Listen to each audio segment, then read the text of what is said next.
Are you ready for it? I'm a real tough kid. I can handle my shit. They said fake it, gotta fake it till you make it, and I did. I'm just a terrible person, I guess. Lights, camera, bitch. Even when you wanna die. Breaking down, I hit the floor. All the pieces of me shattered as the crowd was chanting more.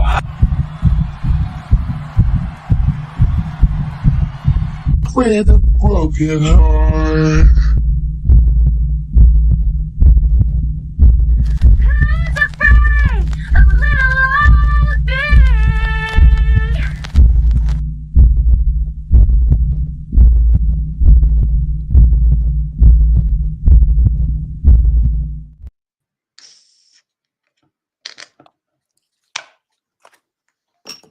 Welcome to Flomato. Oh, you do like it. We are tacky. Flomato. It's corny, and that's why I like it. Because we're corny. We're a couple of corn dogs. All right. Welcome to Flomato. Oh, you do love me. Don't make me divorce you. You can't divorce me. Mm-hmm. Flomato. Scroll across the bottom. Oh, Jesus fucking Christ. There you go. For Public Safety says it's better than Raging Flow. That's true. It's don't you fucking dare. That's so good though. Raging I kind of like it. Put your ass back up there. Raging Flow. Okay, but that one sounds like a bunch of women on menopause. It sounds like everyone's cycle synced up. How about Dusty Flomator? Tomato. Dusty Tomato. I kind of like that. The Dusty Tomato. Raging Awesome. Dust doesn't really rage. Raging Powder. That sounds like we're a couple of cokeheads. It does. That's why I like it. That's you, not me. Mm. I like Dusty Tomato. Welcome to the Dusty. It sounds old because we're old. Right. Dusty Tomato. Save. There we go. How's that? Welcome to the Dusty Tomato. I don't know. What do you think, guys? What do we powdered tomato? Let's see. You know what? Maybe we can do a poll. Yeah. What do you want to poll? All right. All right. Let me see what the suggestions are first. And a big shout out to Marathon Kev for getting his own membership, but also passing along the gift that keeps on giving. AIDS. Oh, I wasn't going to go there. I meant a gifted membership. Thank you, Kev, and congratulations to the lucky winner, Wilmar, for your new membership. Welcome. Let's see. So I just started a poll with. Do you want to copy my 4 options, or do you want 4 different ones? Well, let's do. Let's see what the you're going to debate with me. Why are you debating me? Yeah, Naomi says, okay, so we got Flomato. I put Flomato, Raging Flow, Powdered Tomato, and Raging Powder. Raging Flow. Let's see. Who else? It sounds awfully bloody. Raging Flomato. No, that's too much. Too many syllables. Too much tomato too. Powdered tomato. Did you get powdered tomato in there? Yeah, I did. And then the last one was Raging Powder. That sounds gross. Flowing Rager. Powdered Sarah sounds like Coke. Coca-Cola. Yep. First bottle's always free. Flow. I want you to pull flow. Rage state is dope. Rage state. The Pull raging flow. state. The raging state. Oh, Dr. D Head. Nice to see you, host A. I mean, Dr. D Head. Flowmate hose. That's interesting. Powdered rage. Teabag tomato. Flow. I can't. She's beside me. Rage state. Oh, we can fix that. I think. Why won't it let me go into that mode? There. Now I could cameo. State of rage. Nah, Another option. I'm not feeling it. Flowing Sarah. Not feeling there's it. another state of rage. Rage state. All right. What options did you put down? I put Flomato, Raging Flow, Powdered Tomato, and Raging Powder. Damn, nobody's choosing Raging Powder. Because they know I'm too vanilla for that. Hi, Grid. Tomat flow. No. Nobody knows. Why does everybody keep asking us like we know? We don't know. Oh no. We don't know. We're not that. Oh, here you go. I forgot. There you go. Get your clips in. Yeah. Get them in. Oh Hold wait. on. should Is I- this wait. cheating? Wait. Hold on. Is this cheating though? Oh. What? New music.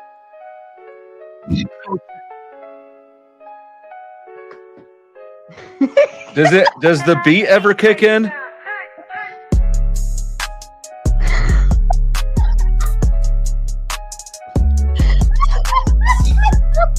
Oh my god!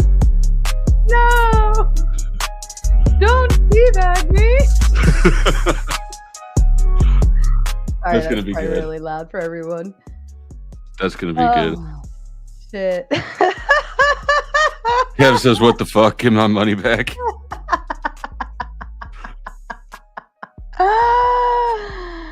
Oh shit. No, now you belong on the other side. That looks obscene. It is. Terrible. Straight to hell for you. Close your mouth. I was too busy laughing. And you thought that you were too straight laced. I mean, I don't mind a good virtual teabagging. Don't forget to clip that part. Oh, I won't. Stewed tomatoes. Yeah, that's stewed tomatoes is the news from the manosphere name. I call them stewed tomatoes. I forgot Shame about on this. you, Flo. Shame. What? Shame on you. I should shame you. Oh, you can try. I should shame you. Try. Shame on you, Flo. Bad Flo. It's just ricocheting off of me. Keyword virtual. I would not let Flo do that in person. Number one, he'd probably break me. And number two, it probably smells nasty. I mean, I don't like stinky, sweaty balls after sitting there getting swamp ass. You've been sitting in your Why chair do you think for it would be after I sit here? You've been sitting there for at least the last 3 hours, right? Yeah, I can go. Baby wipes. Where are the baby wipes? Oh no, that's not fresh enough. No. I'm sure we can work out the details. Caucasian Sasquatch wants to be shamed. Wants to. That takes all the fucking fun out of it.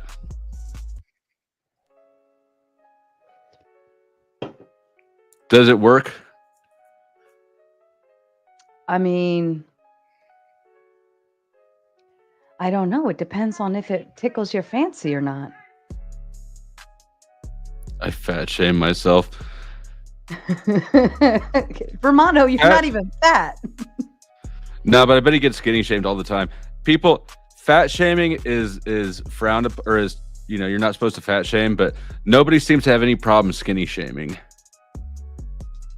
Yeah, I used to get skinny shamed a lot. You need a cheeseburger. Yeah, go eat a cheeseburger, honey. I just want to feed you a cheeseburger. Fat shame me, yes. We got some freaks in the chat. Sasquatch changes his mind. Raging Tamato. Oh no, we can't do anything else. Oh, look, Leroy's back. Where you been, buddy? Last time you were here, you rage quit. It was quite comical. We made fun of you for like the next 3 weeks. Yeah, I haven't seen him in a minute. Yeah. Well, he's kind of a marching to the beat of his own drum kind of guy. Would shame work on him? Probably not, because he's the one that does probably most of the shaming, honestly. Working away. Which like a slave. I tend to think that people who do the most shaming have the most shame. Is that why I just don't care what people do? Maybe. I'm shameless. You're shameless. You have absolutely no shame. No. Is that what makes us like the welcoming sort? Is that why people like hanging around us and talking to us? Because we typically don't shame them? Well, I don't know if I think that that's accurate. Like, try being late and you'll shame somebody. Yes, I will. Try crying because girls are mean to you and I'll shame you, right? Like, there's I have my own standards and rules and shit, right? Like, I can shame myself, but other people will have a lot of trouble attaching the shame they want me to feel for something. Does that make sense? Mm-hmm.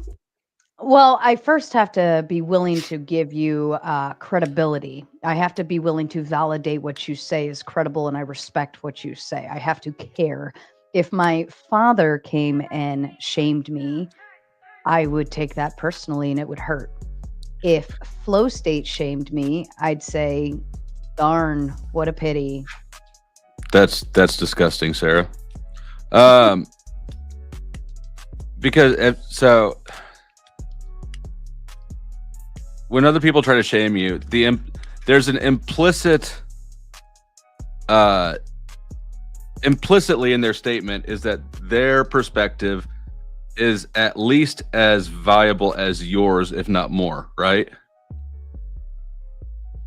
Say it again.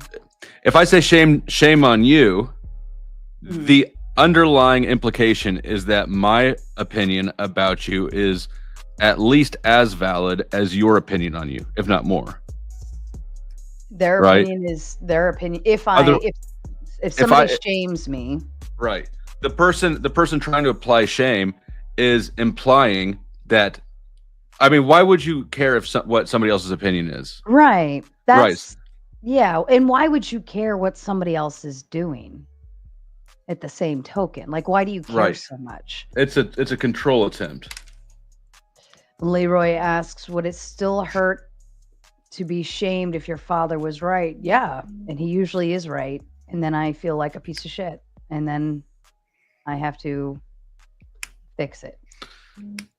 So that's my thing, is I don't know that I put anyone else's opinion above mine. And if they shame me for something I agree with, like at this point, I'm 38. I've done enough things. I think that I know the things that I have issue with. And I just don't do them. What do you have issues with aside from commitment and structure?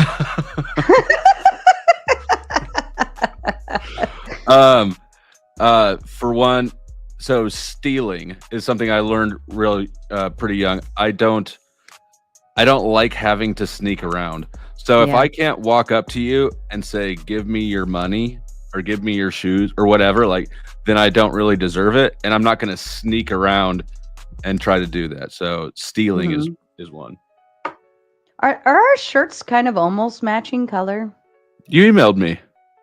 Oh, you actually. You were like, we're an off gray green sort of. Yours is off gray green too? I thought maybe yours was more gray. It is actually just gray, but for whatever reason, it does look kind of green.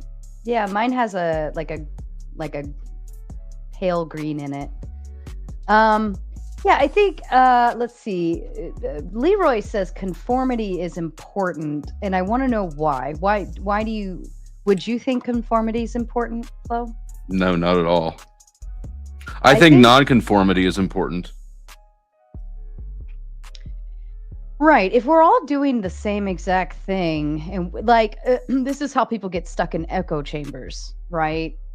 And we notice that broadly across the YouTube spaces where people get stuck. Yeah, I agree. Yeah, I agree. And there's no pushback. Then how do you know you're conforming to the right thing if there's no pushback or discussion on the other direction? Sorry, I just got a PayPal. Chuck says, never listen to me. That's okay. Well, I mean, Chuck paid more. He says music is gay as fuck for you. I don't know why the for you part is gay as fuck for you. This is just how we. The music is how we test for autism. Now I'm turning it up just for you, Chuck, because you sent that to Flow State and not me. Had you sent it to me, I would have considered turning this shit off. But no, you sent it to Flow anyways. You keep doing that. Stop that. You're hiding. I'm divorcing you if you keep trying to steal my donos. Don't give me that look. I think you like that look. Shut up. Yes, I shall shame him. Raging Dusty. All right. This is the 60-second warning on my poll. Raging Dusty. That sounds like a dirty old fart. That sounds gross. Like a nasty one too. Yeah. That's like something your grandpa poofs out. And you can hear the poof and you can see the powder flow out.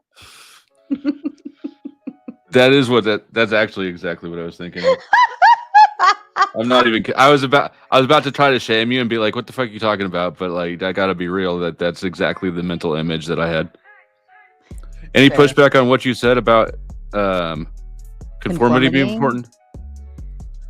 Then he says the best societies are homogenous, therefore conformity is important to get there. Yeah, I'll push back on it. Depends on how you look at best, right? So best from if you're building a Sim City or if you're playing Command and Conquer and you're trying to build a thing for yourself, sure, I could see that perspective. Actually, I disagree with it because it undermines innovation. But we got to, and this is something that people I think fuck up all the time when they're looking at situations. All the time is that people forget what their lane is. Since we're not God, since we do have a subjective position within this system, will I be better off as just another cog in the system? And I think for all of us, that answer is a resounding fuck no. Right? Yeah, no, I agree. Think about artists. You know, if you look at artists, for instance, shut up, Anson. This one's yours. I got it. My music does suck. Dono for the powdered musty. I appreciate you. Yeah, so I think that like artists, for instance, typically there was kind of like one way to draw art, and then somebody discovered a different medium and drew a different way, and then somebody discovered a different way and drew another way and painted another way and sculpted another way and built another way, you know. But if we all just did the same thing, we'd all be doing caveman drawings, you know. So I think that inevitably you have to have some pushback. You have to have somebody willing to step outside of that, I don't know, giant highway of everybody going the same direction. I mean, I think it's okay in a way for the general concept of like, okay, typically we all want to do generally well, and we want to, you know, we want everybody to reach for the stars, and we don't want to just sit around on beanbags eating Cheetos naked. But in terms of you need that diversity, you need people to rebel in order to ensure you're really doing the right thing. Because if not, then Isn't that kind of like communism or what? Like, Yeah. wouldn't we And be like China? yeah, that's exactly the example I was about to bring up. They actually had to loosen their communism in order to allow for some capitalism to incentivize innovation, because exactly, conformity undermines. I mean, it completely guts innovation. Yep. Yeah. Listen, you guys pay enough over on this side, I'll cut it out completely. Why? Gonna pay enough. Why are you excluding innovation from conformity? Because there are plenty of homogenous countries that have still innovated. For example, the British. Are they homogenous? I don't know that I think they are as homogenous. The first thing that innovation and conformity are exactly opposite. That's why it's innovative. It's inventive, right? They're derived from the same root word, which means it's a new thing. It's not conformities. But think about Galileo, right? Then that's even Galileo. What about him? Galileo? Like, he died because he went against the fact that, I think wasn't it him that like, we are this. The thought process was, we are the center of the universe, and yada yada yada, and everything revolves around us. And he's like, I think it's actually the sun. We revolve around the sun, and look, I can tell you based on the moon patterns and the stars and this and that or another. I'm pretty sure it was Galileo that did that one. But like, he literally pushed against conformity and died for it. You need to conform enough to not die. I think that we can agree that much conformity is for the individual, right? For the individual, yes, you do need to conform a certain amount. Mm-hmm. I needed to conform a certain amount. I didn't like it, but that is true. But yeah, you still have to be able to blend in, but still have the ability to push back or say otherwise, or still think, you know what, that's okay for you, but this is going to be okay for me. Conformity is not always, but usually the result of cowardice. And if you conform too easily, if you conform to anything, then you'll conform to everything, which means you're going to constantly be moving back and forth and back and forth. So really, you got to find out where you're at before you just conform. Yeah, and I think you should be able to kind of pick and choose what you're agreeable to. I mean, paying taxes, you kind of have no choice because you can go to jail for that. But I mean, conforming to, like, let's say Christianity, right? Like, you don't have to. And if you choose not to, you can. What do you mean with Chris? I don't know. Christianity allows people to conform without conforming at all. The only thing you got to do is make the claim.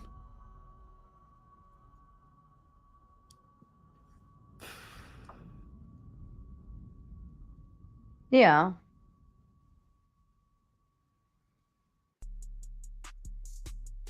Kind of. But if you don't blend in enough, right? Like, let's say you went to church, but you didn't conform to the standards of your church, you're definitely going to stick out like a sore thumb. And could you be shamed for it? You'll get extra attention then. Yeah, I think that's the main point of the church. I mean, maybe not the main point, but it's a massive component of it. Mm-hmm. Is it's a community within which it's a community, full stop. Also, within communities, yeah, church communities have more shame though. It's more of a shame-based community. It can be. You can't really ever properly all the way condemn somebody if they're in the church. If they say that they believe in God and they keep coming to church, at least they're trying. Christians don't really ever condemn anybody until they stop acknowledging Christianity, right? Mm-hmm. But at what point you're a single mom going to church. is that still shameful based on that church's belief system? I think that in my experience, churches follow societal norms. That's why that's probably not shameful anymore. Just like being gay isn't shameful in most churches anymore either, right? Mm-hmm. Well, I think because you could essentially, isn't like that considered hate speech now, anyways? I don't think so. There are still churches that only allow male pastors that won't have anything to do with gay marriage. But it is getting damn close to it, I think. Mm-hmm. Orthodoxy is a status quo. It's just a different one. Orthodoxy is interesting because it's capitalizing fantastically on the backlash against hyper liberalism, right? And nicely so.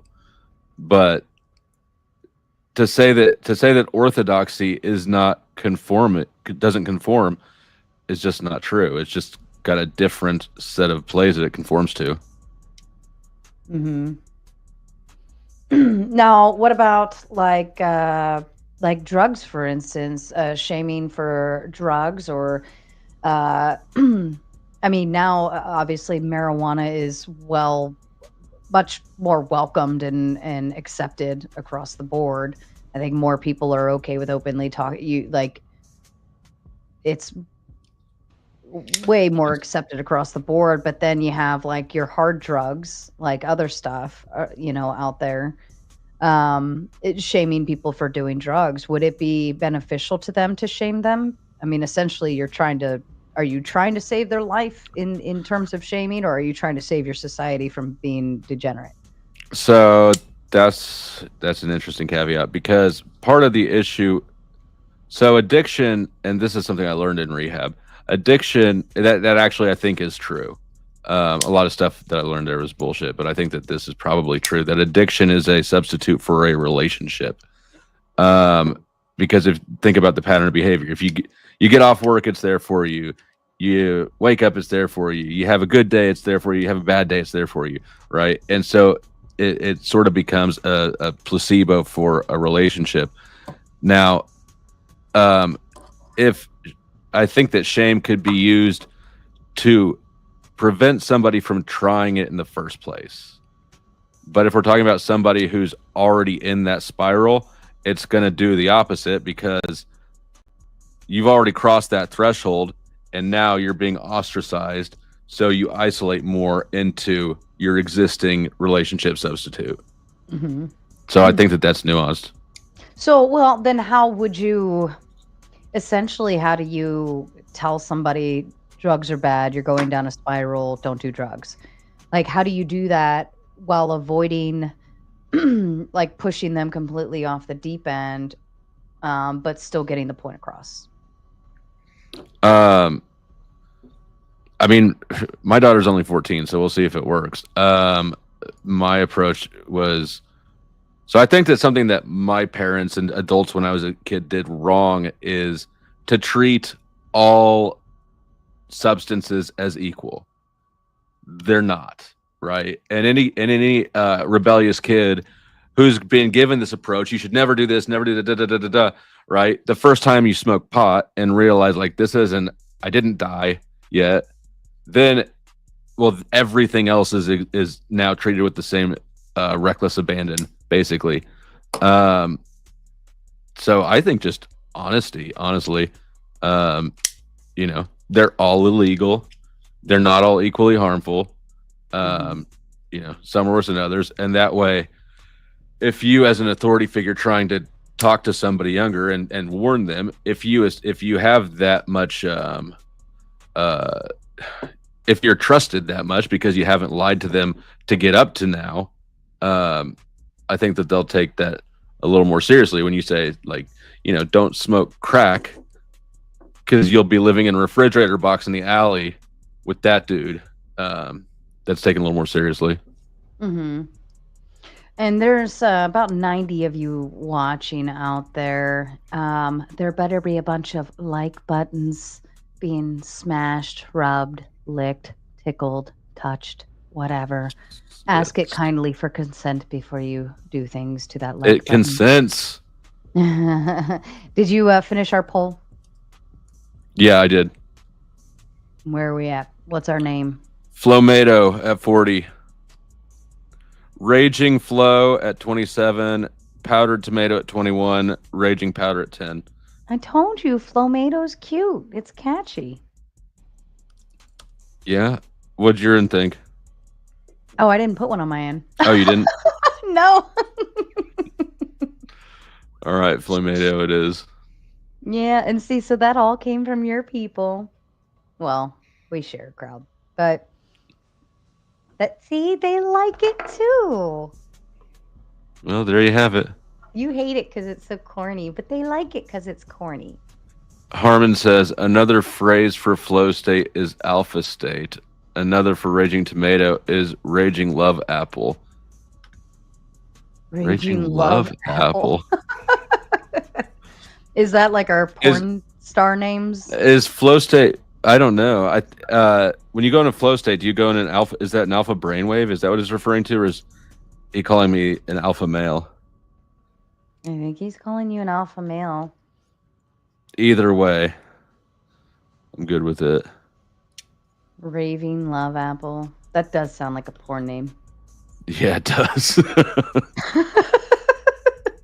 Terrible. Well, if all else fails, I will not become the Raving Love Apple. But all right. Well, actually, what about girls that do porn? Should we porn, prostitution, all of those like sex-oriented stuff? What do you think? Should we shame the crap out of them? not once they've done it.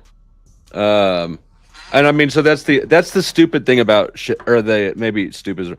That's the thing about shame is it might work for a preventative measure, but once somebody violates that anyways, all it does is compound the harm, I think. So really what we're talking about is engaging in increasing the harm to one group of people in the hopes that that will translate into harm prevention for another group of people. Mm-hmm. Do you agree with that? Right, because you see them being shamed. Right. And kind of like tar and feathering, you know, and you don't want to end up like that. Right. So I don't know. It depends. I mean, that's how a lot of punishment works as a preventative measure. It's harm increasing in order to hopefully prevent that behavior. Mm-hmm. Does it work? Do you agree with it? I don't know. I am generally not a big shamer. Like, I don't really think that I shame people until other measures have been tried and they've resisted them. If somebody's engaging in like the only thing that comes to mind really is these lame ass dudes who want to whine and cry about how evil women are instead of leveling themselves up. Well, in this case, the damage isn't done. The damage is ongoing. They're continuing into the thing that they claim that they want an issue with, when really they just want a problem admire and they want company doing it. I'll shame that, like, until it stops. Mm-hmm. But I don't personally feel like shame is it. I don't think that it translates well into prevention. At least not for. It didn't ever for me. And I think that it does create sort of an anti-hero position, or, you know, if it's overused, it creates the anti-hero. Mm-hmm. And it creates kind of more of a rebellious nature too. I mean, because it doesn't. Okay, use Nala for instance. Nala Ray, I think. Mm-hmm. She did porn, had like OnlyFans or whatever. Made a crap ton of money. She got shamed for it. She found Jesus. She shut down the porn. And now she's still being shamed for finding Jesus. It doesn't make any sense to me. And that's exactly why I discount other people's opinion on what I do. way more than mine, right? That's probably why shame is not effective to me. I don't know what, like, and if somebody's criticizing your actions, right? If you just look at it mechanically, um, just because someone is trying to apply shame, all that tells you is that they're trying to convince you not to do a thing. It doesn't tell you whether or not there actually is any reason to be ashamed. So I personally tend to just, if I know that somebody is starting out at a point of hostility, I'll write the entire thing off. You could tell me the most truth ever, but if I know that you're somebody who doesn't like me anyways, none of it will sink in at all. Like every bit of it just rolls off. Would you consider some forms of shaming to, for instance, like knock out what would be considered maybe a competition? Yeah. Like obviously Nala's was making a bunch of money selling her OnlyFans, selling her butthole on the internet. And obviously that's a bunch of lonely men, right? Who are likely watching her butthole on the internet. And then in turn, if they're spending their money on her, that means they wouldn't be spending their money on the other people who would maybe be the opposite of that, or would rather harness their money and attention instead of this girl doing porn. And I'm just like kind of throwing a thought bubble out. So maybe it's like viewing that as a competition, which means, well, how do you knock out the competition? Well, shame her enough until she stops, or shame her enough until the viewers don't go there anymore. Well, I don't know if they wouldn't stop, or if they would actually. Yeah, that's stop, sort of a private purchase, anyways. Right, but I mean, in terms of that, like, couldn't that essentially be something utilized to knock out your competition? For sure, that's one way it could be, and also to, like, people will compete just in their own heads, right? I personally believe that a lot of the Christians who are shaming her now are competitive with her in their own mind.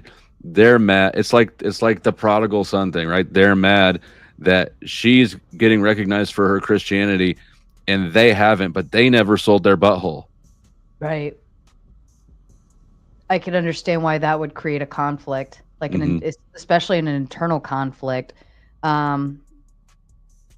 That actually makes more sense. Harmon Walker coming in with a big 5 gifted Raging Tomato memberships. You know what we should do? We should run a membership drill tonight. Do you have memberships open on yours? I do. Instead of super chats, just send in a shit ton of memberships. Like run a membership drive, because we've got quite a few already for the evening. That's pretty awesome. That'll be good. The thing is that sometimes people want the super chat lets somebody have their say. True. Right. So I don't know that it's a direct substitute. Yeah. No, you're right. Maybe send in a super chat and let us know if you think it's a direct substitute. Anson coming in with a big 2 says shame's good to keep freaks from being normalized. And I will agree with this to some point. For instance, the furries, the people that want to dress up as cats or dogs or whatever, and act like they are animals and demand that everybody treat them like animals. I know that, like, I've seen that at local high schools and such, and they're even so much as asking for litter boxes in the bathrooms. I think that was a urban legend. I think that was found to be false. No, we actually talked about it in church. The preacher actually came, or priest actually came out and said, like, sign this paper. This is absolutely absurd. We're not gonna let this happen in our county. He was like, he actually got a stand. I've never heard people clap in church, at least not in my church. Like, we don't clap. It's just not a thing. And the entire, this was what, like 2 summers ago, the entire audience stood up and was like, and I was like, that's. I wonder if it was a gimmick. I know, because it was at a The board was running some votes on something. I don't know, whatever it was. It was a whole thing, but they were trying to get litter boxes. Did the person who wanted the litter box, did they ever show themselves? I don't know. I wasn't involved in any of that. Yeah. But like I've been to concerts where who is it? I don't like Stained. I was at a music festival and Stained stopped the concert and started pointing off stage like, "Hey, you guys, stop! Leave her alone." The whole thing was fucking fake. It was an entire ass gimmick. But yeah, I wonder if your pastor was doing one of those. I don't. I'm pretty sure I remember my daughter talking about the thing happening in her school, and that caused a big, nice conversation of how irritating this is, because she was pretty pissed off, and she knew some of the girls. There was another instance that I'm aware of where a boy barked at one of the cats because she like said something like, "What?" I heard about that. Yeah. So she would. No, this was local. Oh, well, you heard this from me. I told you this. Okay, was it from you? Recently, yeah. He barked at her because she was like walking by, being like walked on a leash, and he was like looking at her like, "What the fuck?" And she looked at him and said, "What the fuck are you looking at?" And so his response was to bark at her, and this actually created a big uproar. Like, you can't bark at the cats. And my thought process there is, well, if she identifies as a cat, why can't he identify as a dog? So, and I disagree with Anson Knowles' claim there, though. That wouldn't apply there at all. If you want to pretend you're a cat or a dog, you either, actually, I won't even say you have no shame. You like shame. You have a shame fetish. Oh, that's another good point. Yeah, I think in that case, the shame is the incentive. Yeah, we're literally just feeding it. Mm-hmm. I wonder what makes people like have that kink. Actually, I think I think Michelle explained it one time. I don't know. And I'm rolling off memory. Shame is a form of anxiety, and anxiety is a form of excitement, and the excitement, or it's a close enough thing, sexual excitement, and then anxiety. They're close enough that somehow they cross or something. Mm-hmm. And shout out to Chuck for the 5 Powder Dusty memberships. Shout out, Chuck. Shout out to you, Chuck. This... I was about to point that out. I'm at a loss for words for this one. I'm not sure how I feel about that. If you were Sarah's butthole hamster, you'd be dead by now. So rest in peace, Montiero. Goodness.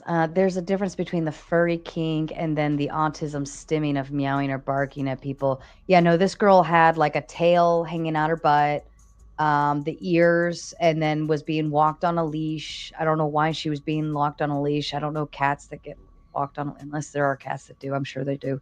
And so the boy just barked back at her just because there was nothing else to say at that point. But I think that to me, I feel like shaming that behavior, especially in school, like you're not an animal, you are a teenager, you're a human, you're in school, act like you're in school, right? Doesn't mean you can't be rebellious, doesn't mean you can't dress all weird and stupid, but you will act accordingly. I think that's why I'm saying there is some form of conformity that does need to happen to a degree, but acting like an animal while you're in school is not one of them. Yeah, I don't know that I think it's school's place to have rules and then to adhere to them. I don't think it's the school's place to employ shame as a tactic. That's a good point. Well, especially because they're teenagers already. They're already emotional creatures. Well, and just like if the parent, I don't think that the school doesn't have authority over the parents in my mind. And if the parents are okay with having a fucking cat, that's their call. I don't think it's the school's place to shame something that's otherwise tolerated by the family. Yeah. No, I can agree with that. Like, if you want to be a cat at home, be a cat. But when you go to school, like, if the school's standards are you have to walk on both feet, right? That would be an appropriate thing to enforce. But I don't think it would be appropriate for like a teacher to be like, "Ew, you think you're a cat? Fuck you," like.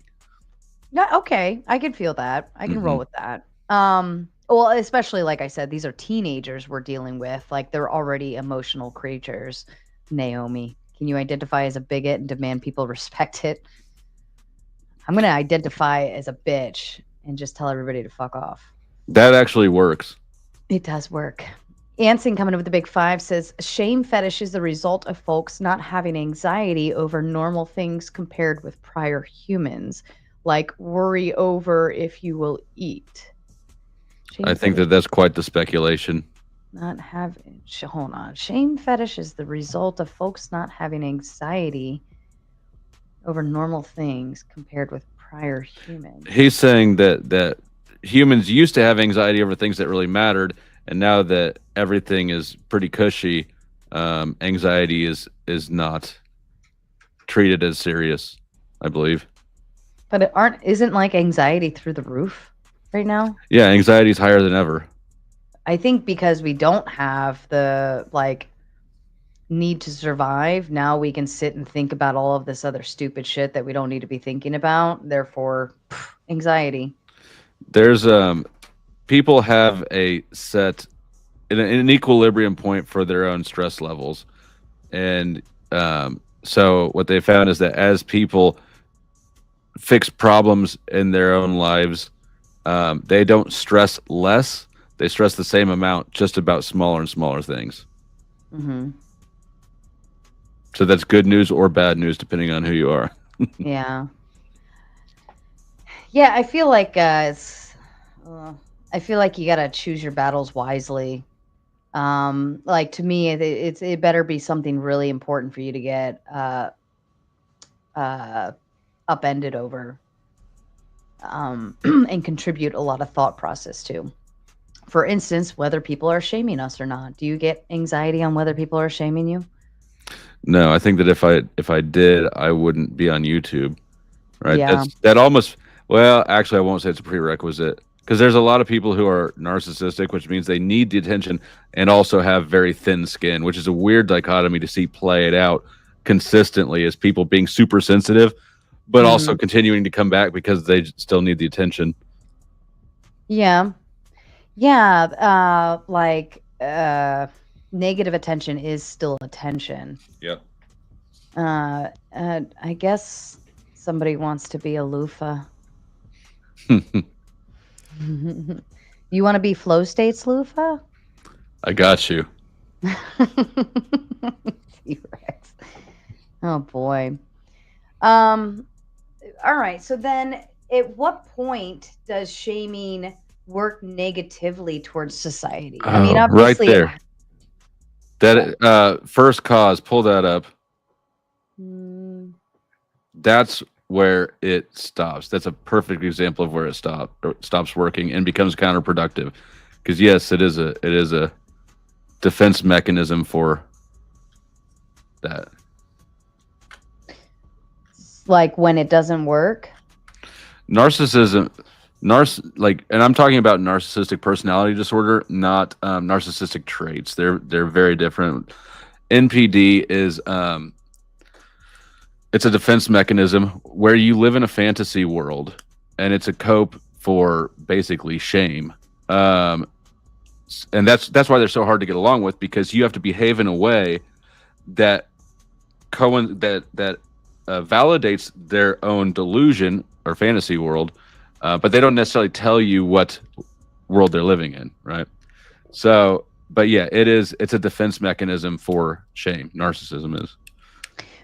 Right. So that's where it stops on that person's end, the person that's being shamed. But in what point does narcissism does shame causes that, though?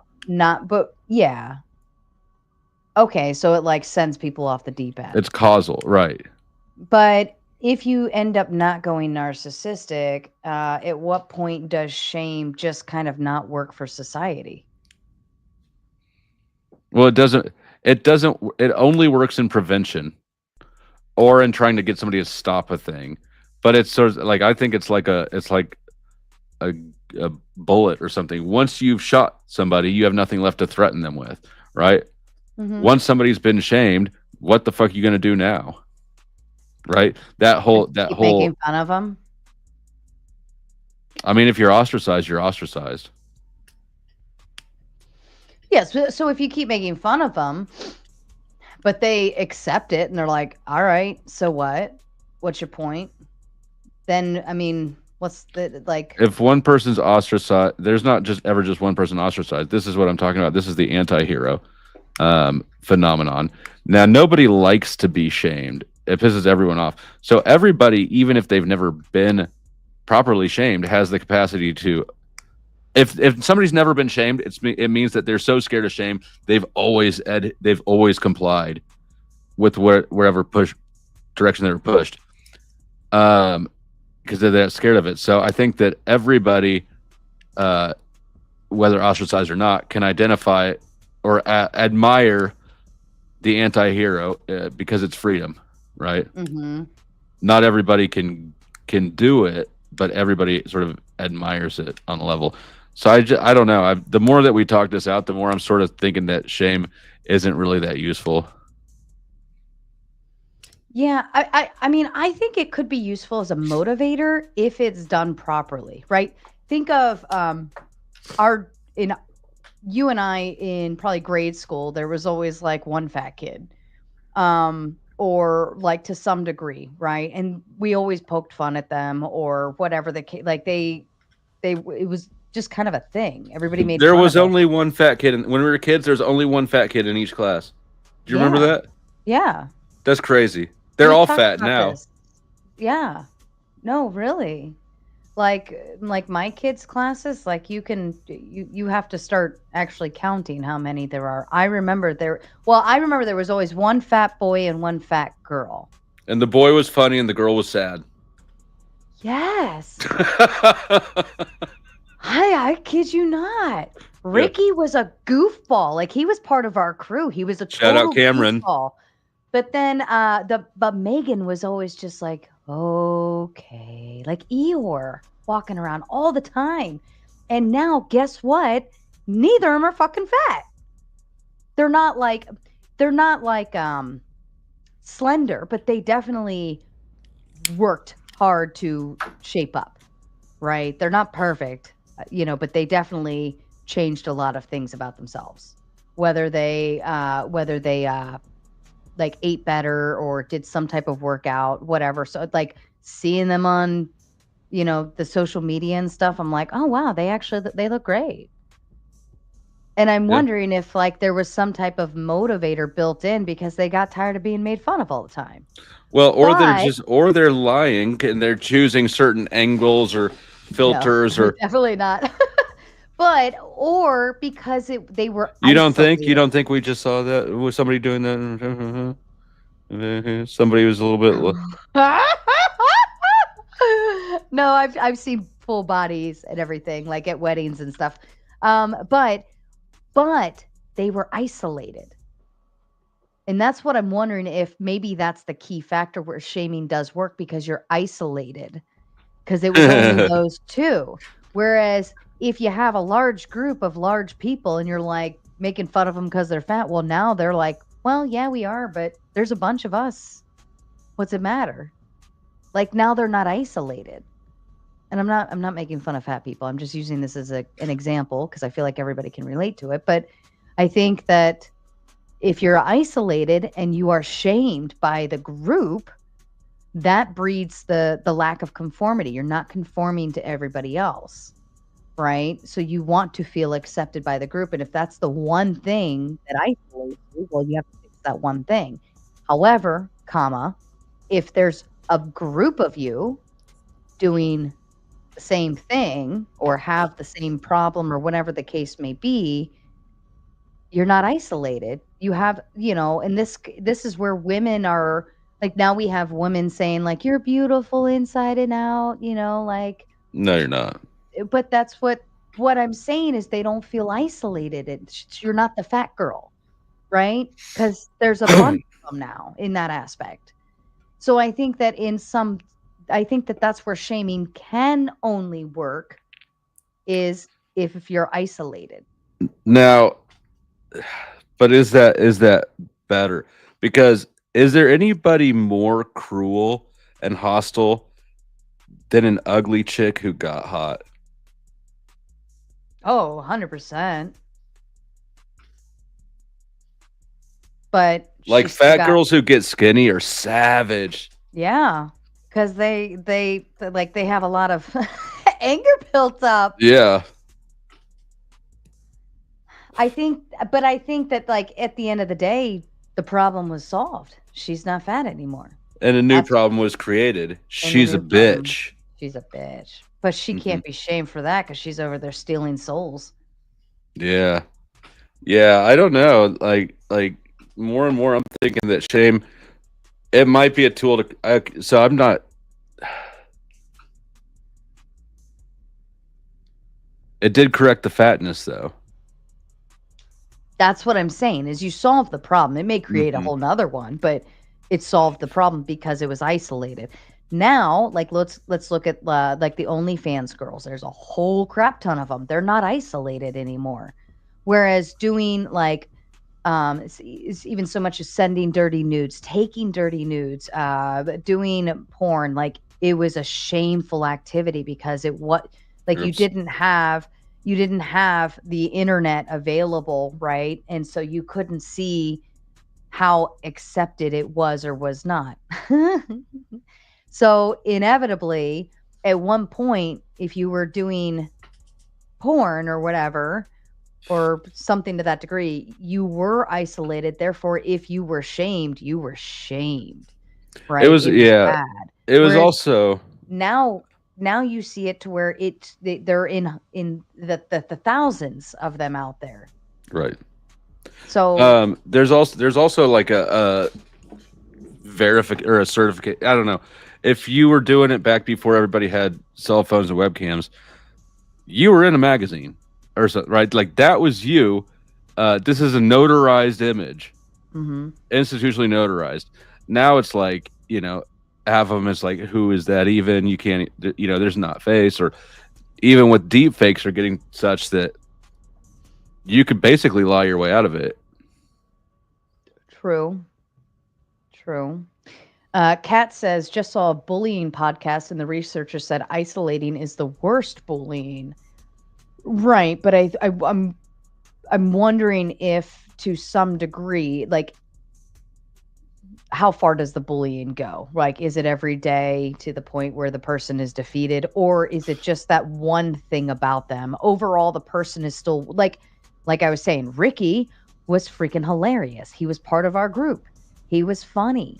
Everybody loved Ricky. He made us all laugh, but we still made fun of him for being fat, but he kind of made fun of himself for it too. Yeah, men are able to roll with that better though. Men can roll with that. Women can't roll with it. Because women aren't funny.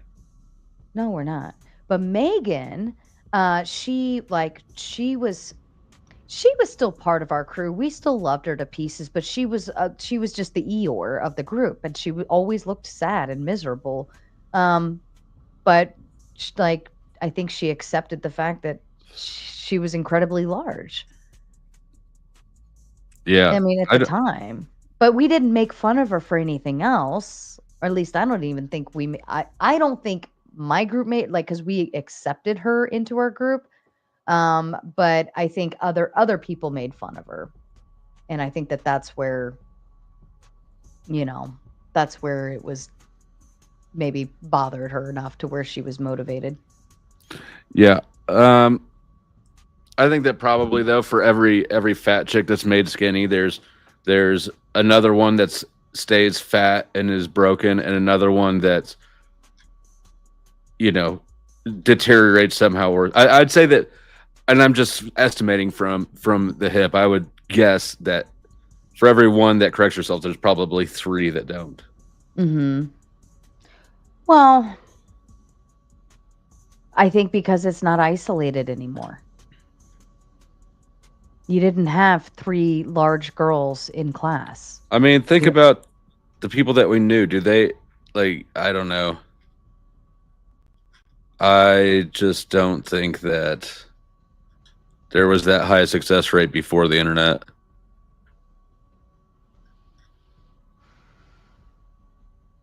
So what do we do with it then? Do we is shaming bullying?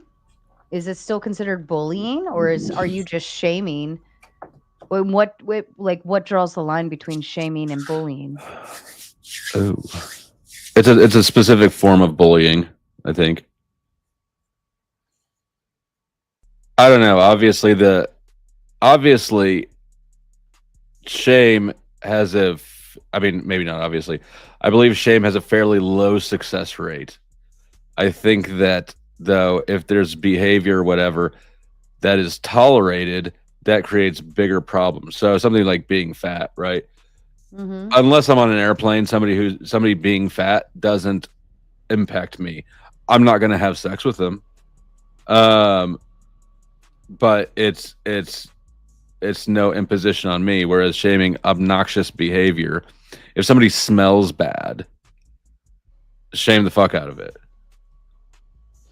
What if I've had this happen to me? I've been on an airplane, and obviously I'm a smaller person, so I generally have a lot of room in my seat. Do they put you by the fat people?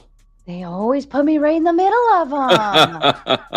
They and so I am crunched. I have no elbow space. I have no shoulder space. I'm stuck between 2 of them because I'm the only person that would fit there.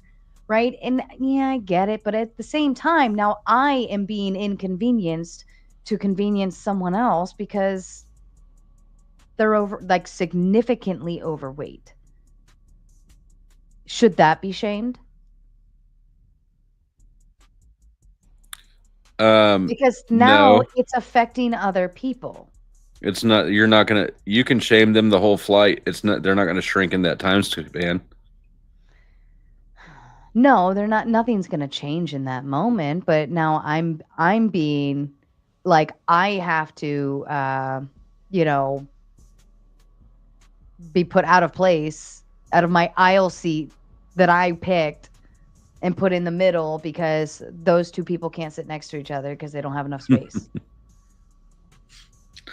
I think that the fact that they have to shuffle that around is shameful enough, right? If you're so fat that you have to disrupt the rest of the flight, other passengers with your fatness, you're already being a disruption and you know it. And I feel like that's shameful. I think that shame, okay, and I'm refining this on the fly. I think that shame is useful when there's something that you're trying to immediately change. Stop chewing with your fucking mouth open. Oh, I hate that.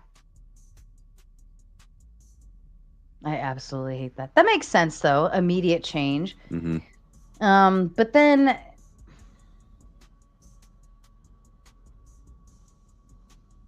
how do you correct long-term behavior? Like what? Give me an example besides being fat. If you're fat, right, and if that doesn't adhere to doing porn, OnlyFans girls, how do you correct long-term behavior? I think that. I mean, but when you do the porn, that's immediate behavior, right? So you wouldn't just. I mean, how many people are going to be sitting there watching you do it? Right, but I mean that's the consideration, right? Like, isn't it? Like you wouldn't pull your butthole out at family dinner in front of your GG and everything else. So you're at Thanksgiving dinner with your family. They know you're a porn star. You've been doing it for the last 5 years or whatever. You're making hundreds of thousands of dollars a year. You won Butthole of the Year. You won Best Anal Scene. I actually saw a meme for that today. Was it mine? Was it mine? No, meme? I saw it, but I wanted to send it to you, and I was like, I should send this, but then I had already sent you like 3 other memes, and you hadn't responded yet, so I'm like, I can't send them anymore. But it was like best anal scene, and it was like like when your father tells you to go out and make him proud or something like that, and like this isn't what he meant. She's standing up there with the award. Best anal scene. Hold on, let me share screen real quick.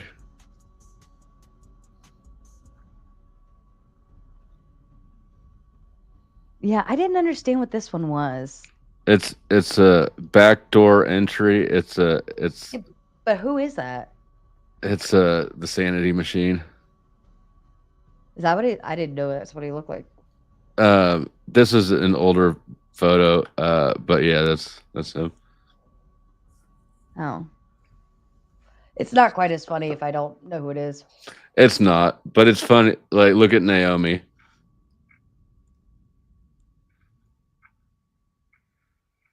Is Naomi excited? So yeah, you're sitting at Thanksgiving dinner. You won the Butthole of the Year award.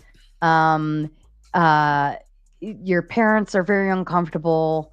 You're sitting at the table. Your siblings are there. Your aunt, your uncle, great aunt Susie, whatever. Everybody's at the table, and they have a intervention with you to tell you that what you're doing is shameful behavior.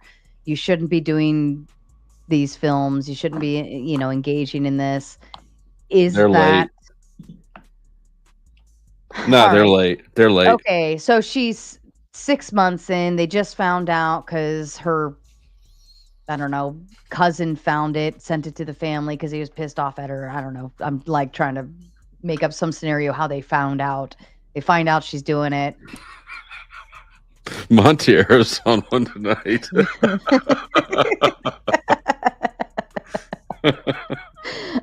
Butthole, buttholio, butthole. Okay, so there's societal norms, right? And outside of that is shamed. This isn't even a matter of should there be, but just there is. And that's the way it is for all societies, right? I think that if somebody does something that is societally shameful, and then like I think that the family is right to view that as a big fuck you, right? Mm-hmm. And an intentional fuck you. And I think that I would be pissed regardless of whether or not I personally and directly implemented shame to try to prevent someone in my family from being a corn star. If they choose to do that anyways, I mean, if they choose to do that at all, they got to know that that's going to reflect badly on everyone else. And so fuck that. But bitch. it still comes down to kind of like what Earl said. They can try to shame her, but it would only work if she actually felt bad about doing it. So Right. like if she cares. Right. Right. So again, so then we're back to it's not useful. That's so wrong. You should be ashamed of yourself, Montero. Shame, butthole. Shout out to Montero for the big toot. Done. Thanks, babe. Poor thing. If that's all it takes, you're too easy. You want to open up the panel? I don't know. Should we shame people some more first? They're going to come shame us. I mean, are they going to? I can see AJ's already chomping at the bit. Who? AJ, God is real. Oh. Little turd. I think that we should extort them and then shame them for being broke. How much on each side? I don't know. I feel like I just shot myself in the foot with that idea. We can just sit here and sing Twinkle Twinkle all night. Twinkle, twinkle, little star. Little star. How I wonder what you are. Wicka, wicka. Up above the world so high, like a diamond in the sky. Twinkle, twinkle, little star. Wicka, How I wonder what you are. Yes. Clip it. All right. I can't believe you actually just sang that. Yeah. No, this is good. This is how we get paid. Your turn. If I sing, they might be okay with it. Wait, you think that your Twinkle Twinkle is better than mine? Twinkle.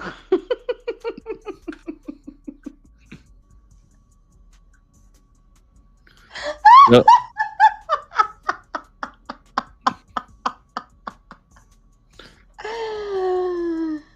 No joke.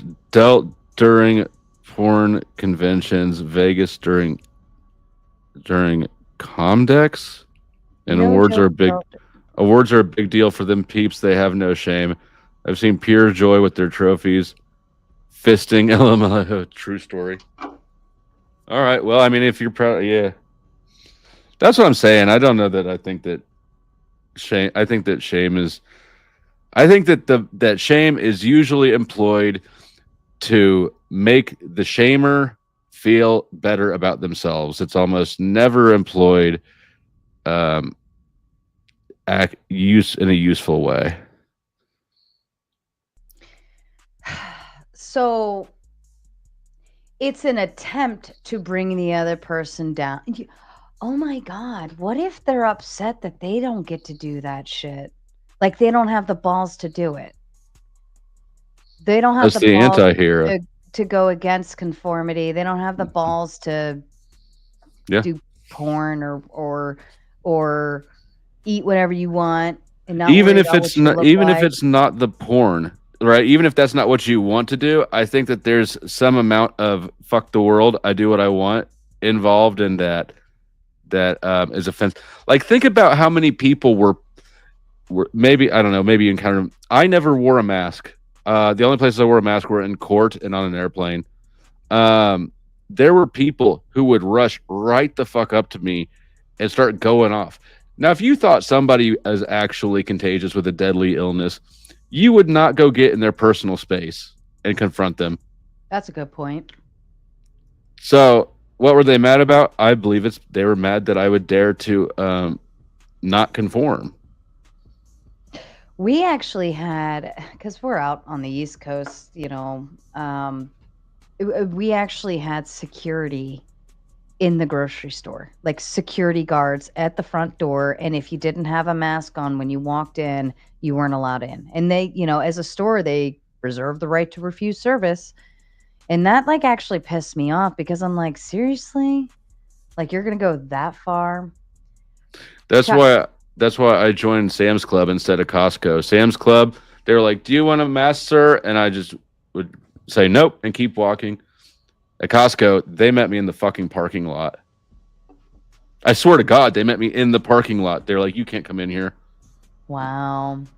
They were ready for you. Chuck in Tennessee, over on your side, Powder Dusty, says, Sarah, tinkle, tinkle, my little star. How I wonder how you're doing so far. Hey, here's the creepiness line. Here's Chuck. Shame on you, Chuck. I'm actually disappointed with the people. But thank you for the 5, Chuck. Keep being creepy at her. I'm a little disappointed for the people on the Raging Tomato side. I'm really disappointed tonight. You're breaking my heart and busting Flow State's balls because I'm going to make him give me half of whatever he makes tonight. Oh, yeah, I'll do that. Wink, wink. Coder says it's time to shame people defending Elon and Big Balls stealing our data from the Treasury and firing the inspector generals who were investigating Elon's fraud and abuse.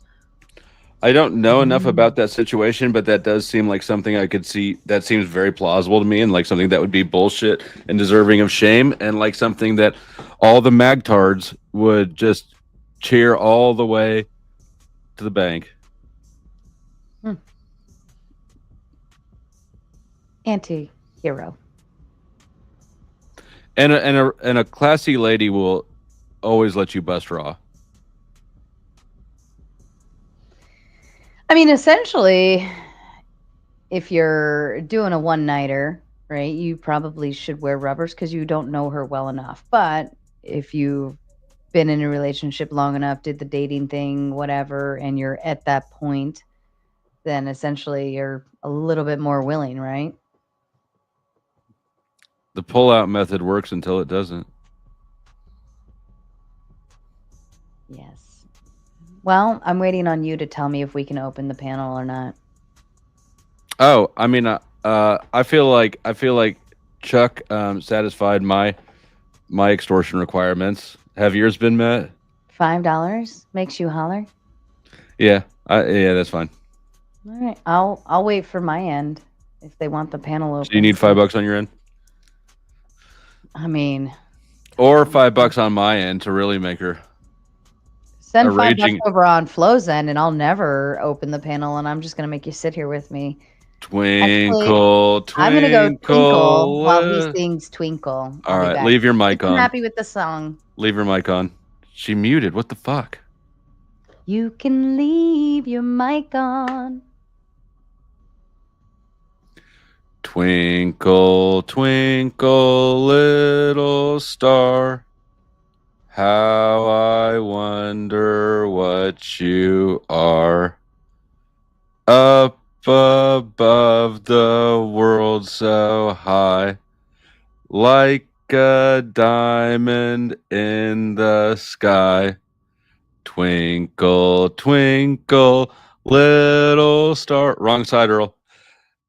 How I wonder what you are. She left, y'all. You should have sent that on my side, Earl, and I would have stopped. Twinkle, twinkle, little star. This is for you, Naomi. This one's for Naomi. Do the Kev. How I wonder what you are. Up above the world so high. Like a wrongful rage. That's the wrong side. Like a diamond in the sky. Twinkle, twinkle, little star. How I wonder what you are.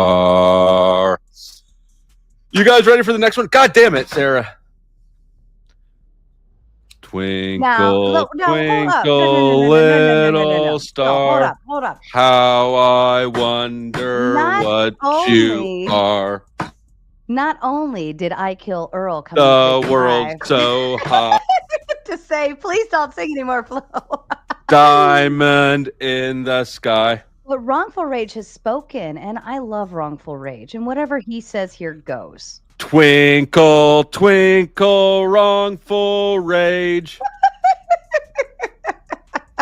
Shout out to Earl Killer. Hey, did you come to sing with me? I came to tell you you're giving me serious Mad Hatter vibes, bro. Twinkle, twinkle, wrongful rage.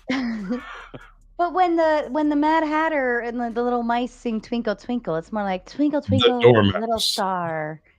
How I wonder what you are. He doesn't sing all stupid. The itsy bitsy spider went down the water spout. Wait. Out came the rain and washed the spider out. Out came the sun and dried up all the rain. And the itsy bitsy spider went up the spout again. God damn it, I'm good at that shit. Hi, Mama. All right, now I want to see you do a round of hokey pokey.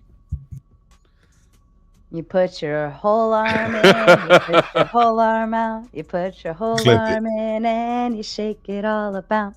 You do the hokey pokey and you turn yourself around. That's what it's all about. Yay! Hey! I feel like people like it when I sing better because I made more money than you did. No, I think they don't like it when you sing because Wrongful Rage comes in with a big 10 on your end, says, okay, I paid, no more twinkles. All right, fine. What about itsy bitsy spiders? The itsy bitsy spider went up the water spout. Down came the rain and washed. Stop it. Nidus is already asleep. Dry up all the rain. Oh my god. Oh shit. Here. I guess I should drop it on my side too. Yeah. Let your people come play. There we go. Don't Pin. forget to pin it. I gotta pin mine too. Open panel, dumpster fire. Are you here to get shamed? Do you want me to put my heel on your neck, my stiletto down on your throat, and shame you until the cows come home? Do we have cows? I can get cows if that makes you feel better. He doesn't want any cows. That's the thing. I don't have cows. a cow. Rock my baby on the top. When the wind blows, the cradle will rock. When the bow breaks, the cradle will fall. And down will come Flow State, blankie and all. What? Charges. I already put up my blankie. My son used to love that one. Ajot's my binky. It was so precious. Or what's the one? Papa's One gonna after buy you another? a no. Hush, little baby, don't say a word. Papa's gonna buy you a mockingbird. If that mockingbird don't sing, Papa's gonna buy you a diamond ring. If that diamond ring turns brass, Papa's gonna buy you a looking glass. Dissertation against materialism. Shut up while I'm singing. I'm serenading them. I'm putting them all to sleep so they'll just still be watching us, and none of them can leave because they'll be asleep. If that looking glass gets broke, Papa's gonna buy you a billy goat. If that billy goat won't pull, Papa's gonna buy you a carton full. If Carton full? and bull falls down, you'll still be the sweetest little Sasquatch in town. Yee, motherfucker. Want to hear my version? Yeah, yeah, okay. Little baby, don't say a word. Wrongful Rage with his membership says, "Oh snap, I got Riz Donuts all around." Riz Donuts. He does. Can everybody drop the Riz Donuts? All of our members, drop a Riz Donut. But in where's chat the original Riz donut from? That's what I want to know. from my chats? No, no. I was the original Riz donut. Fuck out of here with that shit. Copyright infringement or something. I told you it was from your mama. Wrongful Rage super chatted the Riz Donuts on my end. Who had the original Riz donut emoji? No, mine Yes, is a more fun Riz donut. It's significantly brighter, and it says Riz on it. AJ, and tell it this looks woman to get back in the drippier. kitchen. Your Riz donut sucks. Okay, your Riz donut sucks, Well, Flo. I might go for the Riz donut that sucks. You know what? I would just like to say I'd rather have They're called contractions. I'd rather have Sarah serenade everybody as opposed to you selling me your double quarter pounder at McDonald's, Flo. You charlatan. You always ask for two. And the Diet Coke. That's what gets me. Why, sir? Why, sir, with your beer gut, do you have a Diet Coke? I love Diet Coke. I don't like the taste of like regular Coca-Cola. It's like so sweet, makes my teeth grind. Ooh. Oh, that means you're addicted. Nobody likes Diet Coke. All diet sodas taste terrible unless you're addicted. But I only get one like when I want to. I have to go and get one, right? Sarah, I want you to say a word for me. Aspartame. Oh, no. I hear that enough already. Aspartame. Aspartame. Aspartame? Is that it? Yeah. No, I'm fully aware, but I don't drink it often enough for it's not a problem because I. So you don't suffer from anal leakage? What's worse? It's usually during a certain time, I get a hankering and I will feel the need to go out and buy a diet soda, and I go out and So I it's get during one. that raging flow period? The raging flow. Well, it's got to be like a chemical addiction, right? Because like, what's better, Coke Zero or Diet Coke? Like, what do you guys have you tried either or? I've never tried Coke Zero. My wife Both swears of them by taste like shit. I don't like a lot of like sugary sweet. Like I like chocolate, but that's about the only sweet that I'll get. But I'm not like candy and stuff like I don't like sweet stuff. Maybe because I'm too sweet. Wah, wah, wah. I remember when New Coke replaced Coke, not the Coke with the go-go in it, but just original Coke. And then that New Coke was absolutely horrible. And then they came out with Coke Classic. And my grandma owned a grocery store, so we still had the original stuff in backstock. And it absolutely was nothing like the Coke Classic. But then people were like, oh, it was at least better than the New Coke, which had been absolutely horrible. Oh yeah, Mama's right. Except for Blueberry Delight, like my grandma's Blueberry Delight. It was 2020, and I went to go get the stuff to make my birthday cake with the kids, but during 2020, obviously, all of the cake mixes were gone because everybody and their fucking brother was baking. So I was like, oh my God, I'll make Blueberry Delight instead. And so Morgan and Hank. So I made 2 things of Blueberry Delight, one for me to share with the kids and then one just for myself.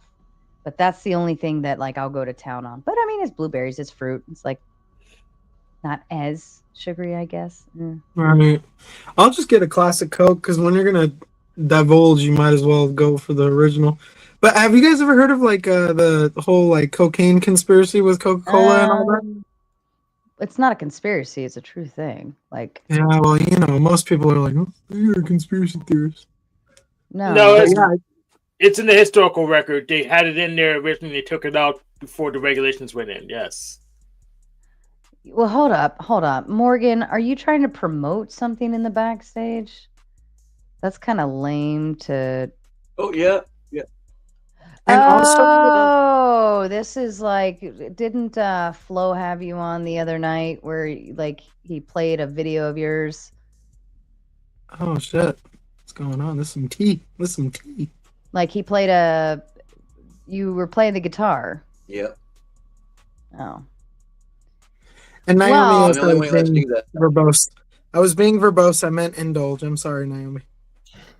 Morgan is stark raving batshit crazy, but he seems to be a fairly decent guy. He doesn't go hard into the paint intentionally. So, just when you see him getting near the paint, just, be careful. You're welcome to have the wrenches drop your channel into the chat. We allow that to promote. But I don't typically like bringing up clips on my stream, only because you never know what you're gonna get, unless it's something I've already looked at. But yeah, the tell the wrenches where to find you. Like give your @ in the chat, and the wrenches can go find it, and they'll drop your link for them or for you. Flo is streaming with me tonight, so we play it a little bit differently over here. God, he's such a Flo. He's not bad at clips either.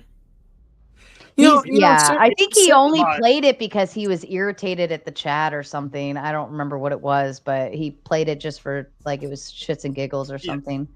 Yeah, I don't like playing random. Sir, you know what's fucked up? Sir, you know what's fucked up? You only like give me shit when I'm like, being a douche or like I'm spurging. Flo's just being a dick to me all the time. And I'm like his biggest new fan. It drives me crazy. You deserve his dickery. I agree. So, are you telling me that he is shaming you because respect goes the other direction? You can only shame downhill from respect. You can't shame someone who doesn't respect you. Well, you troll them still. It's kind of the same thing.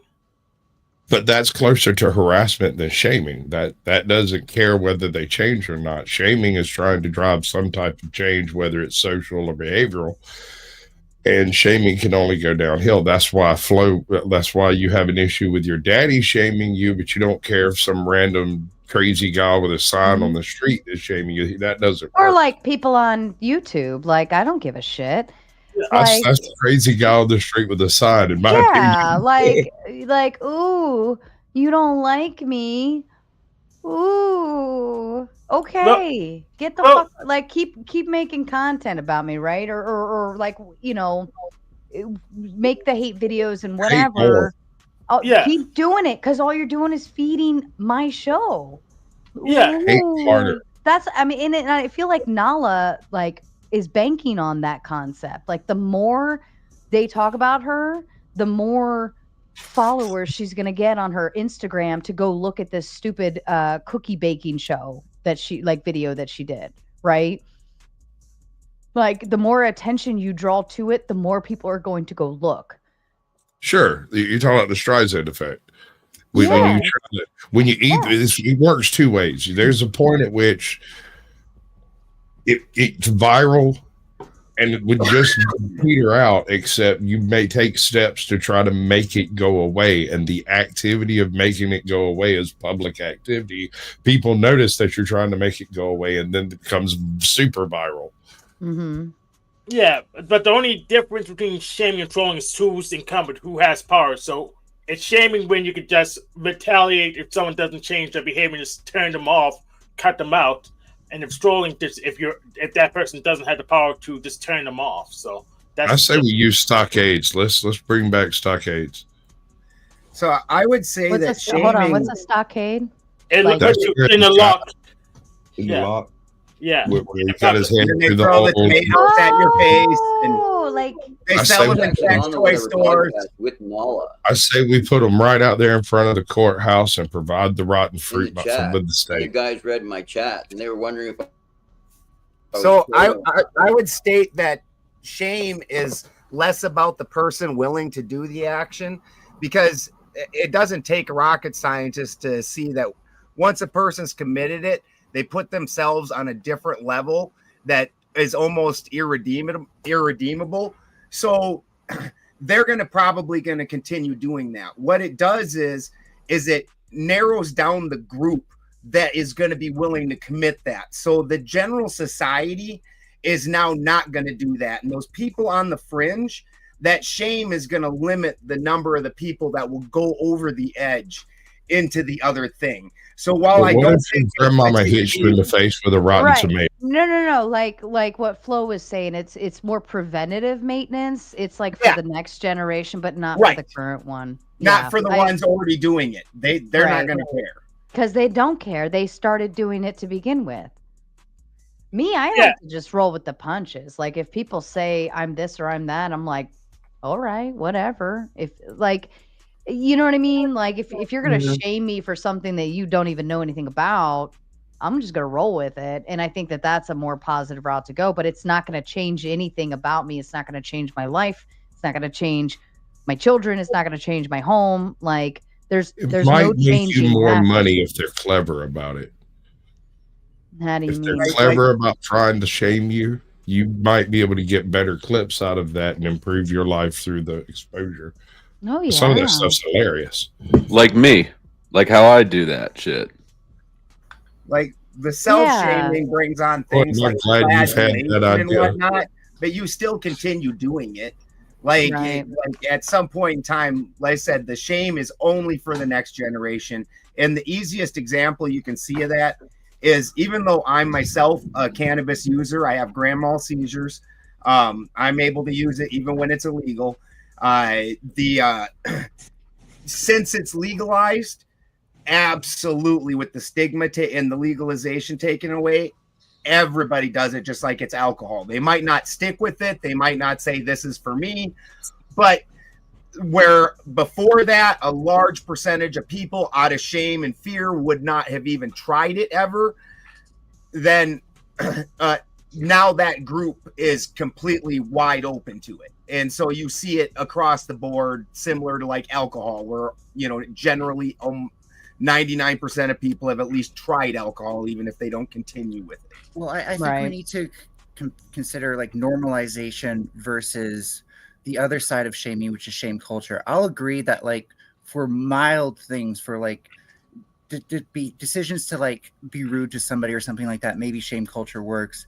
But for things like drug addiction and stuff like that, like there are legit reasons people get into that have nothing to do with them, you know, making personal choices. Sometimes it's almost out of their control, and we know that's not going to help them.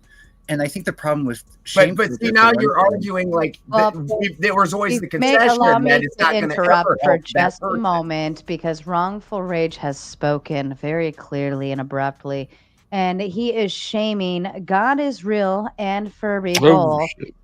You are both to take 5 minutes in the backstage and think about your shamefulness. I will set the timer now. We'll bring you back up in another 5. And I need, where'd you go? This one. All right. And timer's set. Thank you, Wrongful Rage. We didn't even get very far. But I like your energy already. What? What? Damn, my notifications on Cash App haven't gone off at all. Oh, what a shame. Damn. Mister, I owe you some bombs for sure. Mister hit me earlier with 50. Should we give him the horse instead of the bomb, since I don't have the bombs? Yeah, I mean, yeah, give him the horse. Give him the horse. Let's give him the horse. Give him the.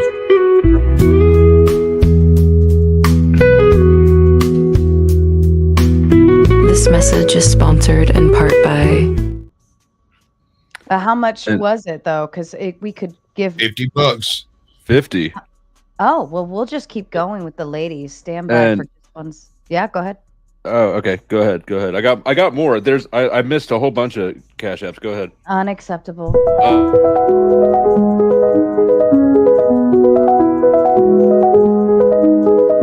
This message is sponsored in part by. And we're just gonna do. You know what it is? I bet it's these things. Somebody said my shit was echoing earlier, so I put on the headphones and I don't hear my phone. Anyways, unacceptable. Here we go. And then I missed Lou. Lou wanted to do a kick earlier. Lou, you've got a kick in your you've got a rain check on that. Who are we kicking? Well, I mean, it was earlier, so nobody at the moment. But she can cash that in, and then Harmon also sent $50, and said, "Don't feel left out." All the response emojis are like Valentine's Day flavored. Aww, So I Harmon, had a Valentine this year. Harmon gets a rose too. No, here we go, Harmon.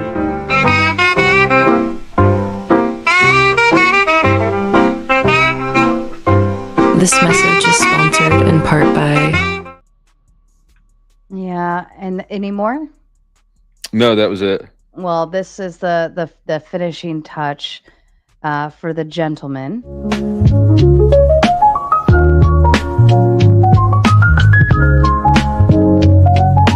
This message is sponsored in part by. And were there any ladies in that bunch by chance? Yeah, Lou is. There you go, Lou. This one is. Oh, Lou. Yeah. What say, Lou? Mm-hmm. What say, There Lou? you go, darling. This one's for you. Tomato, fierce and red, juicy curves, This message is sponsored in part by. Why does that big gentleman have 18 abs? Because Does how he many was crunches he did? shamed. That was me. He was shamed. And Plumpy He was says, shamed as a child. Plumpy says with the big 2, shout out to all the booty hole aficionados. Butthole. Back to you. You got a minute and 20 seconds backstage, by the way. Mel, I saw your message.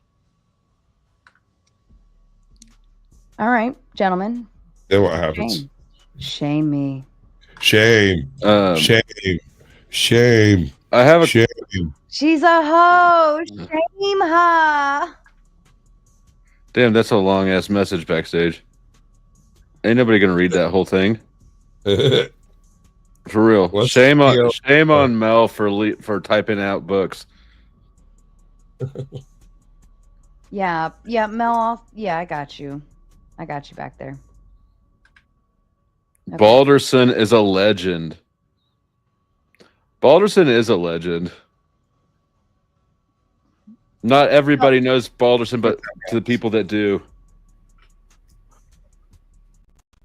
I'm new in this community, but I've been around.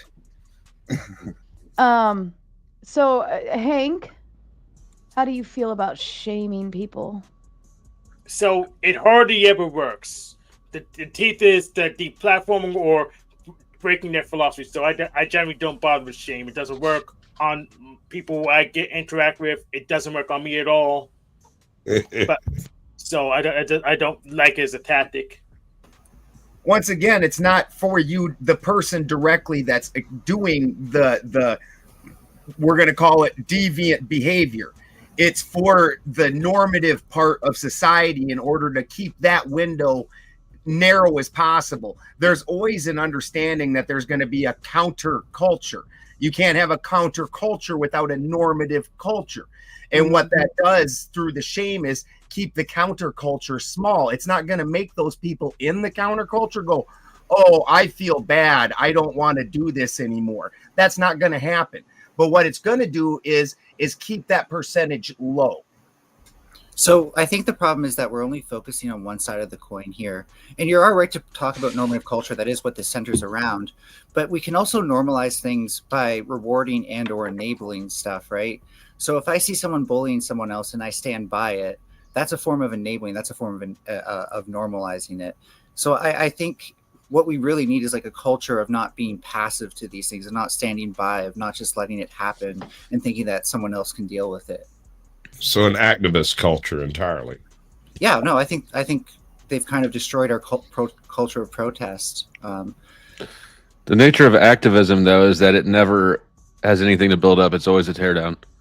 Yeah, activist culture is tearing downers, right? That's like fundamentally misunderstands activism. There's been plenty of things like food not bombs, which feed people, and I don't see how you think that's tearing things down. That's a good point, because like the free software movement is an activist culture, but still they can't really sustain themselves because they didn't build a funnel to raise their funds. So it's still not. It's not really going to be sustainable. Isabella Live coming in with the big 2 over on Flo's side says, enjoying the social gathering. That's to you, Flo. Appreciate you, Morgan. Thank you. Bro, are you raising your head? Are you sick? Or do you need to go to the bathroom? No, I just Blink twice if you need there was a help. way I could work around getting donated off the panel. So Shut up, fudge. Right. If you want to leave, just hit the red circle button. It's not a big deal. Yeah, what Hank said. I was just trying to be respectful and talk on time. That's why I like Hank. I think there's certain situations where shaming is great for filtering out who you need in the roster, as opposed to like, just taking everyone in. It's only for certain formats though. Like obviously with technology and social constructs, shaming has become a tool that people use to quote unquote bully, right? But there was a time where people consider bullying like character development, right? Raise your hand. Raise your hand. You have to raise your hand. The bullying actually included physical bullying 99.9% of the time. Like name calling back then, nobody gave a shit about. You were getting bullied because somebody larger than you was stealing your lunch money. Like crying because some dude that you're never gonna meet called you a name on the internet is just weird. Mm-hmm. I know. I usually just take the name for myself, and then it's neutralized. So I think there's also a difference between like teaching that someone ought to feel shame for something versus having a society that kind of swarms on somebody for something, right? Because like I feel shame just since we're here on a debate panel when I get something wrong, just naturally. I don't need someone to tell me like, oh, you're a horrible person for like, I feel bad. I try to get it right the next time. And so I almost feel like we're kind of like overdoing it with the need, and you know, you can take Me Too as an example if you want, because I would say like in certain ways that was ineffective because it was too focused on that. But it's almost like we've put too much onus on just like swarming on people and trying to get them to like not be themselves instead of like trying to understand how they got that way. Shame. No, you shame. Shame. But once again, taking it back No to reverse. not Not pointing. My understanding shame that is better. shame is more for the people that aren't already doing it. No amount of shame is going to make you want to quit doing the things that you want to do. At best, it'll make you have self-shame, which ends up with like the Catholic flagellation and weird shit like that, or ending up on top of a post Not office. necessarily. Like that's not even a great place. But what it does is for the majority, which is what they mostly are trying to keep in line and keep together, because when you see an inversion of that, that's when society starts falling apart, because now this thing is cool. Well, I don't necessarily know about that. Like on 2 points. First of all, like I don't think you start to self-flagellate until you're like you feel compulsively driven to do that thing, and so you start blaming yourself for something that you actually have no control over. And I'm just going to quickly go through this. I was a kid in group homes. Everyone was like, behave, behave, behave. I wanted to behave, but I was in a bipolar environment, and I just kept lashing out. And so I really started hating myself because I'm like, why the fuck can't I just be a good kid? The second point, you know what? Fuck it. I'll just leave it there and let you respond. You said you started hating yourself. What do you think people self-flagellating are doing? But the point there was that I didn't have control. You just didn't take it out physically. But I don't hate myself. You could be there. You could be, for you, it was you acted inappropriately, which you knew what was going to get you punished. And so you knew that through those behaviors, you were going to harm yourself. There's so many ways to do self-harm. The overt, I'm a Catholic, I've got a cat of nine tails going, that's but contrast that with like when I get something wrong now, I'm not like, oh my God, Mel, you're so stupid. Go fuck yourself. You deserve to die in a hole. I go look up what the truth is. I go learn something new, and then I feel better because now I know more. But that's just a thing that you thought. We're talking about the difference between. I'm just saying shame isn't always and something that an action that you consistently do, or something about your persona that you won't change. Not just I thought 2 + 2 was 5, but I guess it's 4. Well, shit. No, but that's what I'm saying is I think shame makes more sense when it's something someone actually can change about themselves. And we got to avoid shaming people for things that they can't change. Like a lot of normative culture, if you look at like gay bashing and how normal that was back in the day, normative culture isn't always good, right? And so if we're always trying to shame people back into normative culture, we could be shaming them into something bad. And allow me to kindly interrupt you, but a big 50 comes in from Mr. on the Cash App and says, please time out God is Real from chat. Not a problem. I will, since that's a big 50, I'll just go ahead and time out God is Real from the chat let's just go for the day. If I can. Yeah, let's do it. 24 hours for the big 50. Yeah, I think that's earned what did you 24-hour time out. And, for that, too much. I ask, do we want the panel? Do we want the horse, the ballerinas, the aerial girl, or the yoga? The wiggle. Wiggle, wiggle. Sasquatch, this one's for you. Kindly sponsored by Mr.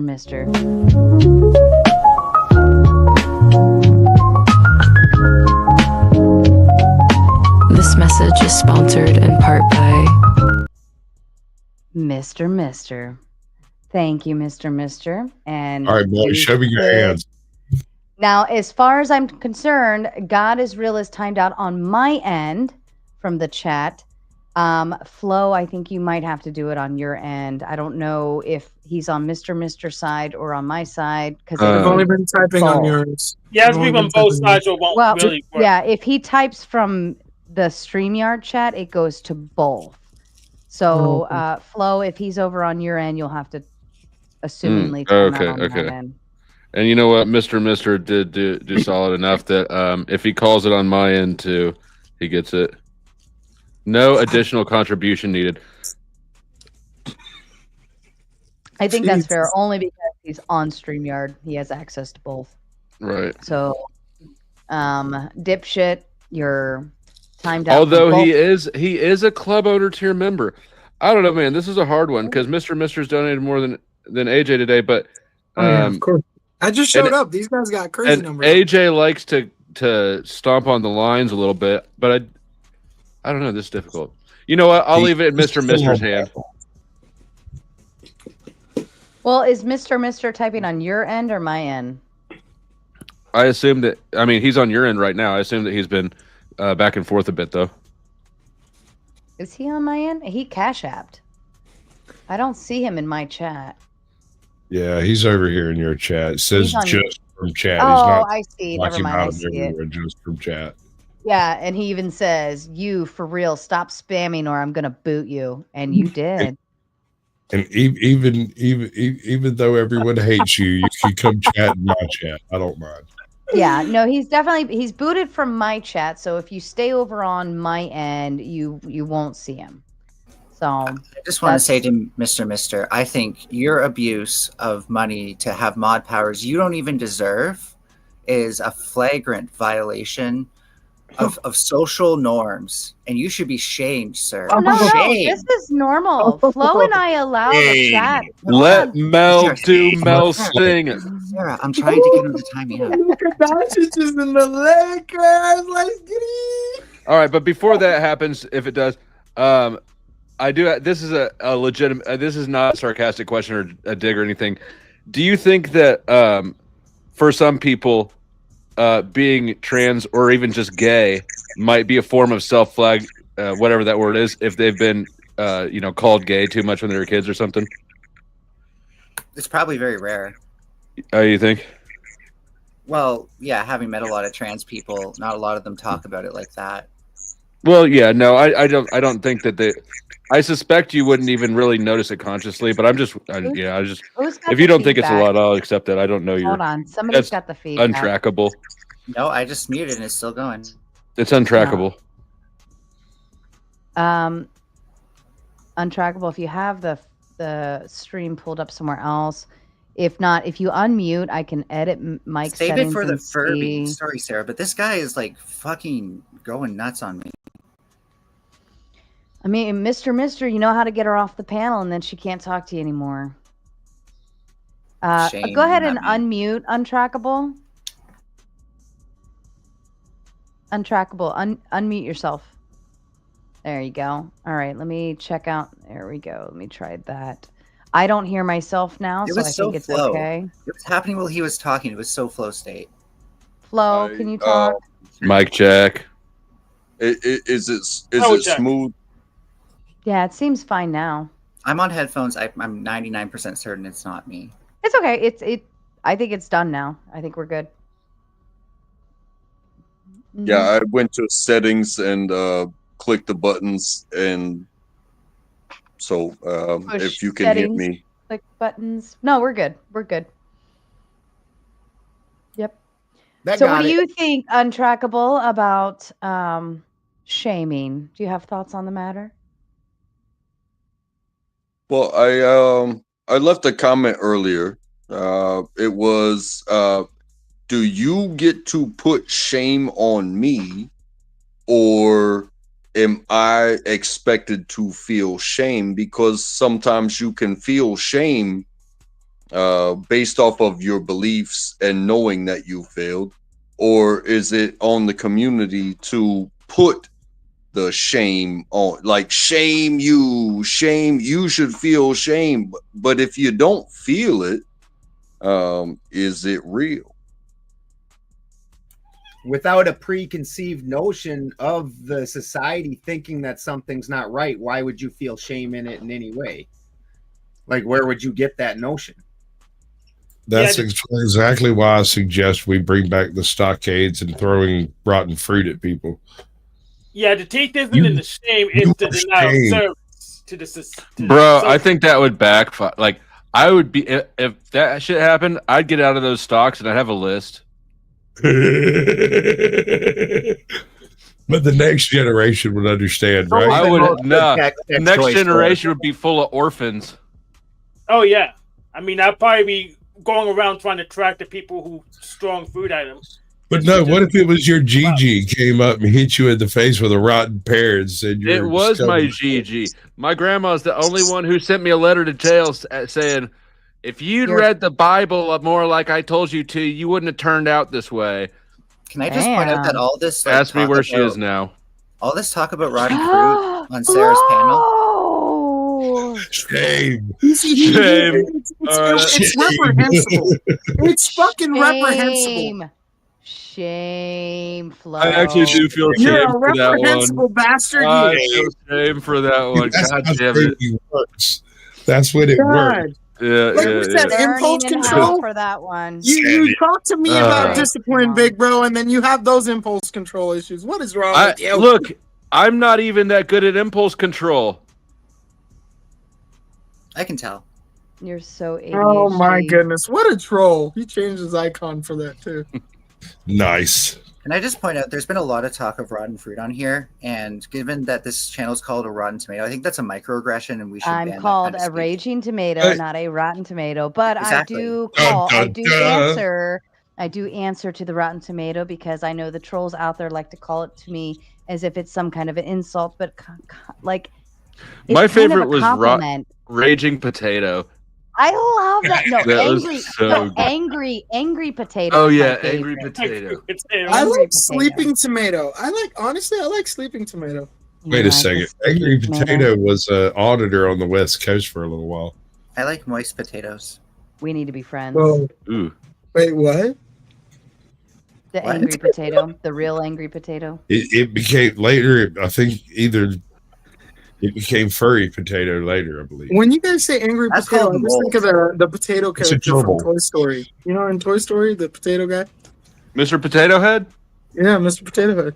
That's what I think. He was angry I all don't the know. time. Sasquatch, you can also get a furry potato from mold, so Oh. Furry potato. That sounds dirty. It does sound dirty. That's a hairy tomato. Oh. Have you ever seen a kiwi? A kiwi probably isn't in the same family. It is a fruit. Is a tomato a fruit or vegetable? It's in the same They're family all as- they're all fruits.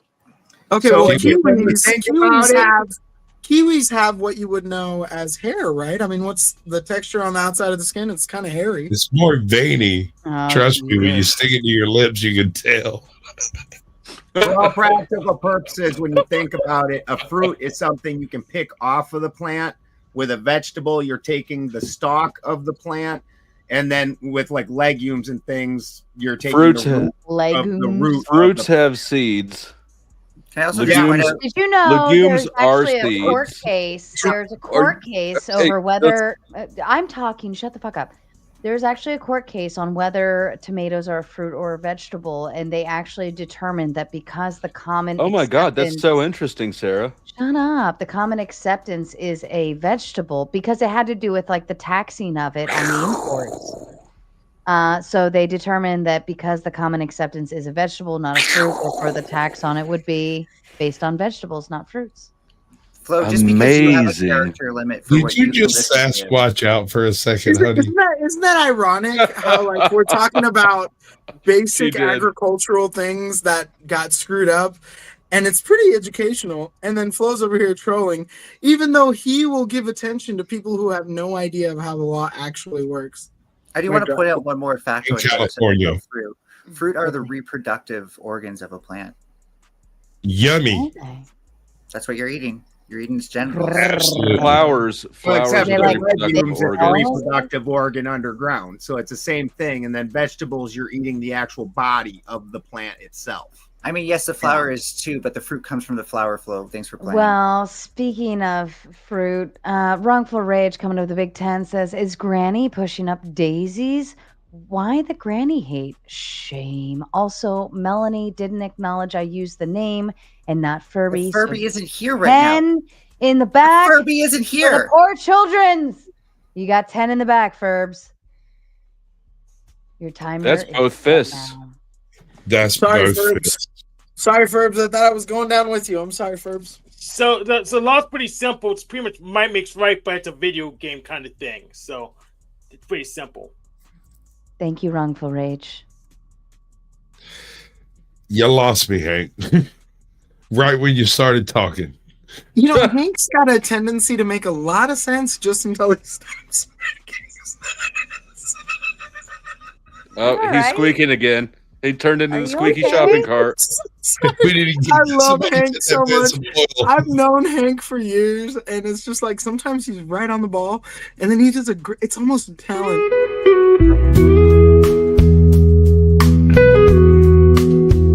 This message is sponsored in part by.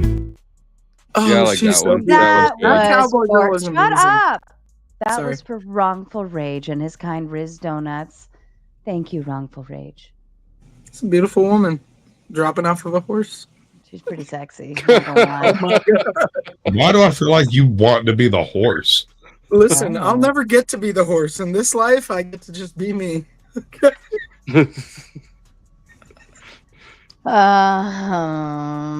I don't know if that's the best plan of attack there, buddy. Yeah. She'd probably stay on the horse longer.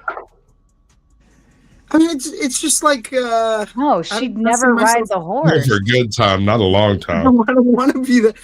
I'm just saying, I doubt I'll be in a situation where I'm in a No, farm. you'd probably be the mule pulling the cart in the back. Probably. Who knows? In your guys' situation, I'll take whatever role. You know give me, what? right? But you may not get to carry the hot girl with the butt cheeks, but you get to carry Jesus. Jesus rode into Bethlehem or something on a donkey or a mule. On a mule. Whatever. They're the same fucking thing. No, there's a difference. Mm. A mule, I think, is like a horse and a donkey, What did Jesus ride in on? No and idea. it was made An for ass. A mule. Listen, let me Yeah. double check. Let me double check. a mule is a donkey and a horse. She's right. And a mule Hank is can't. gonna double check. A mule can't reproduce. A donkey It's can't. one of those Caucasian Sasquatch A mule's never moments tried where- fucking me.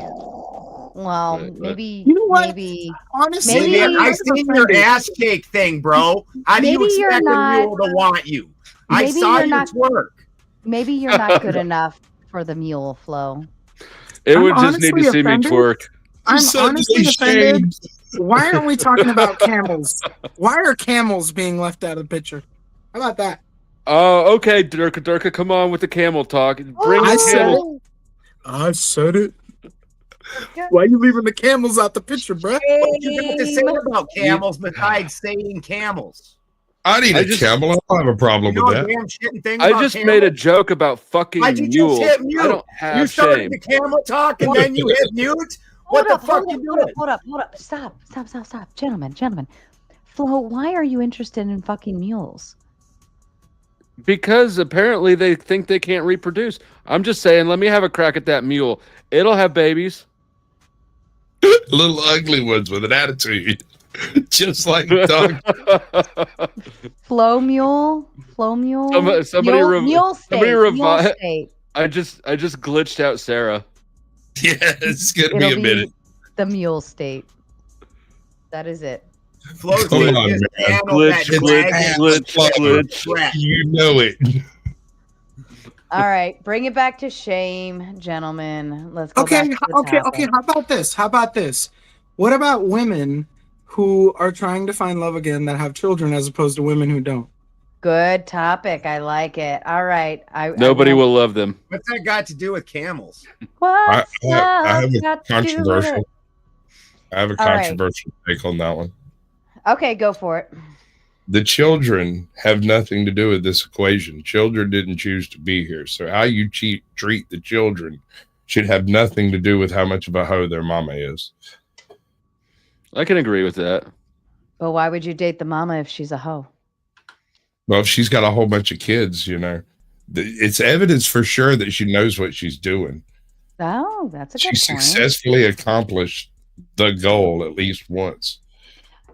You know, I saw something the other day about how a gentleman said, "You're a single mom. He's gonna want to date you one way or the other." And he said, "Guys date married women all the time, and it doesn't seem to phase them. You've got kids. That's not in the way. If he likes you, he's gonna date you." Well, Facts. that's kind of what I was going about earlier. Was do people put shame on you, or do you put shame on yourself? So, if you feel like certain type of way, and you get with somebody that you feel like will give you beautiful babies, as a woman, this would be a good question for you. Give you beautiful babies. What that man is or isn't could be judged by your own family, to the point where it's like, are they going to reject that child because that man is a piece of shit, but you thought he was beautiful and he gave you beautiful babies? Or are you going to have those beautiful babies and not feel shame? You know what I'm saying? Let me make this very simple. Shame is social, guilt is self. There you go. So I think you could, it's the eye of the beholder on that one. Yeah, the legal system disagrees. Yeah, but inevitably, like the way I would look at it is if you're shaming me for something, I have to validate and give you credibility in order to take your opinion into consideration, even more so. For instance, all of these words on YouTube, I just don't give a fuck. You want to call me a hoe? Fine, I'm a fucking hoe. Whatever. If that's what makes you sleep at night, knowing that you can shame me or hate me or whatever the case is you want to do, fine, go for it. Fucking have at it. But if my father called me and said, "You're a fucking hoe, fix your ways," I would have a problem with that, and I would take that personally, and I would say, there's a problem here, right? Like, that is coming from somebody that I give credit to. I give validation to how his opinion is. I respect his opinion. It fucking matters. If I went to the priest and I said to the priest, "I'm a fucking hoe. What am I going to do about it?" And he says, "You're a fucking hoe. Fix your ways," whatever. I'd give validation and credibility to what he's saying. However, if Joe Schmo on the fucking internet calls me a hoe and he's sitting there eating beanbags or sitting there on his beanbag eating Cheetos, fat and naked, in his mama's basement, I don't give a fuck what you think, because I'm still doing better off than you. So it all comes down to, I think, the amount of shame that you take on depends on the credibility you give to the person who's shaming you. So yeah, I took a check on the Bible. Jesus rode a donkey, not a mule, apparently. Why are we on the donkey mule thing again? No, I mean that's because I was unbudging it. I was unbudging it. That's why. I'm just gonna leave. Screw that shit. I think that's a great point, because I think ultimately right now what we're dealing with is a minority of people who are living in abstinence, in faith, or whatever we want to call morally sound. What the fuck just happened to Hank? I have no idea. But at the same time, I think there's obviously a concept of corruption throughout all these morality industries. So it's created more potential for people who aren't following like the orthodox recipe of what it means to be, without shame or guilt. But I totally agree with what Sarah just said, because you have to understand so many people who are judging are just as hypocritical as the ones that are being judged. So you have to determine more so. who's judging you. I think more. Yeah, I guess. I don't know, but I guess you could be right. Well, I mean, even at that, like being Catholic, we feel guilty about everything. Like that's why you get drunk. That's why Catholics are drunk. That's right. I mean, like everything is like, feel shame, be guilty, you are wrong. Confess, go to say 3 Hail Marys, and like everything is wrong. At least like growing up and understanding the Catholic Church, that's how I always felt. Like I was just always. I remember walking into the church with my dad. I was 21. Like huge pregnant with my daughter, and walking in, and I was like, I feel like I should be burning in hell right now. I felt terrible, but that's like it's like the Catholicism, I feel, based on my perspective, like thrives on guilting you into feeling shame for what you have done. That is the point. And I'm a Sikh, and my dad sent me to Catholic school because the education in our area was just way better for the private schooling. And I totally agree with what you said. Like Catholicism is definitely a very strict concept of like being earthly is being sinful. So almost everything you do is you're walking on ice. And, I think that's the biggest like criticism of it. Psyop. That's the biggest psyop. Right. But makes sense. You said you were raised Sikh, right? But you cut your hair. Well, yeah, that's because I was born in the United States. I was born in New York City. So when 9/11 happened, the last thing you wanted was to have a turban in that area. But that's besides the point. What I'm saying is, in regards to Catholicism, the concept is everything. Here comes the poor me. I'm an outsider. Oh, give me a break. Let's do it. Let's do it, man. Let's do it. Sikhism. Okay, if we're going to talk about Sikhism, For me, I'm an outsider. Sikhism is very similar in that sense that you're not supposed to eat meat unless you're starving of death and there's not a vegetable or bean nearby. You're not supposed to cut your hair because it's a symbol of your crown, whether you're a woman or a man. You let it grow out. But these are all things that I'm not a part of. I'm a hybridized version of this society.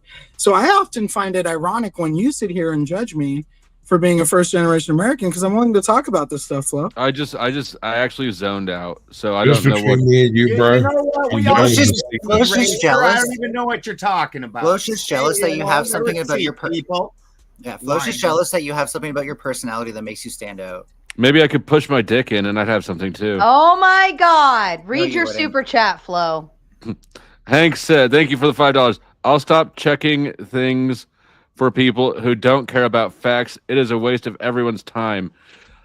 I agree, Hank. They don't deserve you. You're too good for them.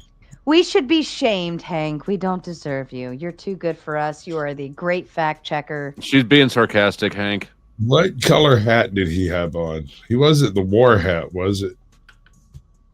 I thought it was like tan color. No, it's like a brownish black color. Still backstage.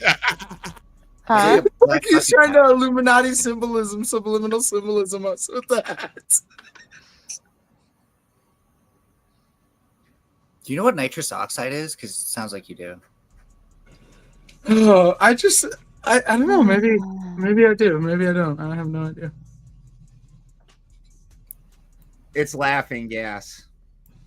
Oh no! I just smoke a lot of oil vapes, and I used to smoke cigarettes, and now I do e-vapes. So when I laugh loud, my lungs wheeze. It's a symptom of being a smoker. Sir, is that not a lack of self-control on your part? It sounds like he's only been smoking for a month. I've never said I was a perfect individual by any means. I'm always here to learn. I'm always here to learn. Shame him. Do it. Shame. Shame.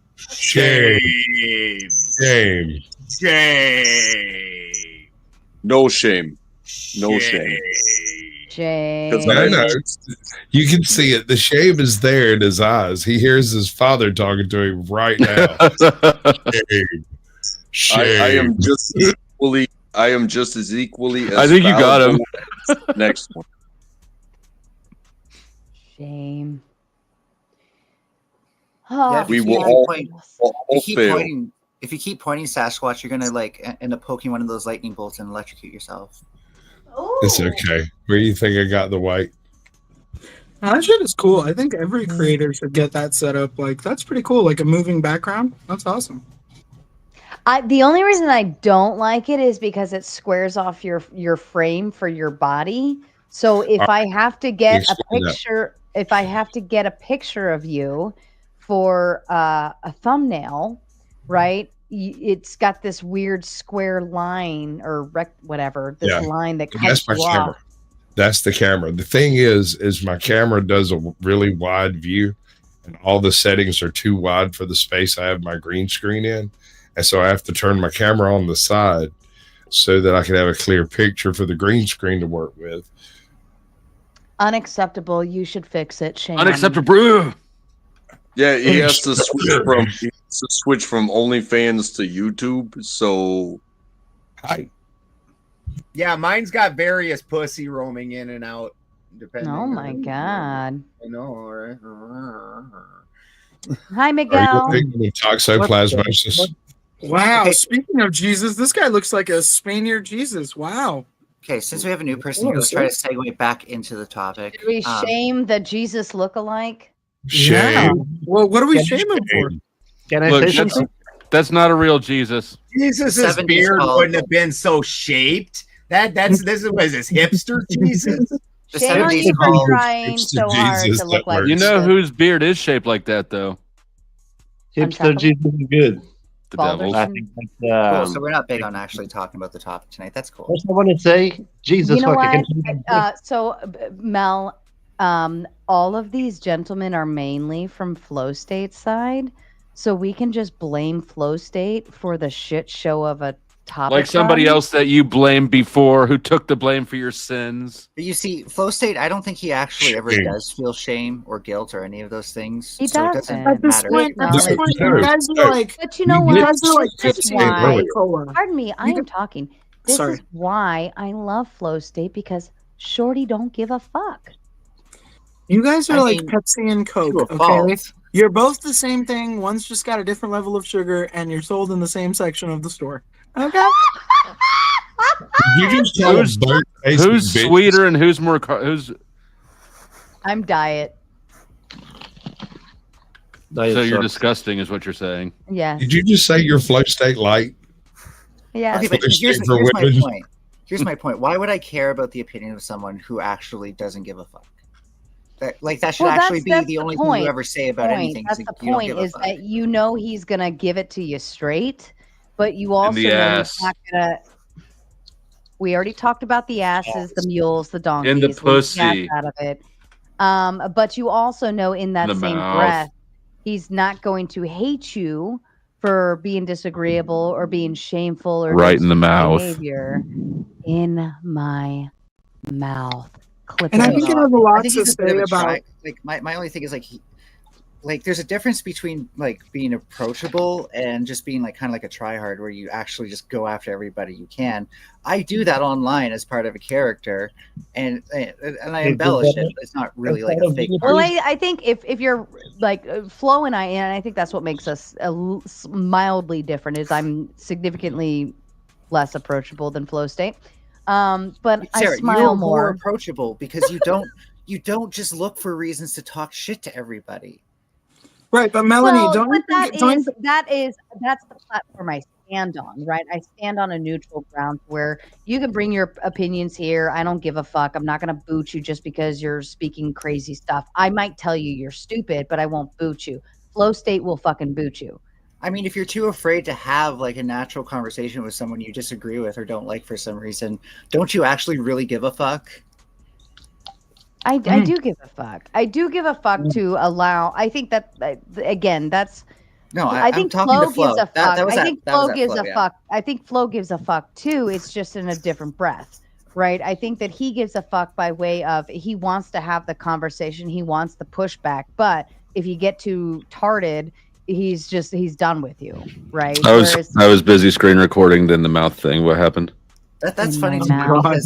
because I act like I can't like nothing makes me feel bad because I do it as a shield because I know that 99% of the things people throw at me is just wrong anyways. So I'm not even going to spend time on it.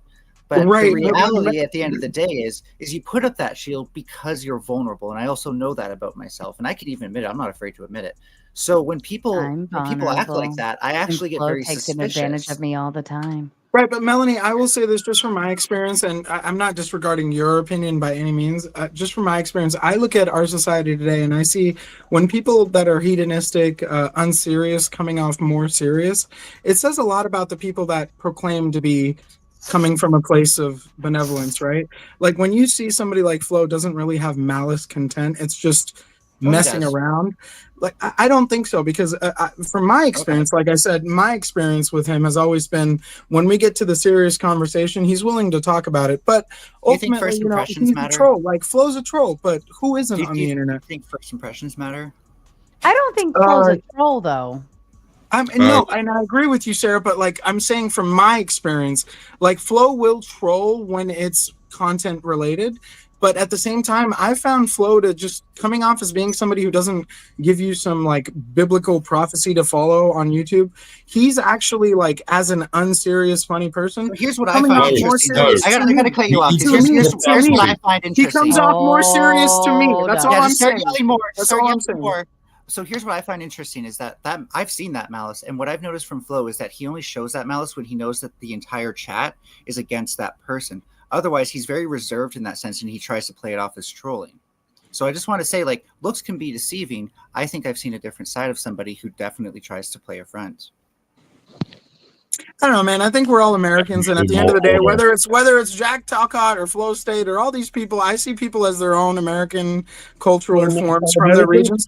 And when I think of Flow, I think just really quick. When I think of Flow, I think of a Flow as like a Seattle kind of punk rock / Kansas. Grew up in a flyover country part of the area, and so he's just like he's a hybrid of traditionalism and modernism. Modernity is everything Flow tries to hit you with, and at the same time he comes from a place of tradition. That's my opinion of Flow. But I also think, Mel, not everybody runs a platform similar to my style, right? So if you're comparing Flow to me, we're going to be like polar opposites in that aspect. And I think most people run their shows the way Flow runs his, right?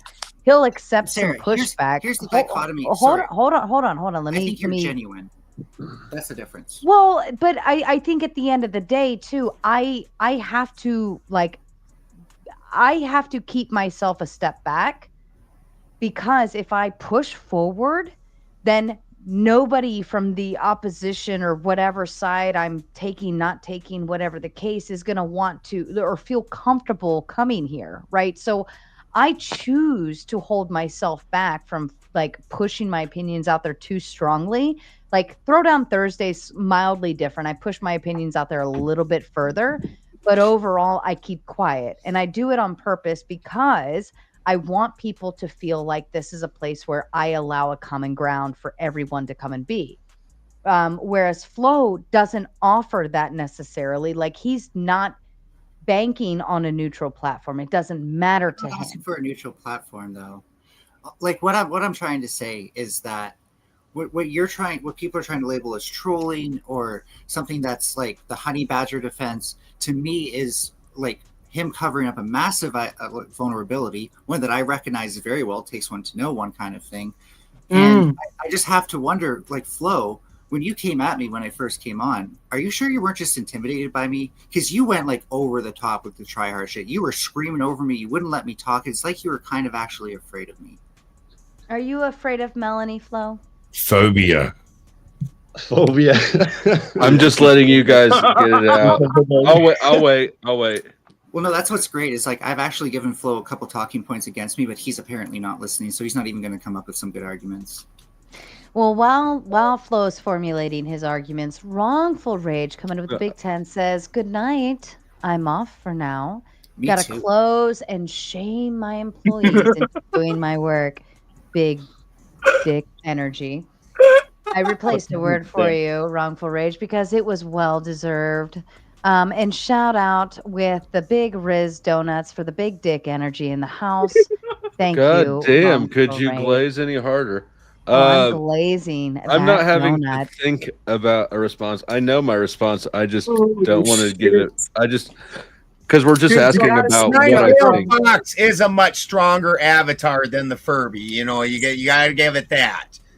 So my general point is I think we enable people who are putting up a front way too much in this space. We're not critical enough of people who like do kind of like that try hard thing where they go way too hard and you're like, what the fuck are you actually doing? It's just so confusing though, because compared to all the other, without mentioning names, fronts and grifts out there, what is fronting about him saying, hey, I take my time to entertain y'all and give you a place to bullshit, so pay me? What's fronting about that? That's not has nothing to do with anything. I don't think that was the context. I don't think the context was about the money at all. I think it was more about his opinions, formulations, conversations, what he tolerates, what he doesn't tolerate, and when he gives pushback and how hard he pushes back.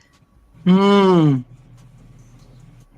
you guys are out of my league. I'm going to shut up. So basically, Melanie is, to my understanding, correct me if I'm wrong, Melanie is saying basically that Flo pushes back harder on Melanie because he knows he has the chat support, the panel support. Everybody agrees with anything against Furby. So Flo's going to just push and have his fun with it just because he knows they're going to be agreeable. Well, I don't think it was fun, and especially was at my expense. And this is the thing is that if you all get your fun from it, that's great. But I need to be having some fun with this too, right? I like making you money, Sarah. You're a good person. You keep this space, you know, at least so that way I can come here and your mods aren't pieces of shit and stuff like that. So I love that. But like, what I experienced, and this is why I asked if first impressions matter, is just pure malice. It was just pure malice the first time I ever interacted with Flo. And I have to ask, dude, like what were you thinking? Were you not thinking like, holy shit, I'm being just way out of line here. Nobody who's I've interacted with for the first time should be treated that way. And there's only two justifications in my head. One, this is just how you are deep down inside. And when you're around people who you think you can get away with, it just comes out because you're just this violent deep down inside. Or B, you're so afraid of having to do a 1v1 with me, you had to try to domineer me out of the chat. So which one is it? So I've already explained to you. I actually explained to you at the time why I was behaving the way I was. Do you remember what I said to you? Just go ahead. Do you remember what it was? I don't know why I'd tell you again. Because you can. Because I can't? No, because you can. Unless it proves my point somehow. I'm curious. Like, I'm not trying to rub your nose in it, but do you remember what I said at the time? No, please refresh my memory. I said you are a bad faith arguer. Why would I argue honestly with somebody who is arguing with me dishonestly? That is why I started talking over you. What about me as bad faith? You're being bad faith that night. I don't remember the specific of what it had something to do with gun control, and you were saying X is more dangerous, and then somebody came back with a different study showing the opposite, that actually owning a gun made you more safe. Something to that extent. I may be inaccurate on the specifics. So was it bad faith? But basically, that study you were being hold on. You were showed that you were wrong. You accepted that you were wrong. You accepted the validity of what the response was, but you did not change your mind nor opinion. You just doubled down on it. So I remember shifted. what happened there. That was with Farney. Farney presented me a paper, and I said, okay, on his face, I have yet to read through this, but I have nothing to refute this with yet. Then I read the paper, and several points of it were the researchers writing about how A, you cannot use this to infer broader points from that data, and B, if anything, the broader consensus is that guns do make households. So regardless, we're getting lost in the sauce. I don't We're know getting what's lost bad in the faith about sauce. that. If anything, that's super good faith. I think you saw that. You got a little bit intimidated by somebody who can actually read papers, and you're like, fuck, I need to find an excuse to never have to debate this bitch one-on-one. No, I actually think you're a bad faith panelist. I think you're a coward. You do? I think I'm. See, this is why would I interact with you in good faith as I am doing right now? Why would I do that? Because I think you know that I'm right about this, that if people actually looked back on those VODs, they'd be like, what Why the are you fuck even is wrong talking with to me? Flo? You should just ask yourself. And at the end of the day, you're trying your best to show that I am a bad faith debater or something, yet that's why I went through it with you. How am I a bad faith debater by going Well, through that's a paper fine. You don't showing need me that it for this actually proves my discussion. point? Well, Furby, this isn't the first time, and I'm not on anybody's side in this instance. This is the two of you. It sounds like there's some errors here in some degree, but this isn't the first time I've heard somebody say you're bad faith. Now, I do also recognize that people throw out the word bad faith with plenty to spare, right? So people are always saying you're bad faith, you're bad faith, you're bad faith. They typically do that when they're losing. However, it doesn't mean that those who do say it, it negates or anything like that. Sometimes it is true. People do come in bad faith. By bad faith, how would we define that? Well, this is why I'm trying to get Flo to give me something I can work with. How would you define bad faith? Coming in bad faith? Well, certainly one thing would be if you present someone with a paper where the title of it seems to prove your point, but you haven't read the paper, and then you just argue from that the whole time. It's a spectrum, right? How deep do you get into formulating a proper argument that is both steelmans your opponent's position, but also refutes it properly? We're not really in a formal debate space. So when people call me bad faith, that doesn't really mean anything, because I've seen Flo make some of the shittiest arguments ever and just call people a bunch of names thinking that's an argument, and I'm bad faith. Like, I know that I throw that shit back sometimes, and I even call people idiots when they will not figure shit out. But at the end of the day, you throw it back.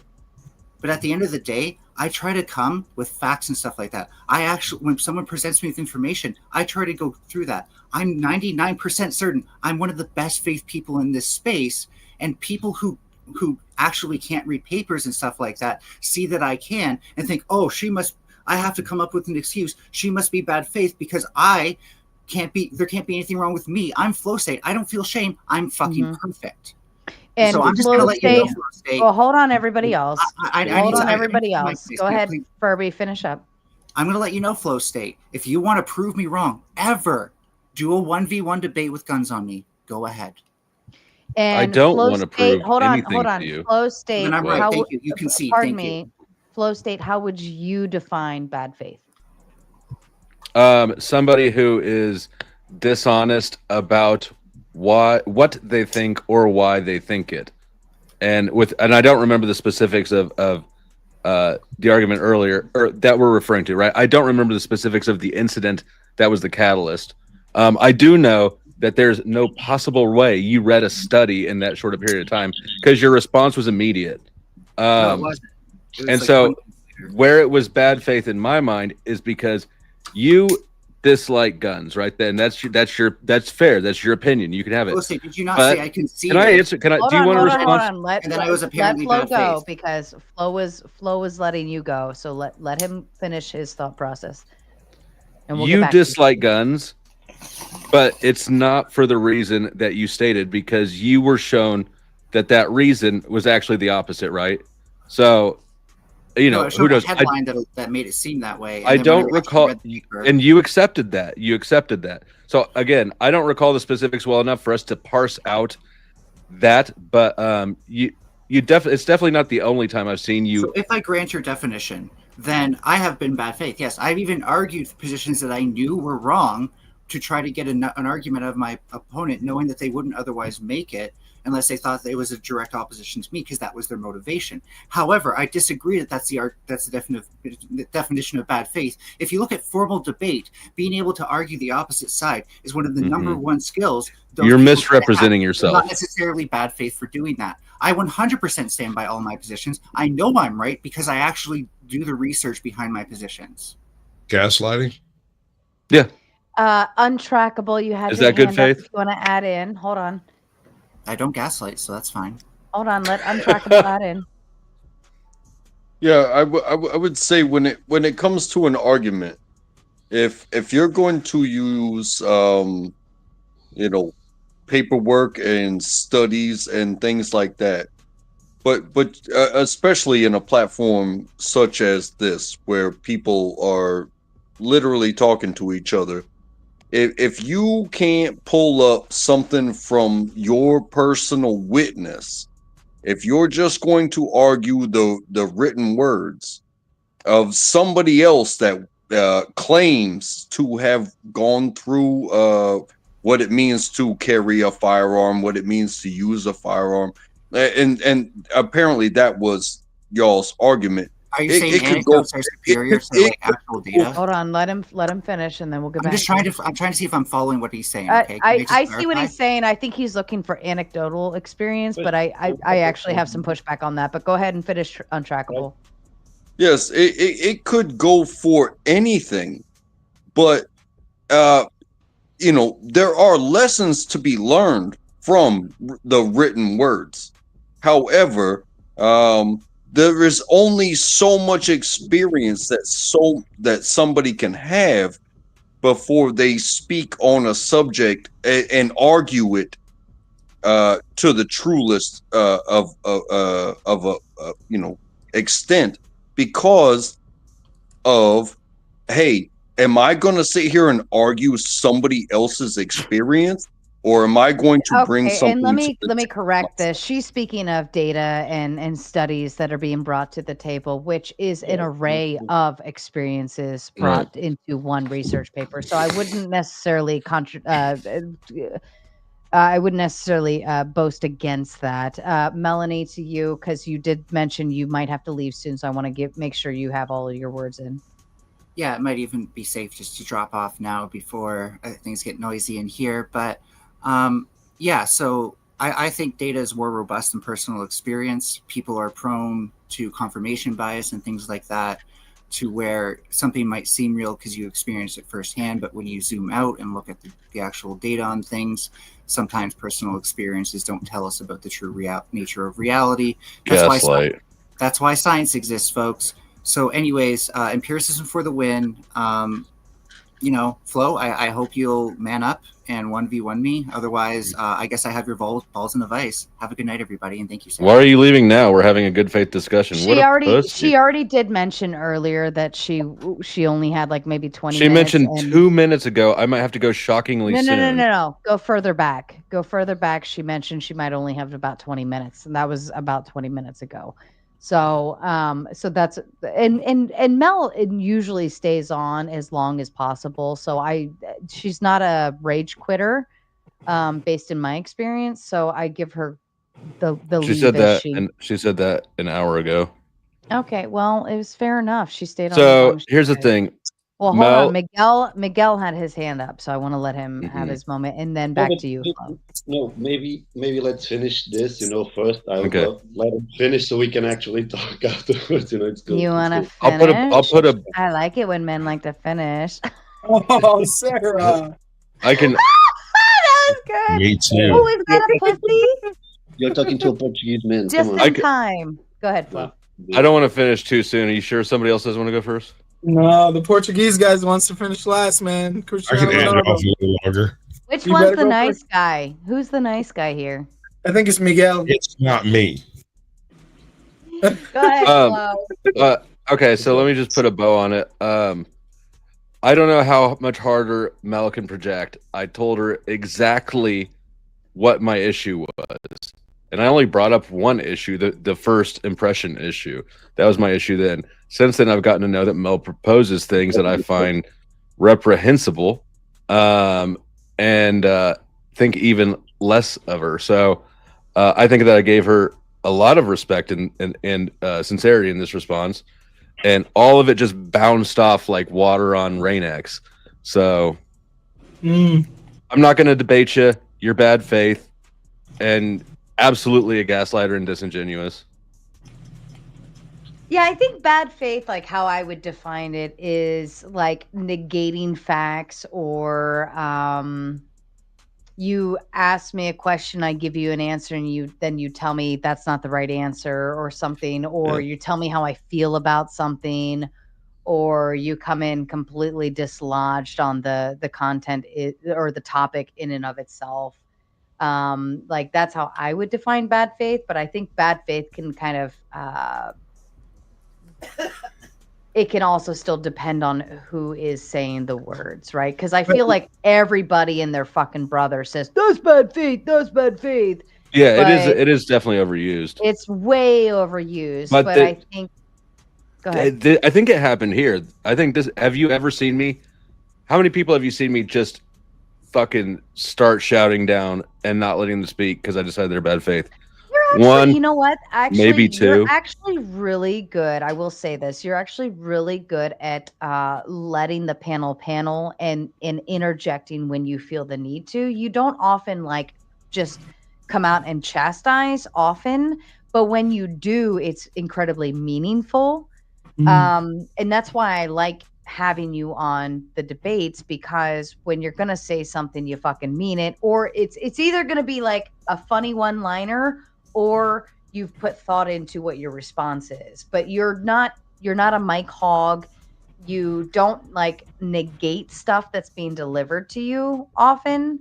But I mean, I like Furby too. And, I mean, she comes on, she takes the heat left, right, center, up and down, and never, like, there's never, she'll never blame anybody for, if she, like, is perceived to lose a debate, which is typically often per the chat. She doesn't blame anybody. She doesn't scapegoat anything. She takes it. She owns whatever she's saying, and she believes it, and she runs with it. And I think that that's very powerful too. I mean, whether we agree with her or not is a totally different thing. But she still owns what the fuck she says, and she comes in to back it up. I agree with both of you guys. I know everyone jumps on my ass for this, but I see the good in everyone. Why do you and, want people jumping on your ass? Stop that. Well, I know everyone does, but I'm just saying, like, it's for this. I Is see that the good like in a everybody. cultural thing for you? Well, let me just say this. I see the good thing in everybody. And so, like, in that regard, I see, like you just said, Sarah, I see the struggle and the adversity and overcoming it. And also at the same time, I see what the side for Flo is too. Like, from my experience as a witness testimonial in the court of law, I have never seen Flo be biased as long as it's not about TOS or spurging. And I can say that as a spurg god myself. I spurg a lot. So it's just like, I've never seen him just shit. You don't say. I've just never seen him be annoying little PICK to people. And Sorry. I actually, I see what Mr. is saying, and I can agree with it. I do think Furby can get a little circular sometimes, and that's when we kind of have to like push her out of that. Like, okay, we've already acknowledged that you disagree, we have to move on. But she'll always kind of find a way to bring it back.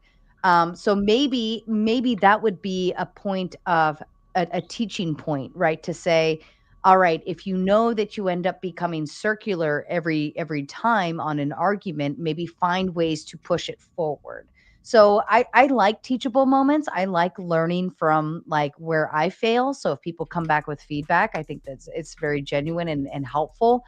So if I could say the Furby could learn one thing from tonight, it would just be to say, try not to be as circular and try to push the conversation forward and move on. Like, find your points of contention, pinpoint them, find the disagreements. Okay, now we agree to disagree, and now we got to move forward to the next point instead of circling back. I'm going to tinkle. You guys have fun. So wouldn't bad faith normally be when you know something's true, when it's provably true, but you still choose to argue from the other side? And that wouldn't that be pretty much bad faith? It's just dishonesty. I just treat dishonesty. Right. If you're having an argument with somebody and they start lying to you, we're playing a different game now. Right. Sorry, then the debate's pointless because they'll say whatever they can say to win. Go ahead, Miguel. When you were talking with Furby, he was saying you got to a point that you said, well, maybe you have to have that conversation with yourself then.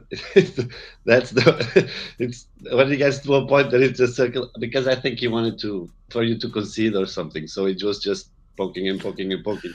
Yeah, and I mean, my input was not apparently useful at all. So I don't know why I'm being asked. But I think that happens a lot. You know, I can see that in myself when you're like, even if you're right on something, but you want it, you want to rip it out or something, I think that's also dishonest. So you can be right and still be an asshole. And I see that a lot in your debates, all of you guys, it happens. Usually, if you're right, people will call you an asshole. Usually. And here's another thing. Like, and this is just this is a moot, or the point doesn't matter, except maybe Mel, who's listening in the chat, maybe this will be something you can go, oh yeah, that is something, and then self-reflect. I don't know how the fuck you could say that I only get in situations where the chat agrees with me. I've gone against all the big ortho bros. I go to black panels all the time where I'm the only white guy. Like, I'm obviously not. Wait, you're not black? It is exhausting. Shit. Like, I'm perfectly fine with adversaries. Can I say something first? Is Sarah there? Nope, I'm not here. Okay. First, that's untrackable who you're hearing. He looks like a man, but he's got a very feminine voice. Dude, I can't believe I'm here.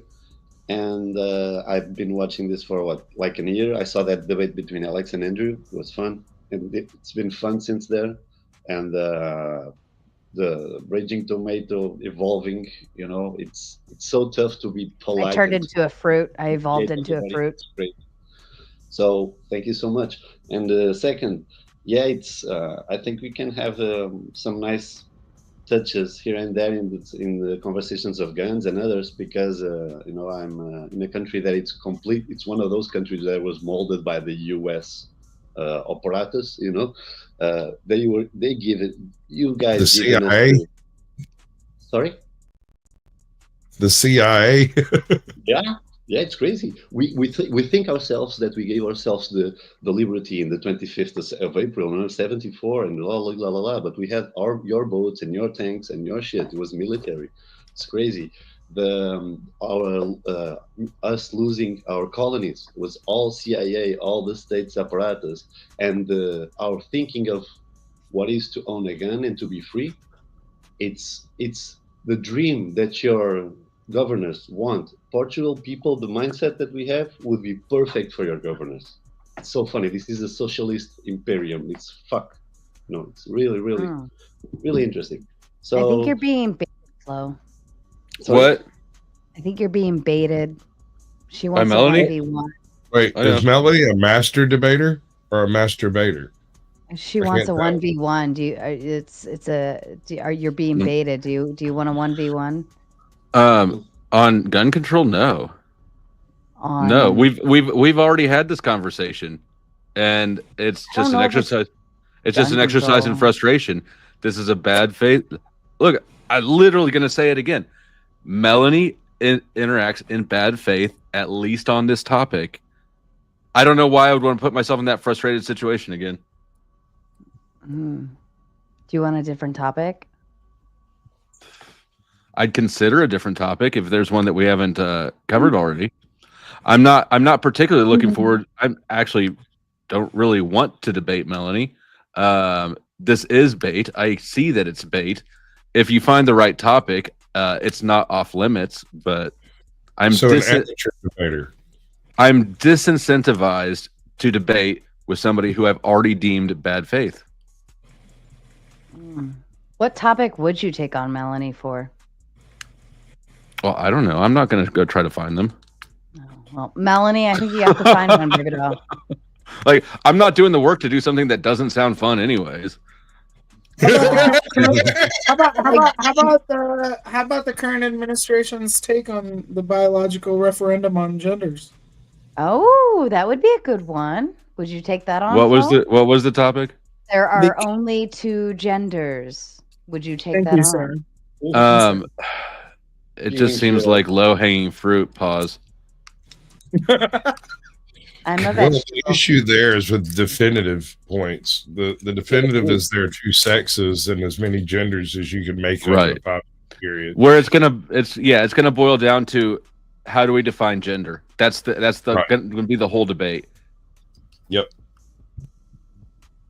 I'll send you some pictures of the tomatoes that I'm gonna have here this year. I'm telling you. I used to Miguel, I apologize because I cut you off. Totally fine. But I saw the comments. It's totally cool. Let's do that shit. It's fine. back to you. No problem. No, I was just saying that I think we can have some really nice conversations because all the aspects that you talk, you talk from where you are. You're actually the thing. You're the United States. So I think maybe we can. I can give you some good points on any matter, whatever is gender, whatever it is, because we catch it here and we recreated some of it, right? The French and the Germans created some of it, and I guess any topic, I love whatever you talk about, and I think we can. We're on the topic of shaming. What do you believe in shaming? Yes. That was the topic. Are you a So fan of shaming people for doing bad things? It's not a question of being a fan. Again, I was born in the North, so the North is totally Catholic. It's very Catholic. But of course, we got the liberalism since the end of the 70s. And we were sold the Coca-Cola, the American Coca-Cola, in every aspect. Yeah, the studying, migration, everything, and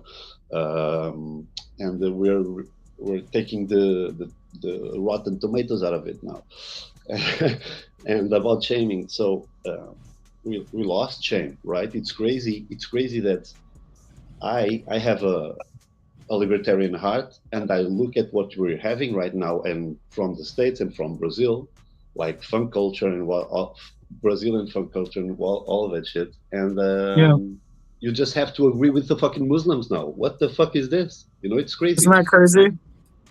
I'm atheist. I'm an atheist or agnostic, I'd say, and at the same time, I'm arguing like in a human sense, like abortion, and the people that are giving the most scientific based arguments are fucking Catholics. What the fuck are we talking about? You know, it's That's really crazy. So shaming, Wow. I don't have to be a fan. You gotta laugh at yourself and you gotta laugh at others. You know, I came from the artist movement, circus movement. I saw in the last 15 years. Circus movement? Circus movement?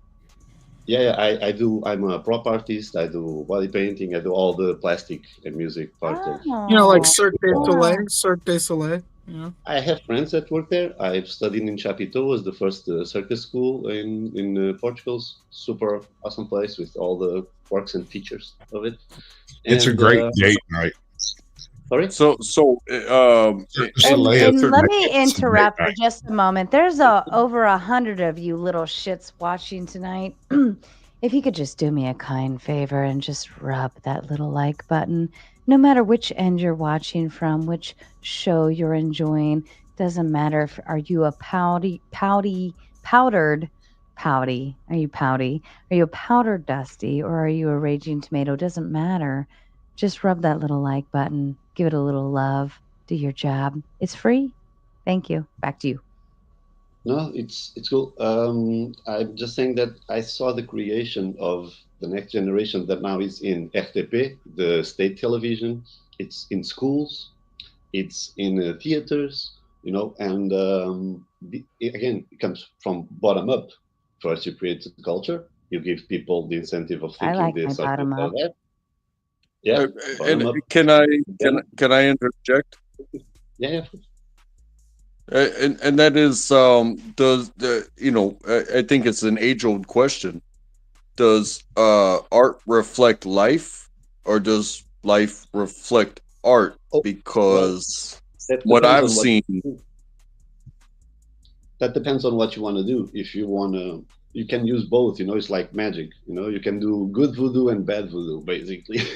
So you see that, for example, in the music industry, you saw what CIA did since the 70s and 80s, right? Propagating types of rap, propagating types of metal, propagating types of rock that creates descendants, You know, it's the Yuri Bezmen of subversion, you know, of culture, stuff like that. Well, and that's where I would say, if you want to make some shit up, go ahead and do that, and use art or life as a base for you making some shit up, versus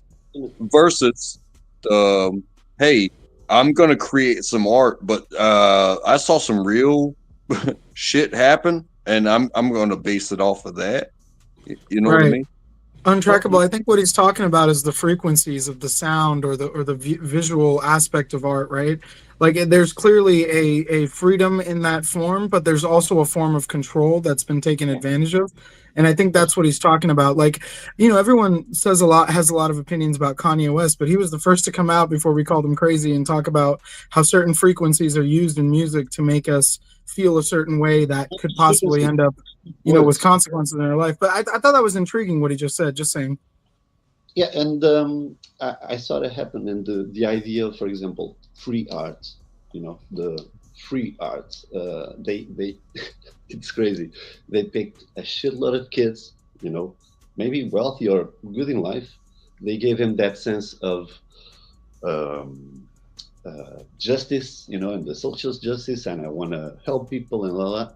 The more mundane your life is, what I'm saying is the more mundane your life is, the more you need to create the facade about yourself. And allow me to interrupt the creativity, but Sasquatch, you are leaving the panel. Would you like to give your final thoughts? Tell everybody to fuck off.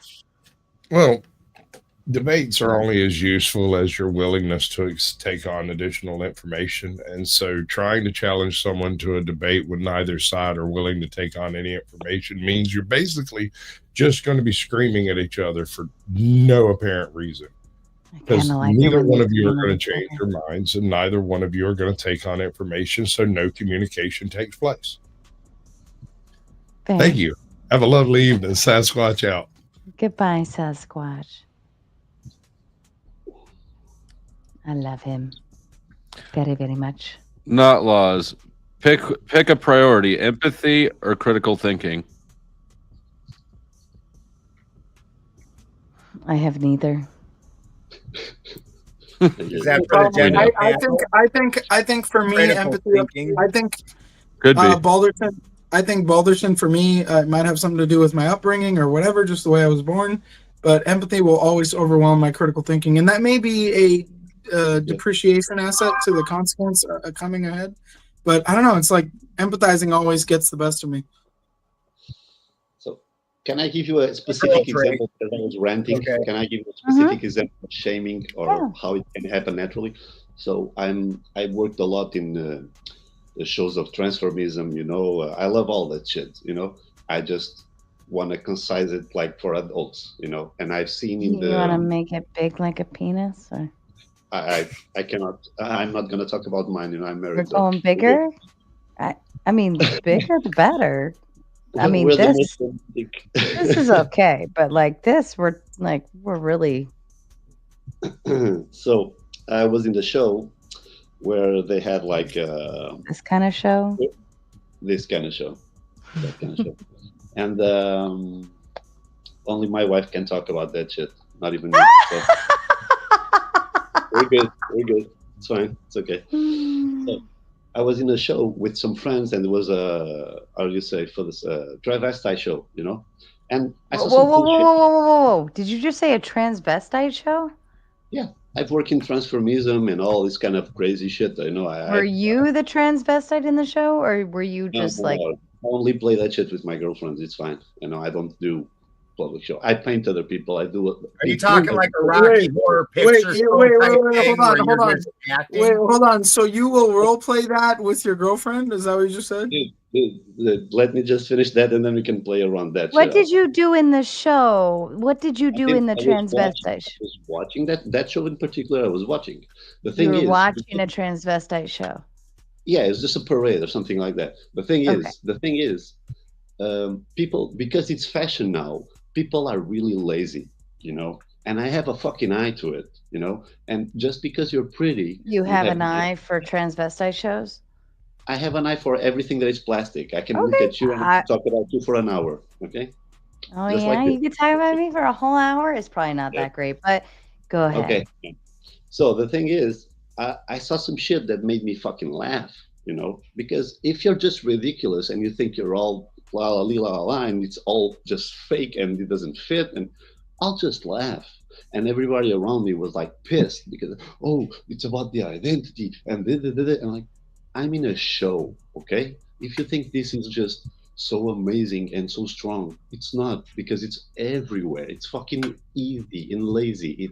They pick counterculture and it becomes pop culture. It's amazing. It's the biggest psyop there is, and I've seen it firsthand so many times, and it turned to be just disgusting to the point of, you know, nudity around kids, sex around kids, erotism around kids. You've seen it all here also. It's really, really, really, really crazy. So yeah, shame. You gotta be ashamed of yourself, you know. That's why, again, I can laugh about myself, you know, but at least be, you know, respectful. And so yeah, you gotta shame, at least laugh if you need to laugh, you know. If people are fucking like angry, it's because they're a bit ashamed of themselves. I'm not sure if I'm supposed to laugh at you or cry for you or just nod and smile.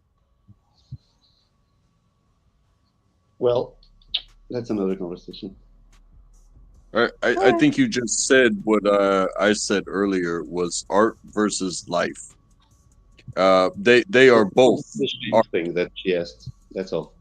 She asked me if I was a fan of it. I'm not a fan of it, but some people laughed at me, and sometimes they were right.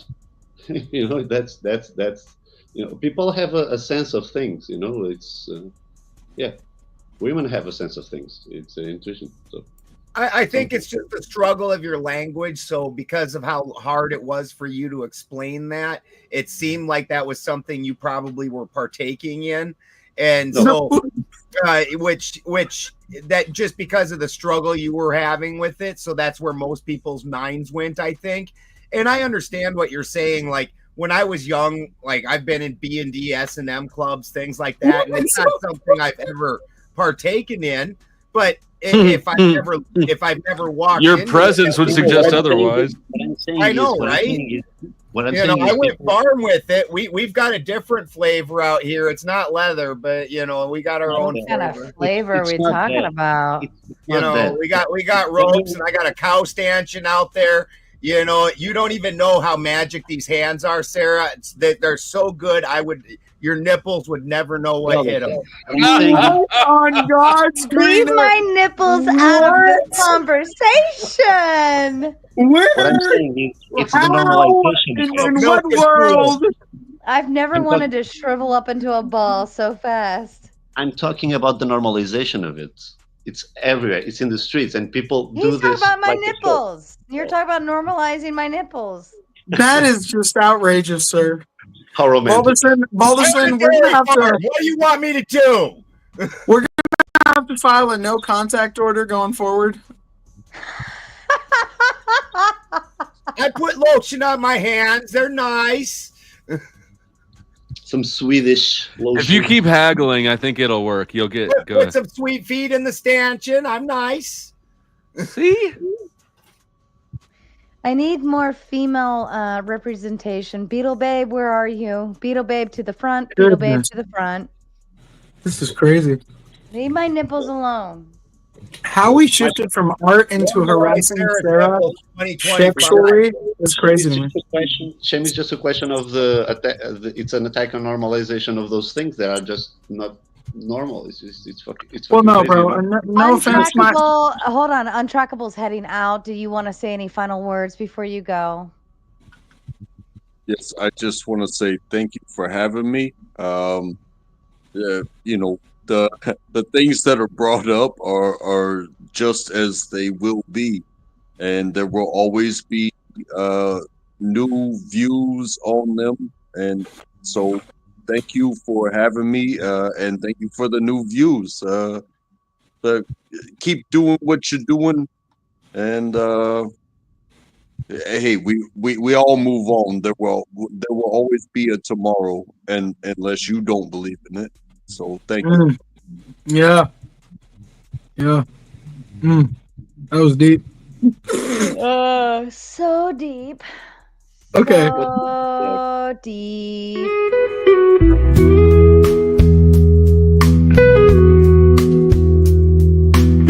This message is sponsored in part by So deep. See, and you guys are asking me, I at least own a dairy. Sarah's over here going like this with penis sizes and going the bigger the better and keep showing this thing with a horse. I don't know what the hell's going on. Well, no, it's This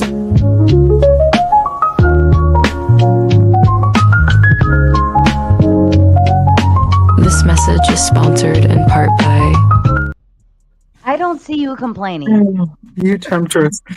Was it a horse or a mare? I just want to know how we went from art and tranny shows in Portugal to you wanting to do all that. Like, what was the transition? She asked about she made the transition from the S&M club to what we do on the farm, and I own a dairy, so you got to imagine that I spend a lot of time pulling nipples.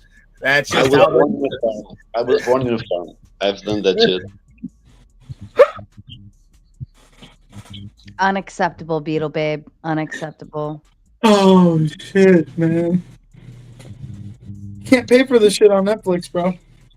So the thing with shame is just that of course it's gonna happen because it gets to a point that it's just too extreme, you know. It's just absurd. And again, I know a lot of people that are trans. I know a lot of people that are completely different. Most people are normal. Stand by. Let me voice confirm. Zephyr, is that you, my love? Yes. Oh, thank God. Thank God. Yeah. Thank God. Long time. Hi, Zephyr. How you doing, Balderson? Good to see you. I'm doing fine. I don't know about my nipples, but I'm doing fine. Was it Cornhuskers lotion you used? I'm an expert. Tomato nipples. It's good. We're just diddying up this whole panel. No diddy. Who'd you just chase off? Who was down? Oh, it was Miguel. You know what? That's the second time he like dropped. I think he drops on accident. I think it's either his Wi-Fi or something, but he dropped earlier too. European Wi-Fi. Yeah, He's it a could nice. just. I think the language barrier is a thing, though. Yeah, I think it's hard. What did he But- say? It's hard. Pause. Well, he was talking about things that he had witnessed, and when he took him so long in a list that it started making it seem like that was something he was for. But then at some point he went on to say that goes too far, and those people should be feeling shame. So he wasn't advocating for it. It was No, just they taking him a long they time. feel it. They feel it. They feel it. That's why when you laugh, They should feel shame. I get what you were saying. No, It just no, took me a no, little no. while. They feel it. They feel it. They shouldn't. They feel Well, it. you think they shouldn't? No. Oh, listen, I'm not even saying about that. I'm telling you, they feel it. If somebody laughs at you and you're not ashamed, you look at them and you're not ashamed. You're okay. If you get fucked up and pissed about it and you rage and you pick people and you transform their minds so they can attack you and they silence you, that And means they'll you're keep fucking attacking ashamed. you. They'll keep attacking you. If they feel like it's working, they'll keep going. So that's what I'm saying. I'm not even talking about if they should or not. We can talk about that, but that's prescription. That's prescriptive. I'm describing. Okay, that's all. Well, no, Miguel, your whole indication, because you were talking about Brazil, and the Portuguese, because it's Portuguese spoken there. You were talking about the similarities of the cultures and how it's changing, and your experience with it and being criticized for partaking in it, right? Like that's the whole thing you're talking about, right? Yeah, about Brazil. It's more about the. For example, my Google Translate now it translates in PTBR. You know what this means? It's crazy. We have industry, we have money to do this. My Google Translate, it translates to Brazilian Portuguese. We had our last prime minister, who is a fucking crook, speaking Brazilian Portuguese when their fucking crook president came here, laughing around. They didn't give a shit. You know what I mean? That's all. They just think about money. They don't think about culture. Russians, look at Russians and how they look at all the European countries. They look at us and think, who are you? Who are you as a people? Why should you be a people and not be invaded? It's crazy, It's that's why again you're gonna laugh at it, yeah, of course. And shame, it's the most basic of it. Even, it's not half of it. We don't need just shame. It's the work that it needs to be done in education. Well, who are you then? Sorry. You said that they look at your country and say, "Who are you?" Well, who are you then? Right. I had this conversation with an old drunken Russian in a cafe. Yeah, it's crazy. He was an Orthodox.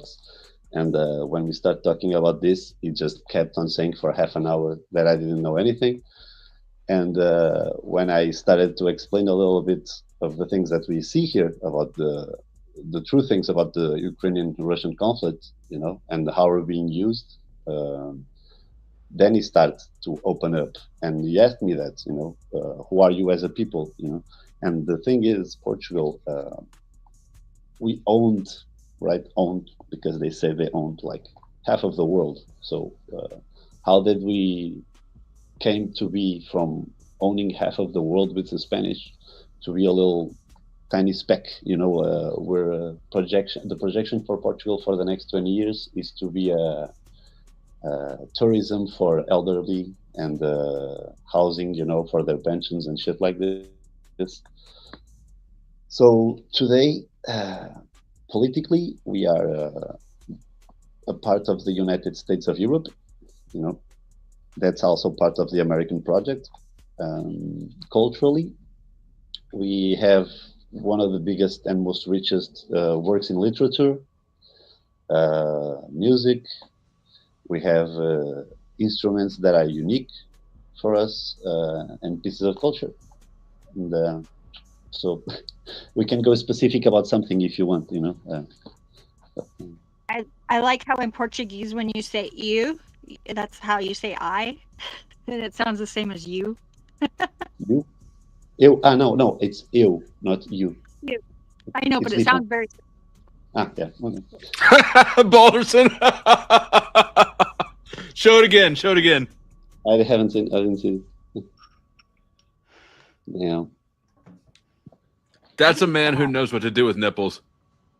Oh yeah, it's a jug. So it's a lot of work that you need to do. To fill that bugger, I tell you that. It needs to start at home, basically. The work. How you doing with nipple pulling, Miguel? Oh, it's good. Shit. It's good? It's good? All right. It's sculpture. Yeah, it's good. It's nice. Yeah, magic hands. I'll be right back.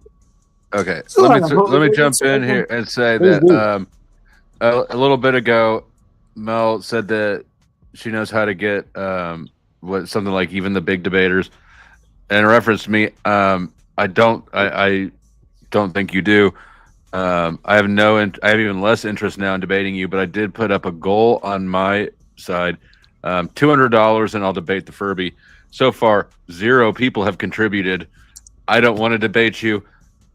My viewers don't want to hear you. Yeah, Naomi, raw milk is very sweet. It's actually through the pasteurization process that it takes. Brother, you got to chill with the low-hanging fruit and pulling the milk out. Raw milk is out. Raw milk, we're all doing homogenized.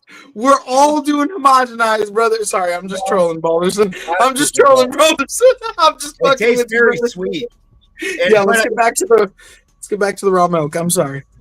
But it tastes. I actually don't know that we should go back to that. That might be something that actually flirts with the TOS. It is illegal.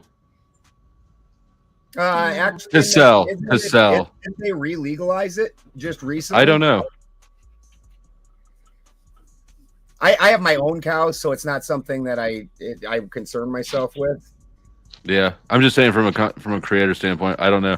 It's probably not a big deal. Facebook is what is really weird about like marketing animal products and shit on Marketplace. I might be confusing the two.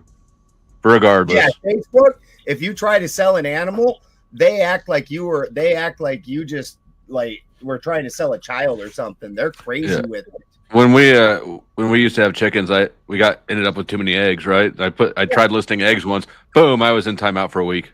Yep, absolutely. And it used to actually be a real decent place. Like if you were looking for a different breeding goat, or a cow or whatever, and especially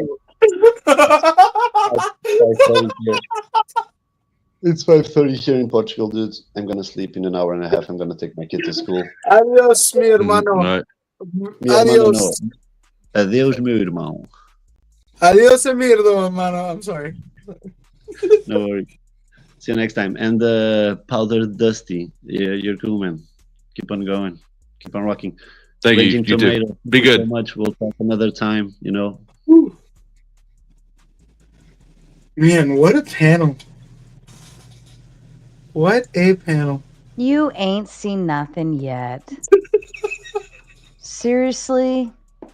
Man, I've seen the highlights. I want to take this guy out to a farm sometime. He's gonna shit himself. I don't know. Bro, I'm Punjabi Jat, bro. We're farmers from India. I know what you're talking about, but it's just honestly, I commend you. No, Balderson, I commend you. It's just very out of left field, but hey, you know what? Shout out to all the milk pullers. Hold on, shut the fuck up. We live for left field. This is left field. You ever milk a chicken? The amount of times this guy's talked about milking animals for milk, I've never heard it before. It's amazing. I'm responding to the chat. If you look over, they're talking all about it. So they're I've been watching it. Well, some of them are saying they're lactose intolerant. Actually, I'm the biggest channel here by a lot, and that's after YouTube took a ton of my viewers. You think anybody cares? So, like, people like hearing about that. They do. Do they watch you milk cows? Yeah, there's videos of me milking cows. I couldn't resist. Do you milk almonds? Do you milk almonds too? I do not milk almonds. That's more skill than I have. Maybe they're not as attractive, Sarah. Okay. Now, if you need to know how to milk chickens, let me know. What? You can milk chickens? What the fuck? Yeah. Shut up, you did all tard. kinds of farming? Are you kidding? Did you just say, can you really milk chickens? Hey man, I'm a first generation American, bro. I don't know anything Chicken about milk farming. is the best. Milking them for eggs. What do you think strawberries are made from? My only experience with raw milk is visiting India and having my family like put it in a steel cup from a cow teat. I And will drinking it. It's actually, pretty good. I will It's pretty actually good. say goat milk is the best. Okay, Sarah. Shout out to goat milk. Goat yogurt, very good. Goat yurt. Goat yurt. So are we done talking about nipples? I hope so. Not anymore. Mine are really Zephyr, I wanted to know your thoughts on shaming. Where do you stand there? I think it's a very effective tool for social control. Oh, that's a new word usage there. So in terms of social control, who is doing the controlling? The person doing the shaming, I suppose. Probably. Society. Yeah, society. Who determines which part of society gets controlled and how? The programmers, the people programming. Who's the programmer? Yeah, usually the government or, whoever's running those parts. Who is who? I mean, I don't we think always like to say they and them and, these people, whatever. But like at the end of the day, who's doing the controlling? Yep. I'm not challenging you per se. I just would like to really give a thought to who is they. GMO farmers or GMO companies. Power, keep it. They get paranoid about losing it, and then they start overstretching their reach in what they ought to be doing. I think. I don't know. Though. Telling you, man, they took advantage of the supply and demand market, right? So, like, they claimed there was not enough supply for produce in that regard, and in order to satisfy the demand, they had to do the GMO concept of it all. And I think that's the problem with like farmers and why they've lost so much autonomy in their own industry. So who's in control? I don't know. My mom, she raises chickens and she sells eggs, and she had to go through a bunch of legal BS because selling them at the farmer's market, and they tried to shut it all down and stuff. Luckily, because they're not pasteurized or whatever they call it. Yeah, but they're the best eggs. I mean, they're so good. So this is what I got, Sarah. The biggest agricultural landowners in the U.S. and the rest of the Western world are Bayer, Corteva, and that's Bayer, the pill company that we get our, Oh, but sorry. Who is providing? Monsanto got bought out by Bayer. She was talking about the social structure and who is doing the shaming, and it's those who are in control and want to control the social structure. Who is there? Who is they? With regards to food and the chicken and egg stuff, that would be the big regulation is a barrier to entry. Mm-hmm. So it's competitors, say your Tysons. Well, yeah. But I mean, are we shaming people selling eggs? The key that she said to get into farmers market. So that's the key. If you're going to be allowed in to play the game, you have to follow the regulations. If you don't want to play the game, you got to basically start a consortium where you and your friends are doing trading or something like that. But if you're going to actually be making money, and then they want a piece of it, and they're going to set up their regulations. Yeah, but listen, I think the concept is like how many more people are going into corporate chains and buying, these produce products that are in these cultivated farms where there's a conceptualization of torture or whatever, as opposed to people going to like their local farmers market and getting like local farmers eggs and you know what I'm saying? Like it's a huge differential in that regard, right? Oh, 100%. I mean, that for all that people don't realize, because they think because of those regulations that those farms are actually more expensive, but they produce in such a large bulk that their stuff's infinitely cheaper. Like for me to organically grow something, like my cows are all organic. I go down and hand milk them. They're fed nothing but orchard grass, blah, blah, blah. For me to grow organic vegetables without using any kind of chemicals or anything else, I've got to go around and do everything by hand. And I can't monoculture.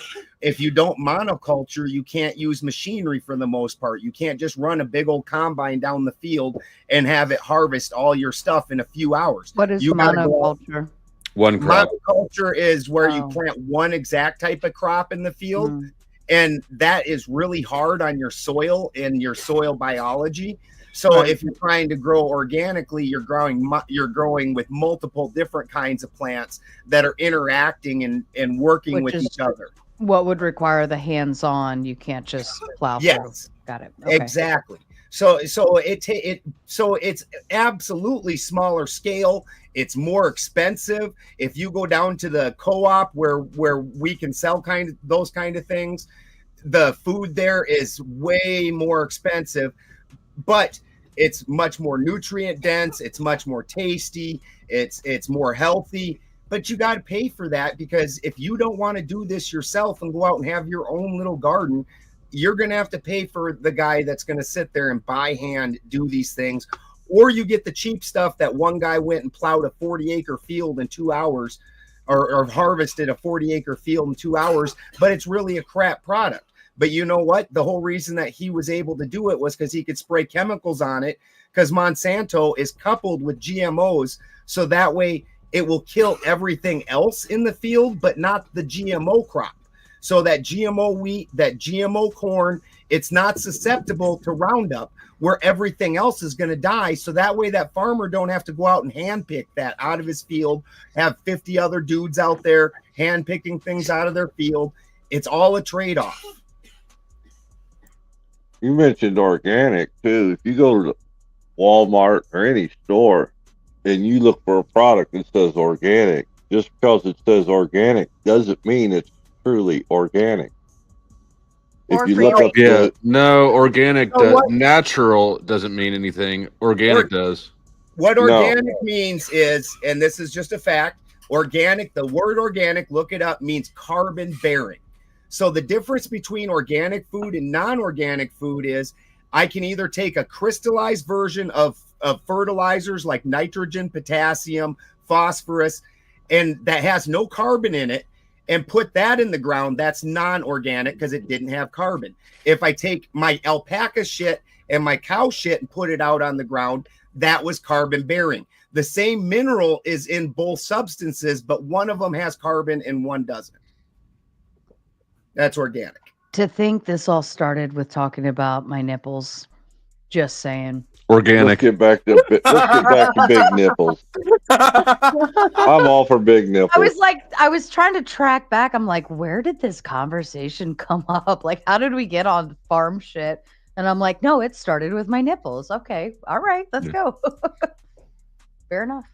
Sarah's cheese is also the best. Cheese? What? Mm-mm. You're a problem, dude. You're a problem. I know. I've been told that my whole life. It won't change.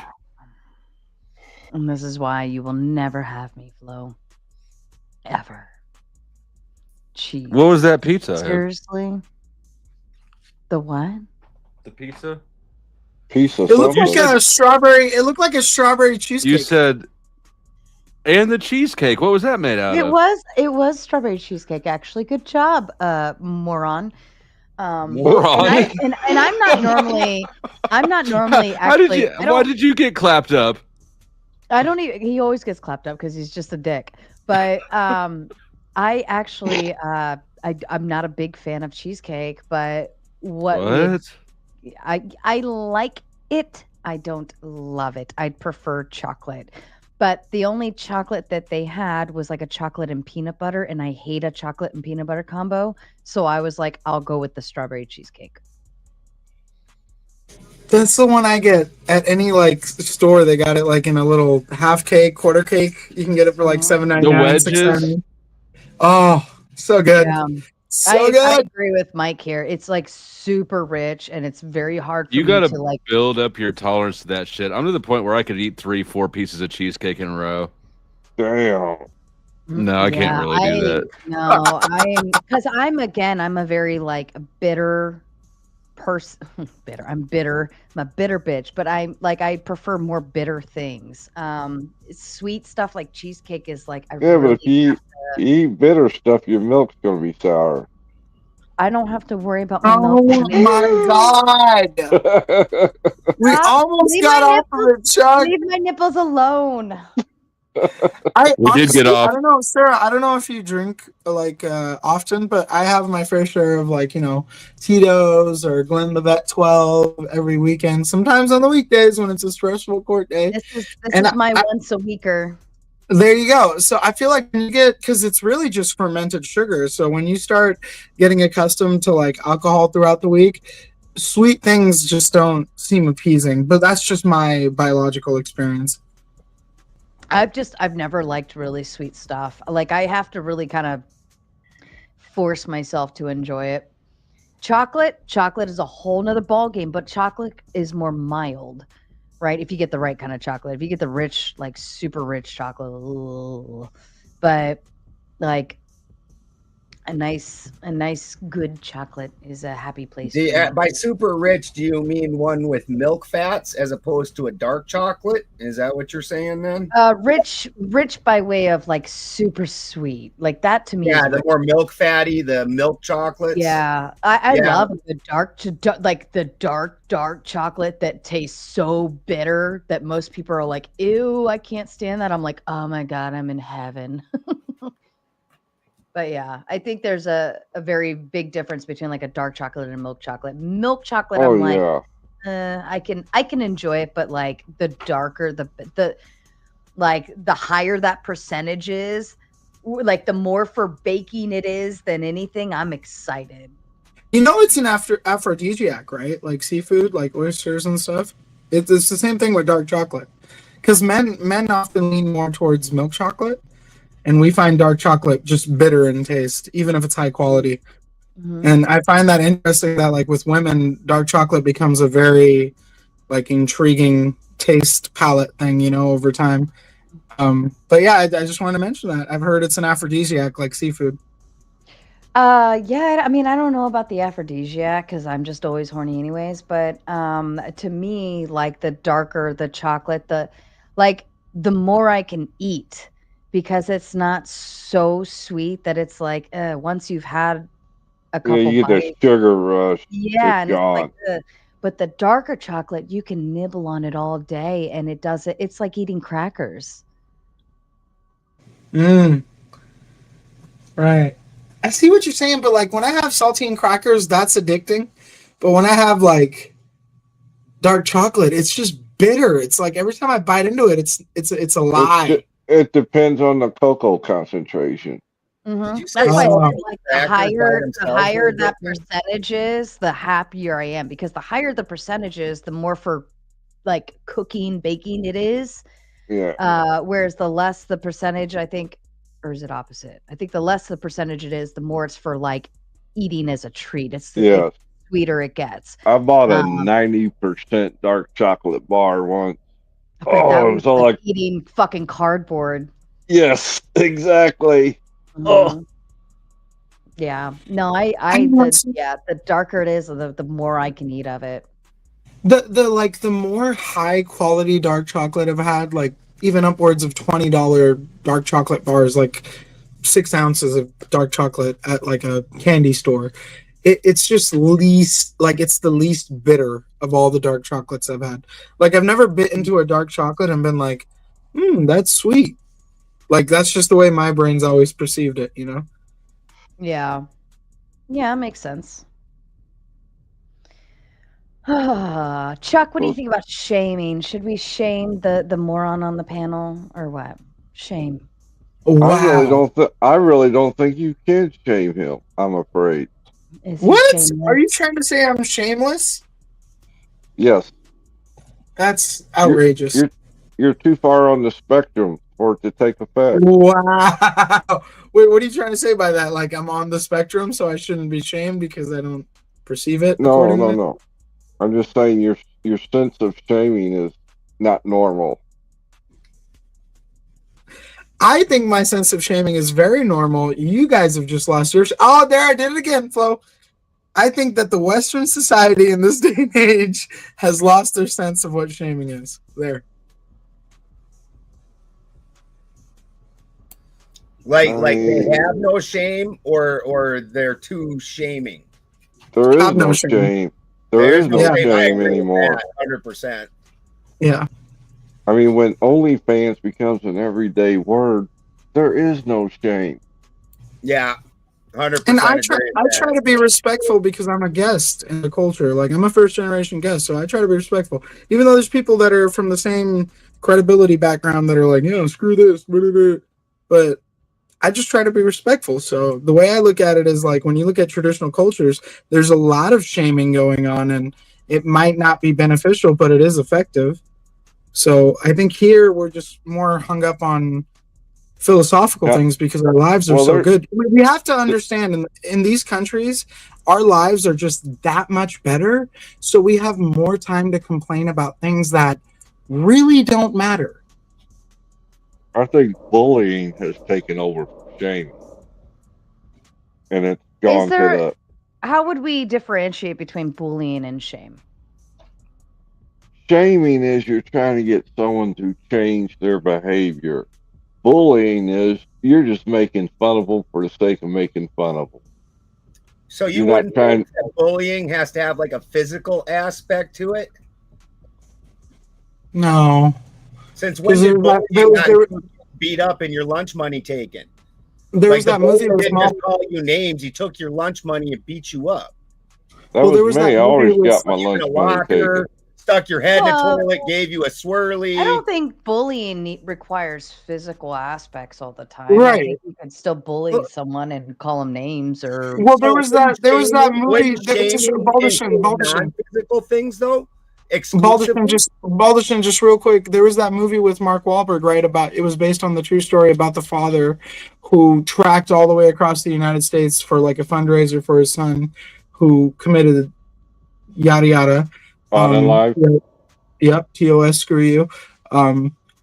Right. So like, there's a movie about that. Like, it doesn't have to be physical. I agree with Sarah. So then how would you even differentiate? Because again, shaming you absolutely know isn't physical. And if you think classically, bullying was always a very physical thing.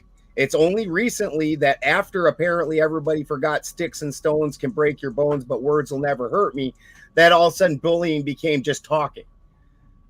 That wasn't always the case. Bullying was always physical. You didn't go home and be like, oh, they said some stuff to me.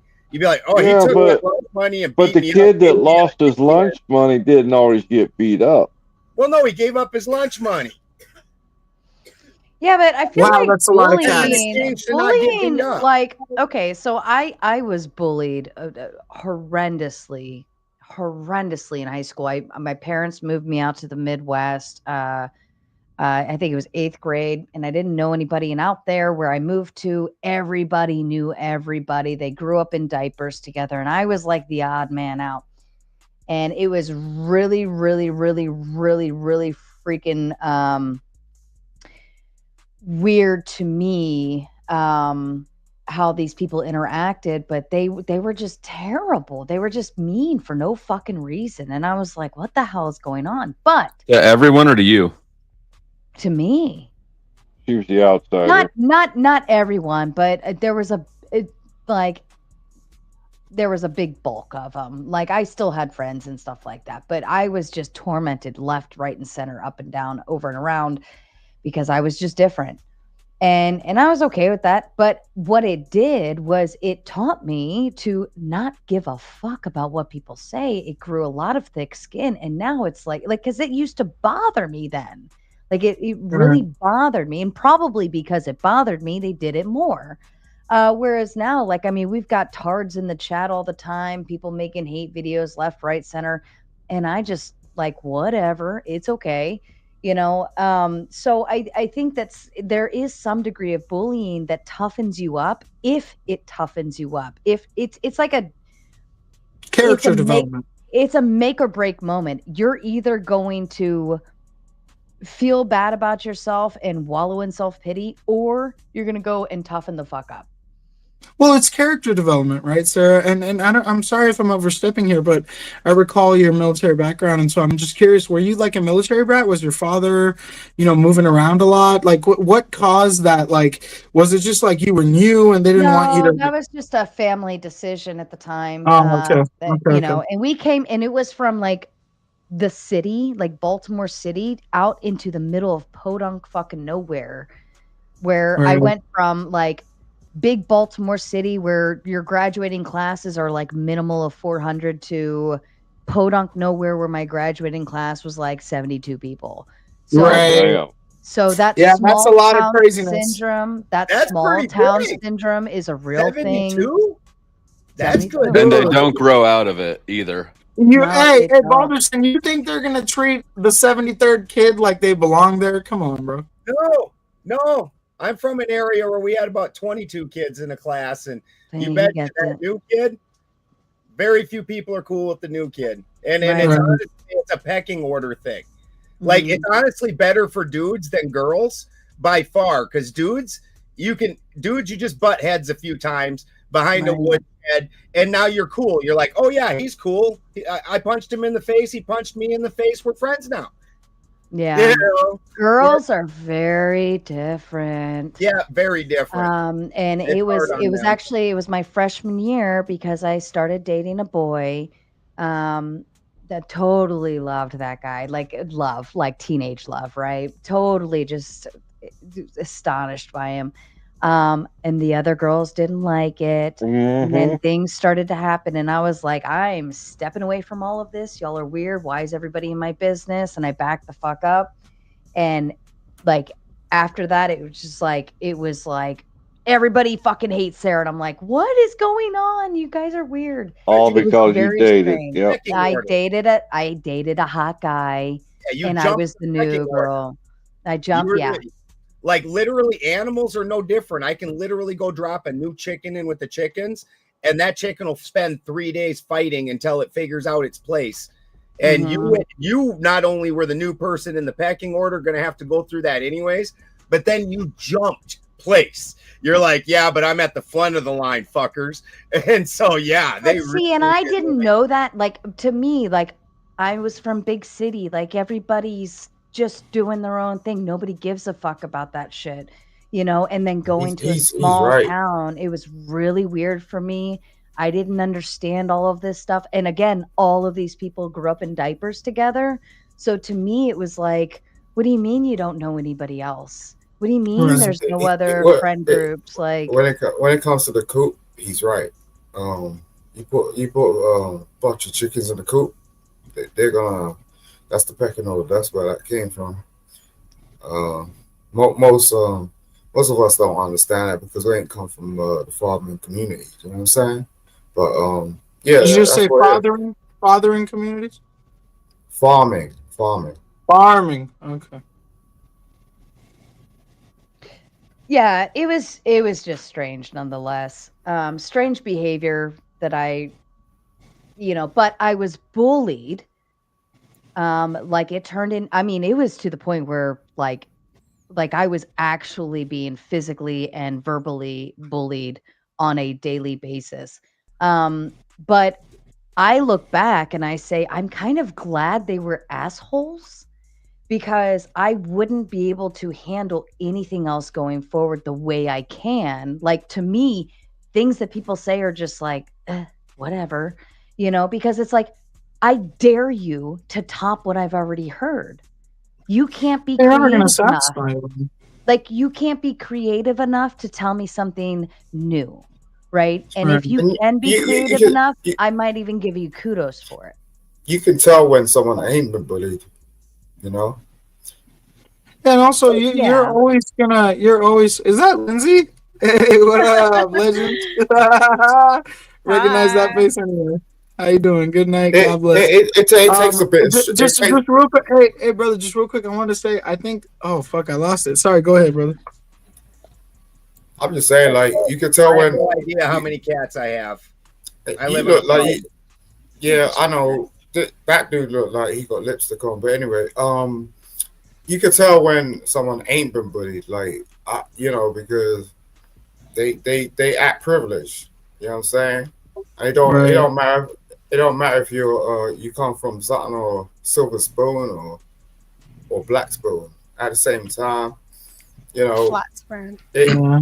You know what I'm talking about. Yeah. And that just reminded me. That just reminded me that you can never. Gail just came in. Gail just came in. She was quick with that. Fatty just rated us.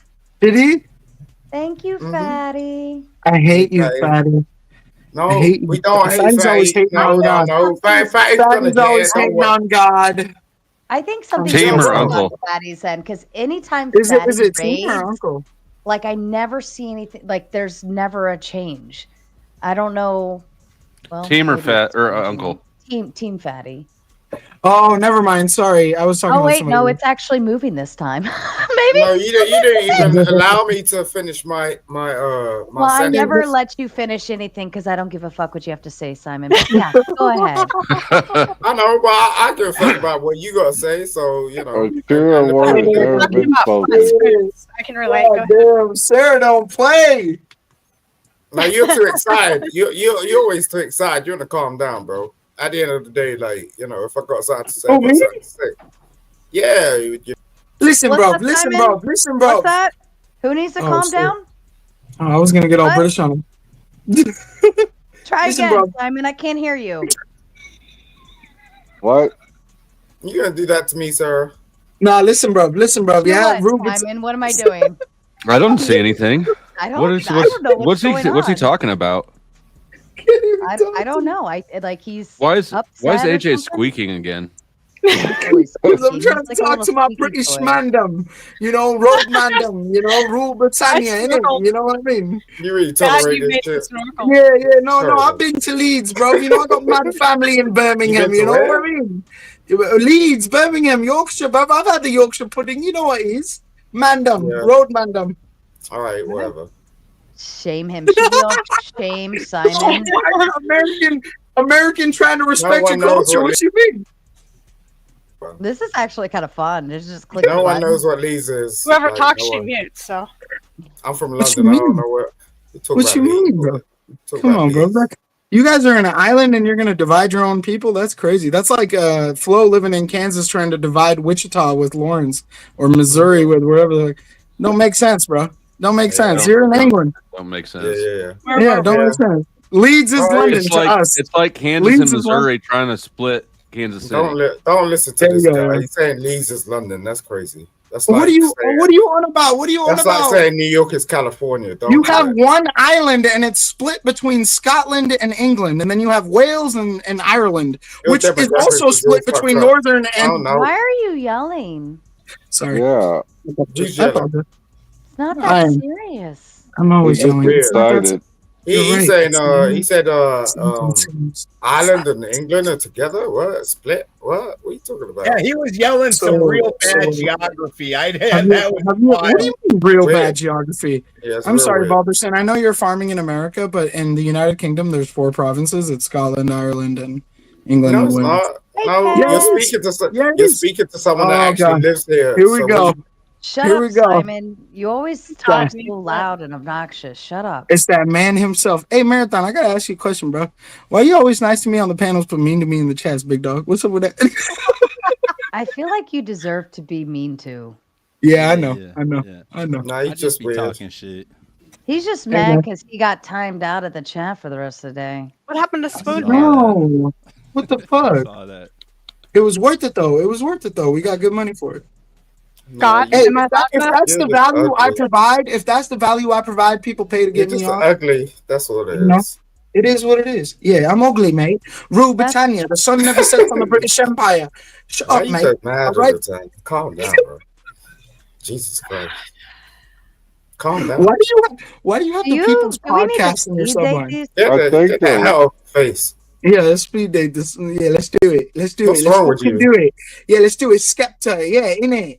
Why did you guys just have 4 prime ministers in the You time look span of 1 Iranian. year? Like, I don't even know. Why did you Where guys you just have from? 4? What do you mean? Where you from, bro? You look Iranian. Where you from? I'm Iranian. You look Iranian. Listen, bro. Listen, what's up? listen. You from the UK? You know the Sikhs, right? We fought in World War II. Where for your you, right? parents from, though? Where your parents You know, from? hey, you know who Sikh people are? No, I don't. Because I'm You don't, English. but you claim to be from England, so you're just an immigrant in England. No, You're but- just an all right. African immigrant in England, right? You say you're Sikh? Is that No, what you yeah, said? because if you were a real British person, you'd know the Sikhs. Nah, all you right, know, you're one you of know, those you ISIS know. motherfuckers. You talking Okay, about I you get- talking about I Leeds get in it. London. All right. You hold up, brother. You talking about Nah, Leeds in nah, London. you're talking You about don't Leeds, know. You don't know in your country where you can't have a knife. Sikhs are allowed all to right, have a I get it, knife. I get it. You're an You don't immigrant. know. You don't You're know an that. immigrant. You're Oh, an you don't immigrant. know. You don't know that Sikhs are allowed to have Where were knives you and you born? aren't. Where were you born? You don't know we fought for you in the war against the Where Nazis, were did you you? born, bro? How is it that Where I were know you more born? about your shit island than you do? Yo, where were you Come born? on, man. You a batty boy, bro. Where are you born? Batty boy. Where were you born? I'm asking you, bro. Where were you born? New York City, bro. Queens. Nas. You know Nas, yeah? Queensbridge okay. Poet? Yeah. All right. Move to California after 9/11, bro. Yeah, What yeah, you yeah. know? What you know with your pot pies and your sausage I know what rolls? you look like. What you That's know I know. with your pot pies and your sausage rolls and your See, Nando's? What dude you is know? fucking What crazy, you know with your pot pies Yeah, and your all right. sausage rolls? What you know? Why What you you know about asking me stupid 9/11, bro? questions for? You said you're Yeah. from London. You I said don't you're from even- London. I don't What you even know? understand what the hell you're talking about because you're from Iran. Well, You're is from that Iran. American? Did you just break your accent from into Iran. American? You're I'm from you're Iran. though. I'm from Yeah. Punjab, bro. I'm from Punjab. Hey, shout Yeah, out to Iran, though. You see People this in shit? Iran go hard too. Yeah, do that. You know, with that shouting and screaming on Yeah, a do Friday. that, Skepta. Bad man coming through the streets, road man. Yeah, you don't know, British. We can't have guns, but we hit you with the acid. Right, Yeah, you're gonna pray. we're bad. We're bad Ain't in praying on London where there's Friday. CCTV Quit, everywhere. bro. Bro, Yeah, you do step all that outside in your city in London, you got cameras Yeah. on you. Yeah, Yeah. yeah. Yeah, what's you want up? Me to What's bow up? down to you? Want me Yeah, to bow you down wish to you were here, bro. You Yeah, do bow you want me down. to bow You do down bow to down. you, right? You do bow down. You do bow down. All right, do your shit. Hey, listen, bro. Let's keep it real, yeah? DJ T, you heard of him? Donald Jr. No, I heard Johnson. that. What are you talking about? You have, yeah? He's I like, know, you had a guy like him, yeah? You had a guy like to the whole house doing some HMO Oh, shit. hey, listen, bro. You When's have the like last time you actually paid listen, rent? bro. Listen, bro. When was the last I time pay you did mortgage. I pay mortgage, bro. I pay mortgage. I pay mortgage. Big time shit. You don't know. You don't know. But listen. Listen, though. You how much? Listen. Hold on, brother. I'm not asking you about. I'm not asking you about your little lot house living next to your little duplex. Yeah, I'm not asking you. How much you pay? Listen, guys. I've been to London, right? I've been to Leeds. These people live in. Hey, guys. These people live in one house, and it's two people living in one house. Half the house is one people. They have no room. You're traveling over here. Listen, forget having a Ford 150. To fucking America. Forget having a Ford 150 on the British M1. Listen, bro. You ever been in anything on the M1 that's not a pregnant Mini Cooper, bro? You trying to just blend in? You trying to blend in? You trying to blend in? Bro, you from the People's Podcast. You from the People's Podcast. That's the joke of YouTube Panelverse, bro. You're from the joke community of the YouTube Panelverse, bro. People's Podcast. That's what you put in your sub. That's what you put in your sub, bro. People's Podcast, bro. You might as well have put Megan and Harry in your subline. We would have respected you more, bro. People's Podcast. What a joke. Why do I want your respect? What a joke. Why'd you jump on the panel? Why'd you jump on the panel then? Why'd you jump on the panel then? You here, aren't you? You here, aren't you? Yeah. Pretty lame excuse, innit? Pretty lame excuse, innit? You're here. So what's up? So what's really going on? Try to read correctly. Like, at the end of the day, what the hell are you talking about? Thank God. That was getting tough. Thank God. It was rough to listen to. Yep. I've never said I wanted you to listen to me, you cocksuckers. Whoa. Well, Lou says to use my credit. So what's the credit for? Because I know she had something earlier. I'm not sure who. You know what? Drop Simon and AJ for 5 minutes each. Yeah, all right, that's fair. Damn, Kajabi got it again. And Lou, if you want that adjusted at all, let me know. But I think that. What's up, Lynn? Hey, can you hear me okay? Yes, I can hear you. Yeah, you sound good on my end. Okay, cool. I was going to weigh in on this if I can. Go ahead. I don't know. I'm not on sure. What? Good timing. The whole shaming does it work? I think no. And it's in kind of opposition to tomatoes, but there's a reason for that. It's not that what she said isn't smart or intelligent, but not everybody's a strong person. Some people come into situations, school or whatever it is, with low self-esteem. And I'm going to say shaming really backfires on people with low self-esteem because it pretty much serves to lower your self-esteem even more. And without your self-esteem, that's almost like having no health. That's part of your mental health. Without self-esteem, you don't have the balls or the guts to do anything. I mean, you would, despite your, the negative voice in your head saying, you can't do this, you're stuck, you're ugly, you're this, you're that. But if you can't overcome all of that teasing and all of that negativity and all of the shame you get from other people, both serious and people just ragging on you because you're in a new school or whatever it is. She said it was bullying, not shaming. There was a difference, and Chuck made that differentiation between shaming and bullying. Like, bullying wasn't really shaming me for this or that; it was just picking on me. I think it's one of the same. I don't, because I wasn't being shamed for anything, right? I was just being picked on.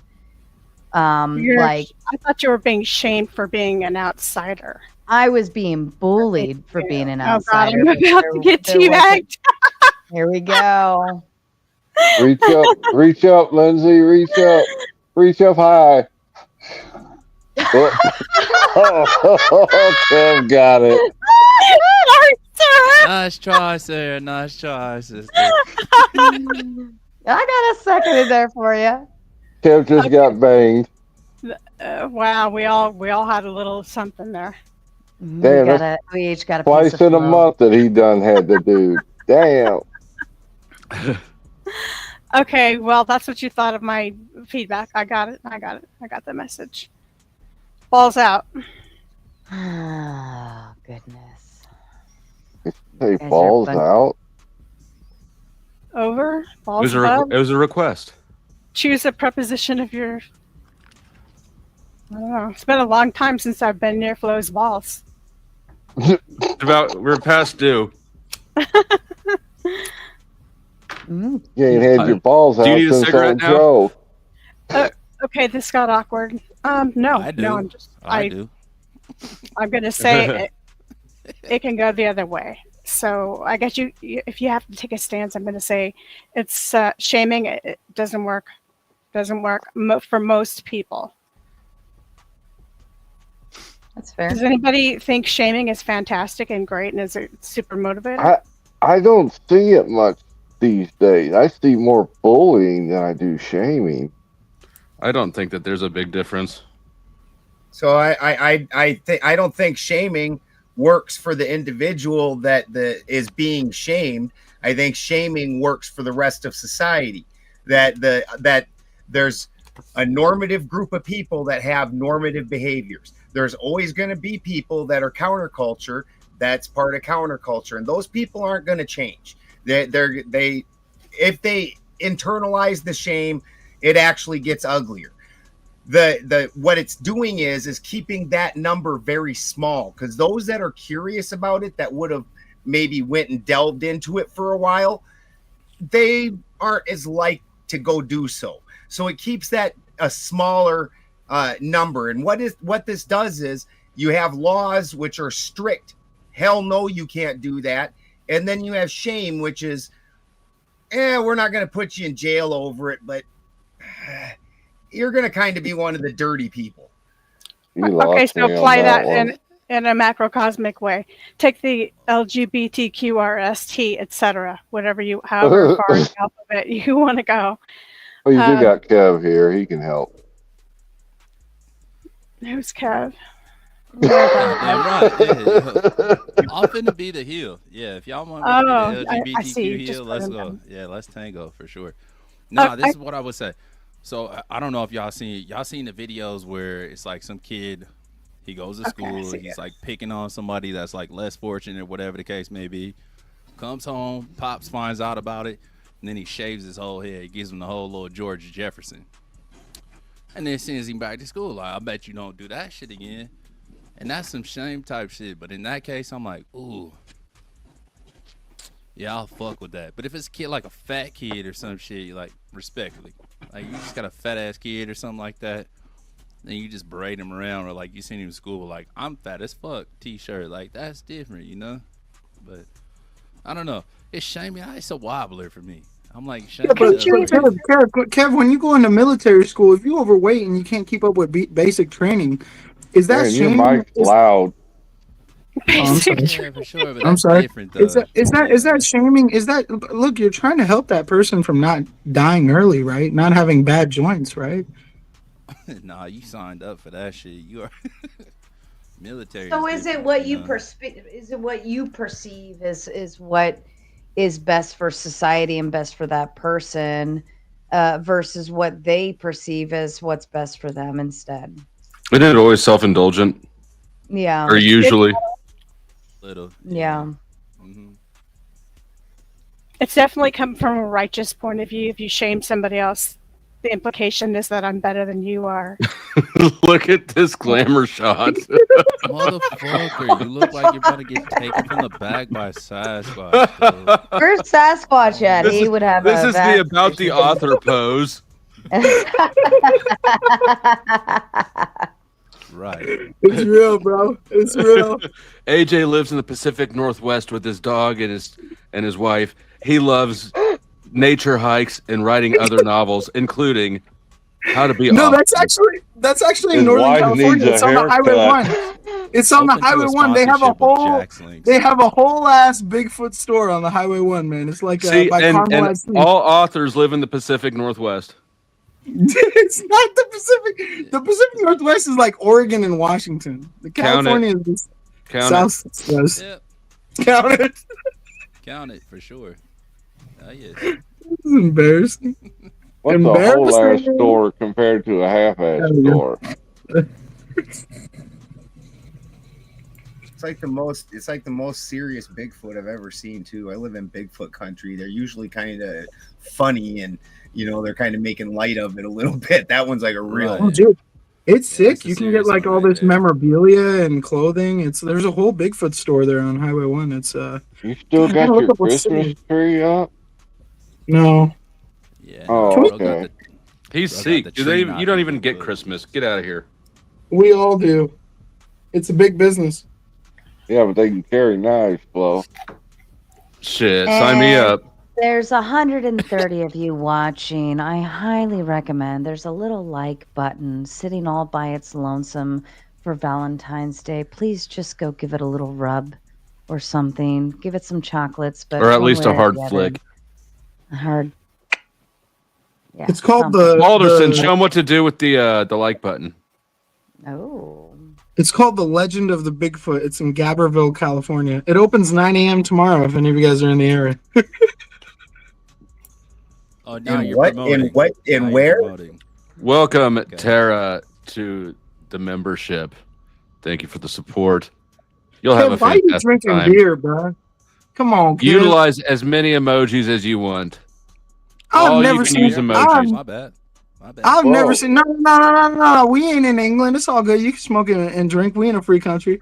What I'm saying is, Suge Knight would never drink a beer out of a bottle. He'd be sipping on some Henny. He'd be sipping on some Henny on the rocks, bro. You killing me right now. You killing me. You're a racist, dude. You notice Racist that? piece of shit. That's why I Oh make fun of you in shit! the chat, bro. I know you're fucking Oh shit! What? Because I'm mad at you for not drinking Henny? You got a Crenshaw hoodie on and you just drank a bottle of beer, bro. You killing me, bro. Yeah, bro. Let me live. You got a what kind of hoodie on? Hey, shout out to Nipsey though. R.I.P. Nipsey Russell? Nipsey Hussle. What? Russell. Chuck, you definitely from Tennessee. Nah, he's right. That's where Nip got his name from Nipsey Russell. It was a play off of Nipsey Russell for sure. Yep. I don't know, the guy laughing, I'm fairly sure just called Gabberville, in Highway Yeah, Gabberville, bro. That's how you know I drive through it. I don't live in Gabberville. Yeah, it's Garberville and it's Highway 101. It's Gaberville. According to English, it's Gabberville. I'm sorry, I don't even know. Where's the R between the A and the B? You over here talking about Garberville, bro. Garberville. I live That's like hey, that's like when you go. No offense, that's like when you go to New Orleans and they're like, it's New Orleans. Like, come on, bro, you gotta sound out those vowels, fam. Oh yeah, the NOLA. Yeah, Nolans. Yeah. You gonna hate on me because I don't live there. Happy Valentine's Day to everyone. Oh, is it officially? Yeah, oh yeah. From That us here sounds at like single Bloomingdale's. talk from Sarah. That's single talk. The way she did it, the heart and all of that. I'm like, I don't have to do all that. I'm okay. I'm happy. She's just like the extra emphasis on the heart. Like, we gonna find you a date immediately. I need to find somebody to break up with her by the next day, because we already understand there's about 30% of all people. Yeah, 30% of all people getting broken up with tomorrow. Why would I want to know? I want somebody else to do that to you. What you talking about? I stay single so I don't have to be accountable to other people. No. Every woman deserves to get broken up. Like, I encourage women to get broken up 5 times a year. You want to know what I'm doing? I'm out of here. I'm actually going to go have lunch with my dad tomorrow, or today, I guess you could say. And then I'm heading on a road trip up to Newark for the Debaticon. So, yeah, it's shit. I wouldn't have even had like a weekend of romance even if I wanted to. Oh, you putting in real work. Who gives a fuck? Your nipples just got harassed tonight. That's an early Valentine's They Day. did. My nipples got very, very, very harassed. Dang, did it? I don't even want to ask. I missed that action right there. I really did. Look, Sarah, I want to say this because it's a new year, and I would not wish you be single. Like, that's no guy should wish I'm back. you be Chill out. single. Yes, that's cool. Look, I'm not gonna steal your thunder, because you know I'm like lightning. I strike quicker than that. But anyway, so I'm gonna say this real fast. You at least strike twice. In the same spot, yes, I do. That's what makes it magical. But we're not gonna get into all of that. Look, What do you mean about asking- that? I want to know more where you He comes strike fast. twice. That's what he at. means. He comes fast. Boom, boom. Hey. No, you just when you find a spot, you hit it again. Tell me about That's all that I'm spot.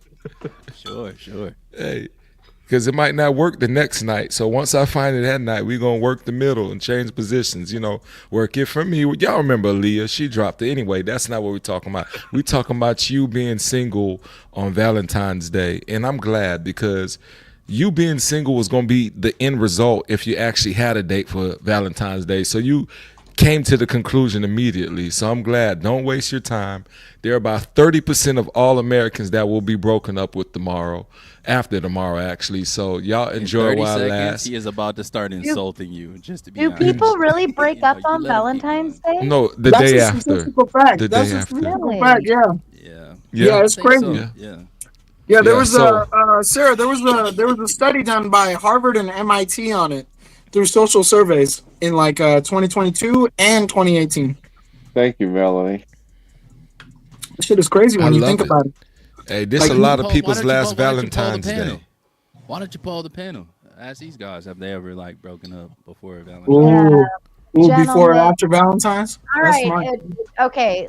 Gentlemen in chat, whether you're on Flow State or mine, put a 1 in chat if you've broken up or been broken up with on Valentine's Day. And ladies, same to you, put a 1 in chat if you've broken up with or been broken up with on Valentine's Day.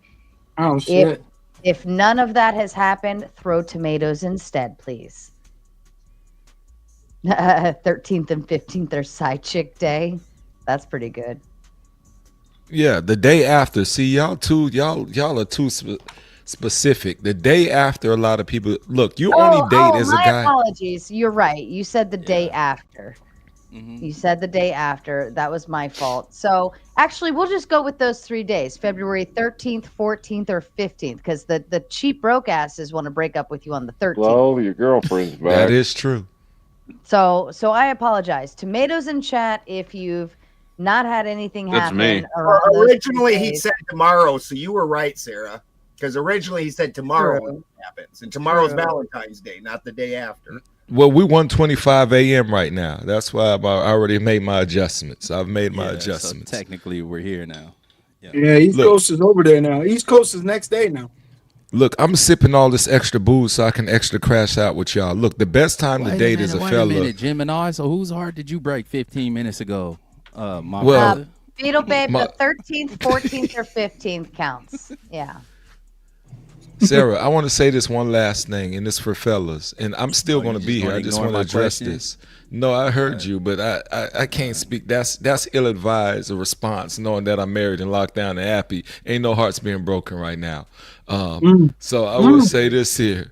But February 15th through about, I would say, October 30th or October 31st, Halloween, that's dating season. Like, you date from February 15th all the way through the summer. You have the flings, the fun. You carry that into early fall, but you got to end it because you do not want to get into November talking about spending Thanksgiving dinner. It all ends there. You derail everything. It's better to do it before you get in November. Oh, before shit, they because bring you up got to Thanksgiving. introduce them to the family and all that. Nah, because you got he's speaking real fiscal. November, no, listen. Idealistically, you start dating in the summertime, so you like meet them at the beginning of the summer, and then you get into what if you're picking out Halloween costumes together, you're going to Thanksgiving. Okay. But that's what they call, what is it, the lockdown? So what is it, the Cuffing lockdown season. cuffing season. Thank you. Cuffing season. You hit, this is when she's Fucking hell. like, now she's gonna make you hers, and then you get all the way through Valentine's Day, and then after Valentine's Day, now that she's gotten through all of the seasons with you, she breaks up or you break up, one or the other, and you move on. She has the spring to recover, as do you, and then summer starts and you do it all over again. See, that's good advice for people who want to be in relationships. No, Sarah. son, my brown ass was thinking on some. You like, I was agreeing with you there, brother, because I was like, man, why would you want to start dating around the time you got to introduce them to family? Because it's all gonna go bad when you introduce them to family. Like, that's my experience. You know what I mean? That's So, why I like, from say you got February to- 7 months. 7 months to date, and there's no family involved. See, Sarah's talking about the person who wants to kind of indulge in a relationship and then you break their heart. No, I'm saying date so you don't have to break their heart in that way when it's talking about true feelings. If you never met the family, you still okay. She'll be devastated, but you'll bounce back. You got February, March, April, May, June, July, August, September. Come on, October's kind of the borderline. You can spill into there, but it's over. Hey, I'm not buying you a Christmas gift. We're not carving turkeys together. We're not bringing the New Year's in together, and we're not celebrating Valentine's Day. All Then of that's why are you eliminated. dating? Yes, exactly. From February 15th Why are to you Halloween. dating? That's why I'm dating. That's why I'm Bro, dating I for got a 7 toxic months. ass. My Uncle Clifford is toxic as fuck, bro. If I bring somebody to family like Thanksgiving, he always stepping me like, you finna keep this one, nephew? I'm like, what the fuck? You go through that many, Kev? He the drunk. No. Don't do that. Nice. You're the one that said it. Here's Nah, he the a thing, toxic though. ass You uncle, don't though. want to You do that be. You don't want to be locked down in the summertime. That's when all the fun happens. Yeah, you're not locked down. You're having fun. It's never Yeah, gonna be but serious. you're saying February to October. Why the fuck would anybody lock in before June or even May? You're right about that, Sarah. Yeah, his timeline is fucked up. No, my Yeah, timeline your is timeline excellent. See, y'all talking Your serious. timeline is completely Who's serious in the backwards. summer? Yeah, no, yeah, no, who's I- serious that's what I with was it? gonna say. My Like, wife was in regards literally to what everybody else reading an article, and she said that girls do it like Sarah said, and guys do it like Bad Gemini said. She said she was just literally reading an article on this earlier. I don't know. That's dark. Yeah, Sarah, she likes that. I don't want to buy you a Christmas gift. You can And have then they fun want any to time model of and they year. look good in the summer in their bikinis. Then why would you be dating? You're just fucking. Exactly. Yeah, exactly. Thank you. Because That's fucking perfect. sounds Exactly. crass. Yeah. Exactly. I packaged perspective it of well. My perspective of it wasn't so much seasonal. It was just the outside perspective of like, okay, this is quite intriguing in the sense that, like, if I have a classist or racist family and they're not going to agree with who I'm dating, especially if they don't look like me or come from my culture, that's probably a worse time to date, right? But at the same time, like seasonally, I understand because I don't really jive with it. But if you're growing up in that culture, those are the optimal times for you to date. Like what Sarah's talking about with the cuffing, season. You know, Pardon me for just a moment. Imperious, this is my fucking panel, and you know you owe $96 more to get the fuck on. That's here, so funny. He fuck owes, off. he owes me 20 today. Damn, Imperious, come on, dude. You can't be saying you're a lawyer and not pay, bro. I be paying everybody when they put me backstage. It sucks, but I gotta do it. No, he knows he has to pay to get on here. So, and I won't let him on. $96 more. You've paid $4. Is he like Spigoli? Spicoli is Spicoli's just a dirty old man, but he's not necessarily completely disrespectful. Imperious, the first time he came on this panel, first thing he did was like call me a fucking bitch and so on and so forth. And I was like, I'm just gonna go ahead and kick you because I don't have to put up with that because it's my show. I don't have to. So I told him $100 to get back on panel ever because if you're gonna disrespect me, you're at least gonna pay me to tolerate it. Well, you So- ought to at least kick him out of chat too, then. Especially he's over a on member of closed chat. If he's a member, if he's he's getting if close. he's a member, if he's a member of the bar association, that's just unbecoming behavior. I don't know what to say. He's a broke. This is why we have thousands of lawyer jokes under the That sea. bitch lives in his mama's basement. We all know it. He's eating Cheetos from his beanbag, spilling down Sarah, his crumbs down his chest right now. Like it's Your okay. call. Hi, Snow. Yeah. Oh, Snow already took care of it. Okay. Oh, I guess maybe she just blocked him on her own. I don't know, but totally up to you. He's got a membership though on your end, so that's your call. That's coming in your chat. Oh yeah, I know, but that's what I said. Yeah, no, it's your call. You'll put up with only what you decide to. I mean, the chat's the chat, but that's your end. I can just pretend he doesn't exist. Oh, he gets ignorant with the women All right, in chat. I'm out for tonight. That's enough fun. All right, Balderson. Well, thanks for the milk tit. All right, brother. Make sure your cats don't eat your chickens. The cats don't bother the chickens, but And when you milk the chickens tomorrow, be sure to record it so that we all understand how exactly that works, because we all seemed lost. Yeah, I've been very lost also. And even if you went with the weird trying to milk the rooster, roosters don't have dicks. So chickens don't have nipples. I don't know what this guy's talking about. I don't know. The fuck if they don't? You just haven't looked hard enough.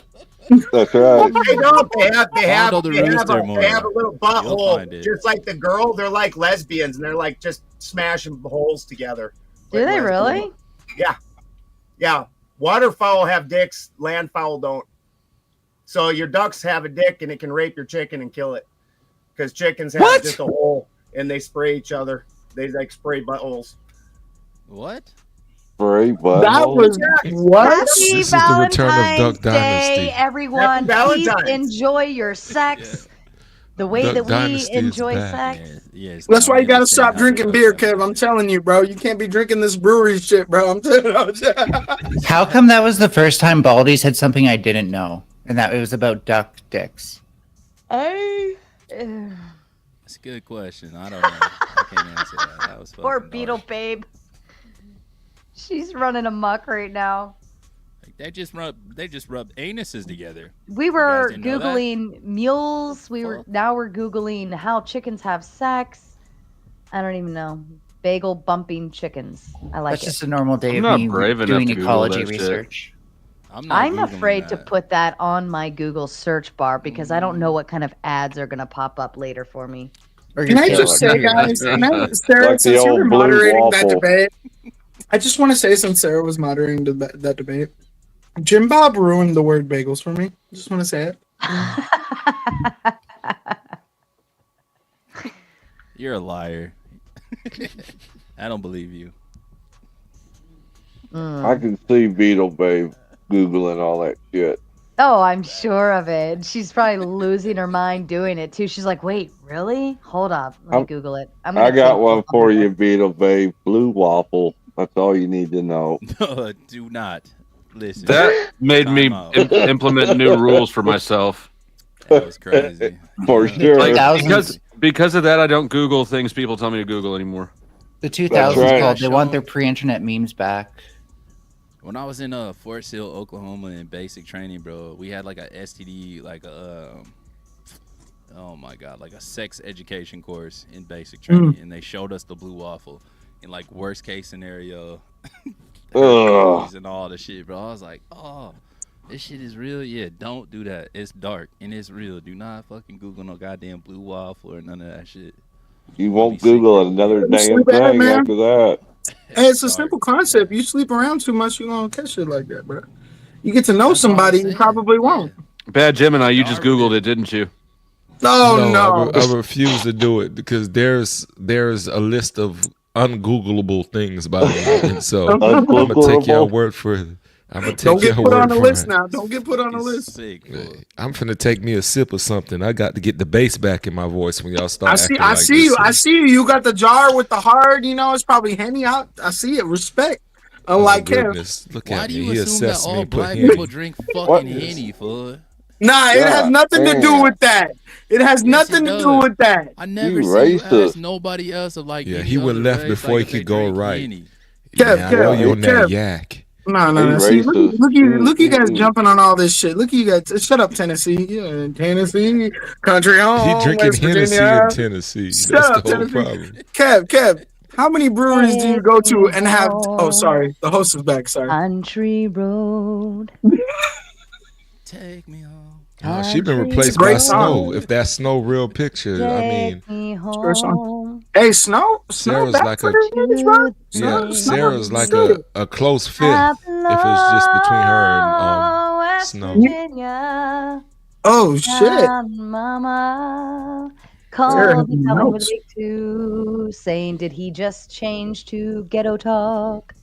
The fuck you just made Siri go off. That Sarah's was singing weird. like she either trying to get a man, or she broke up with her man and still think trying to she's- get him back. It don't matter. You think she's trying to siren song people?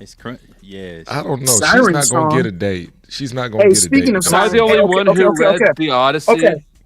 Okay, can I bring up something that's not controversial and won't get us into arguments? Speaking of Uneducated sirens, motherfuckers don't know your Homer. Other than looking whatever, at you, I don't know with what your else is a economics bigger degree argument. and Oh, whatever. brother Ward, Oh, though. you're philosophizing. Can we talk about sirens? Like, can we talk about mermaids? Can we actually talk about that? Like ancient cultures, modern cultures, talking about these sea creatures and stuff. Can we talk about that? Because I heard the word sirens and it just triggered it. It was a universal thing, bro. So let's talk about it. First off, when you talk about sirens and trigger, that triggers a lot of black folks just to run and make sure the police ain't coming after you. So I don't care how it triggers you. You talking about like, I Hey, don't that care was about comedy your sirens. greatness. That was just, comedy man, greatness. It's That like was comedy sirens greatness. and triggering. I'm like, We you got a the couple of last niggas up person. here on the panel. Let's talk about sirens and shit. How you Yeah. niggas feel about sirens? Like, what Yeah. y'all Okay, Kev, nah, Kev, now you taking that shit extra. I'm That talking goes with about the Hennessy. mermaids, bruh. I'm talking about. You guys don't know about the Greek mythology. Melanie, can you help me out here? Because you're smart, you're educated. Flo, you're educated. Don't help Sarah, me. No, let know me what down on mermaids this are. Can somebody help me out here? I'm pretty sure people know what Sirens? mermaids are. Sirens Right, so- were like evil mermaids. They use their Right. singing voices to lure you in just to devour you when you got there. Yeah, and that's all I That's was the saying. police. That's Come on correct. now. That's what I Like mean. in the- India, Me too. Like in India the movie, Old Brother, Most Where Art hear Thou? sirens and run away. Nah, bro. Based Like, on Homer. Out of the Homer's police. Odyssey. Oh, I was about to say whoop whoop chicken for Sarah, but I know she don't go that way anymore. I've had my fair share of conversations with fishermen who spent upwards of half a year in the sea, like deep parts of the sea, and they got some crazy stories. I don't know if it's deliriousness or what. You spend a lot of time with seamen. Oh I didn't got up stage man on this panel. Holy right God! in- you walked Where's right the into link? that. Send the I'm link. sorry. Say that again, Flo. You cut out. I'm sorry. What? He said you cut I was asking if you spent a lot of time with seamen. Well, that would be the Navy, right? That would be the Navy, right? That's Marathon Kev was in the Navy. He was on a boat for about 2 years. No, don't do that, bro. I was regular Army. Not if he went to Fort Knock it Sill, off. he wasn't Navy. He always managed to stay afloat like a buoy. Shout out to Marathon Kev. I don't know what kind of strange things you did, but shout out to you. I find it wild what we Anything for a define as piece of gay change, nowadays. Now you my can just boy. see men and you're gay. Oh, there we go. everything Melanie is coming in applause with the heat. Melanie coming in with the heat. Y'all don't play with the Cosmic Fox now. I debated on whether I Bro, should say you're that, the to one be that had honest. fucking Bigfoot like caressing your head. and Hell shit. yeah! Hell yeah! Hell yeah! Let me pull that shit up again. Bigfoot all day. He's real, Oh bro. God. There's a whole lot of shot. Hold on. Let me pull that shit up again. Yeah. Look at that big motherfucker. Look at that big bronze motherfucker. Well, put your face out of the way. We want to Is that see your the- prison Okay. husband? Get your face out of There we the way. go. That's what It I might was be, thinking. Flo. Yeah. It might be. It might be. You never know. I know This you've looks- been to prison, but I haven't. This was like your first day in prison. Oh my Yeah. God, dude! Come on. Look at You know that he's head hiding on the that fact that thing. there's a Right dick in there. front of He's his hiding head his like dick. that. You're so hiding the dick. Let's enjoy this. You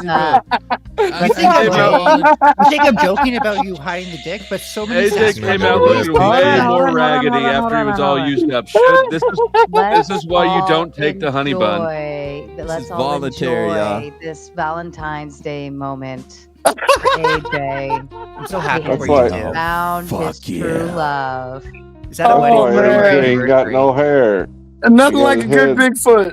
Hey, Chuck, it's a Chuck. It's that's like a right. symbol of, You mean a of foot how long? I'm not good enough. You know what I mean, Chuck? Yeah. Not good fuck enough to wear a yeah. turban, bro. I think The it's turban more is a crown. I sad. don't deserve it, bro. I'm American. We're just What's going that got to do with hair? Oh, the violin Don't get to is wear the turban, crazy. bro. I don't get to have a lion's mane, Chuck. Just The like Does you he, got a short does he ass. slap you you on got the a top of short the ass- head when he's done? Slap. It's a statue. It's Good a job. statue at a goddamn memorial store He's on like- the Highway 1. Good job, sport. Call Go- me go take a I'll tell shower. you this. to Hey, I'll tell you this. I don't want to fire shots. AJ. Okay. All right. Call D. These coming with a motherfuckers big weren't in the Venetian. They were over at the fucking. Good Lord. That Good easy. game, sport. Go take a That shower. fucking easy. Caldy coming in with a big 2 says Melanie is greater than organic. I said what I said. I wonder if you meant to say greater than. Not everybody understands the difference between the Pac-Man eats the bigger one, right? So Oh, you yeah, got to remember that alligator. when you say that. Yeah, alligator alligator. pack. We always said Pac-Man. That's a pretty clever way of remembering that. Mm-hmm. Yeah. So I wonder if Caldy meant to say. Can I just say greater than. something to my sister Snow really quick? Who the fuck would think I'm better than anything? I know Snow's trolling me, but Snowfire, come on. Like, I didn't want a bunch of clanking while food from scratch was being made in the kitchen to be heard on Flo's Live. So that's why I just muted up and said, babe, can you just, like, real quick? I'm in the living room. I'm never in the living room. But it was- You didn't mute up. That was the problem. I did mute up, and then after I unmuted, Flo was like, what happened? And I explained it. So don't say I told my wife to stop being loud while she was cooking. It was specifically because I just didn't want a bunch of clanking to ruin the live stream because I respect you Damn, guys. she's been cooking for 6 hours. What the That's hell? reasonable. That's Adjust reasonable. your audio set. Oh, no, that's not reasonable. Why didn't you just fucking adjust your audio settings? Why didn't you just That's- do that? Because you can't That's a adjust. good, hey, Kev, that's a good point. Marathon Kev, No, that's I'm not, not a on your good level, point. though. Kev, I'm if he not wants on to your level. prioritize my stream, let him prioritize my stream, Kev. Yeah. Oh, Kev. Okay, fine. Okay, It's honestly fine. just more professional Oh, to not let Jesus. background noise in. I was gonna say I need to get on Kev's mic level, but okay, all right. No, you know what? Good audio is actually having a ton of like background noise. We need to hear what's going on in your life right now. Man, I get way too much shit for just trying to say like as men we're powerful, but women are very separate and powerful too. Like, so it's crazy to me when people are like, "You don't treat women right because he's brown." Like, come on, man. Furby, I think you have a fan. You know what? I actually want to. Yeah, I want to talk to Caldy about comedy and stuff like that. He seems to have decent taste, at least aside from he mentions Family Guy too much. But Who's your favorite comedian, Melanie? I got to know. What do you think of George Carlin? Who's your favorite comedian? I always give an answer, and then I'm like later on, it's like no. There's always a better answer. Just off of like I really liked Gilbert Gottfried. Gilbert Robin Gottfried. Williams. Yeah, his delivery. Well, His they're delivery both was good. just like Gilbert perfect for me. Gottfried roasting Joan Rivers is maybe the funniest bit ever done. That shit sure was we did. fucking hilarious. How do you guys not mention people like George Carlin though, or I'm just not a Eddie big Murphy stand-up person. and Delirious? Robin Williams was way funnier. Like for example, I'm more into like post humor and post irony, which doesn't like you can translate that into a stand-up bit, but it's going to be like one person who does it right. Yeah. Do you think the evergreen Comedy Central like roasts have evergreen gotten shitty over time? Like the Comedy Central roasts aren't as good as they used to be? I don't pay attention to that. I'll sell them to you, come not on. laws. That's post humor. That's post humor. I feel It's like literally I'm in like all of it is post humor. 1922. Sarah, you got good collarbones. Damn, that's an old school compliment. Yeah. I If like you want those. those, That when I'm done means- with them, I'll sell them to you. That means I he's think a roast focused is- on your neck, Sarah. That's a great Flo, compliment. you Talk got about her trouble for that collarbone. one. You need to be focused on her neck. Shout out to that, man. I She did does have get in great trouble for that collarbone. already, haven't I? Yeah. Because Uh-huh. it's attached to her neck, and that's when all the trouble begins for guys. Sarah, I As a like your lawyer, bangs. just trying to protect you. You know what? All these fucking cocksuckers in the chat that don't like, fuck you guys. Okay? Just How do fuck you know they're guys. cocksuckers? Well, who are you Lower talking your to? You t-shirt. I can't bet you get a even. collarbone. You can't Probably even get a chat. collarbone. You've been I muted know. because you're such Exactly. a douchebag. I know But if you lowered kicked your me out for t-shirt, you get a little 24 collarbone hours. compliment too. Somebody you get paid one. accordingly. Douchebag. What is Wow. up with all this Sarah harassment today? Everyone's just on Sarah's ass. I always harass you. It's my job. No, no. You're good. I'm saying everybody's on your nipples or on your collarbones. Like, what's going on? What's going Yeah, on? man. Y'all Sarah, gotta have she's both meant to be bars? disrespected. Let me tell you about me. When I'm going to Jealous. disrespect a woman, it's going to be to her face. Sarah knows that. I'm going to look her right in her face. I'm Here going it to talk comes. about how rosy her cheeks are, and it's not makeup. You know what I'm saying? It's just that's how she was born. I'm going to talk about her bangs. I'm going to talk about her Jim Carrey eyebrows when he played the Grinch. I'm going to talk about all of that. Like, this is how I am. So This I like nigga. it all until I don't like it. So, you What know, I'm about going to her talk about her Adam's Chucky apple? cheeks. God. I'm gonna talk about how she looks like she's John Gruden's daughter. Like I Sarah, you like got all of the aura. stuff here. Like I don't care. Yeah, Sarah, shout you out to got Sarah. John Gruden. Yeah, don't worry about him. You don't need to know him. You know, there's Oh, more there's to a lip Sarah gloss. than her appearance, right? That's an aura right there. What'd you say Man's got about What? aura. There's more to her than her appearance. You don't just have to comment on her appearance. The Yeah, whole time. I'm a What? bitch, You're right. too. I'm glad you brought that out because she does have a terrible attitude. I can't stand it, so I'm gonna be balanced. Her attitude is trash. So you know what? I'm sorry, Melanie. You are very smart. I should have addressed that immediately. Sorry, fellas. Yeah, you see how she looks. The camera doesn't lie. But her attitude, she can hide that. It's terrible. She's divisive. She's pro woman. Hey, while man. being Hey, pro man. man, but don't Nah, like man. I'm confused Even with that. So GS cheers says to she's that. a whore. That So confusion. Hey, I got mad love for Melanie. That confusion's there for real, brother. Let's just keep it on the down low. Cheers You to like- to You're Sarah. confused? All right, I'm giving you guys 10 more minutes and then we're shutting this bitch down. Oh God, I thought I worst wasn't gonna stream make ever. it. I'm so glad I made it for Worst whatever the stream fuck it ever was. is crazy. I was a part of the worst stream ever. I made it the worst, man. I mean, we not the ones who blew it. You need to go blow on some things. Pause. I mean, Do I need what to you blow choose is something? on you. Pause, That's between motherfucker. you and you. That's you between you and your life. You need to go blow on some things. It's That- super balls, bro. that's And on between that note, you. God bless you, Sister Sarah. Thank you for having me up here. Whatever. This motherfucker over here. Oh, I'm out on that. No, that's just how straight Narcissism dudes. material. That's just Hold how it up, straight man. dudes do. Oh, But that's just man. how straight dudes get a straight BJ. You don't Sure, say sure. gay. damn. I like it. I like it. That's too funny. Should I be quiet now and see if more confusion and Oh chaos no, erupts? you might as well just scare everybody away. You got 10 minutes to do it before I end this bitch. Go for No, it. Go. Kev is my home team, man. And let me tell you, first off, as long as you got some guy wearing a blue cap, sitting with a shirt that says "I'm not angry," etc., because the rest of it's blocked out, like, you'll be okay. He provides balance to the show. Melanie, I like Melanie. Me and Melanie don't usually beef, and I think Melanie understands that I'm crazy, and even when you come with the scientific stuff, I'm going to ignore it because I know I'm going to lose, and I just talk out of reckless emotion. And so, Chuck, I don't, know who you repping. I do see you got Trump, so shout out, he did win, and hopefully, I can get a good return on taxes. Organic Tomato, Sarah Flow Gang. I didn't know you had a whole Flow Gang, Sarah. That's new to me. I don't know if you're gonna have Sarah Flow Gang shirts come out. Oh yeah, but that's the little underscore. No, we are the Dusty Tomato tonight. Okay, what? Dusty Tomato, shout out. Yeah, you Organic Tomato, you around here trying to ride and defend Sarah and her honors. There's no honor of Sarah. She told us about the treachery she would do at beaches, in the backseat of cars, cheap hotels. Like, it's too late. Don't forget the to defend her cornfield. honor. And the cornfield. I am so pissed off because I had 500 shirts made with Sarah Flow Gang. Now I got to make them with Dusty Tomato. As long as you give her all the money. As long as you give her all the money. You should have been here in the beginning when we determined what our name was going to be. It was Flowmato at that time. Flowmato. It was? That was We are Flowmato. terrible. Oh, gosh. Sharknado, Flowmato. That's The terrible. chat voted. They win.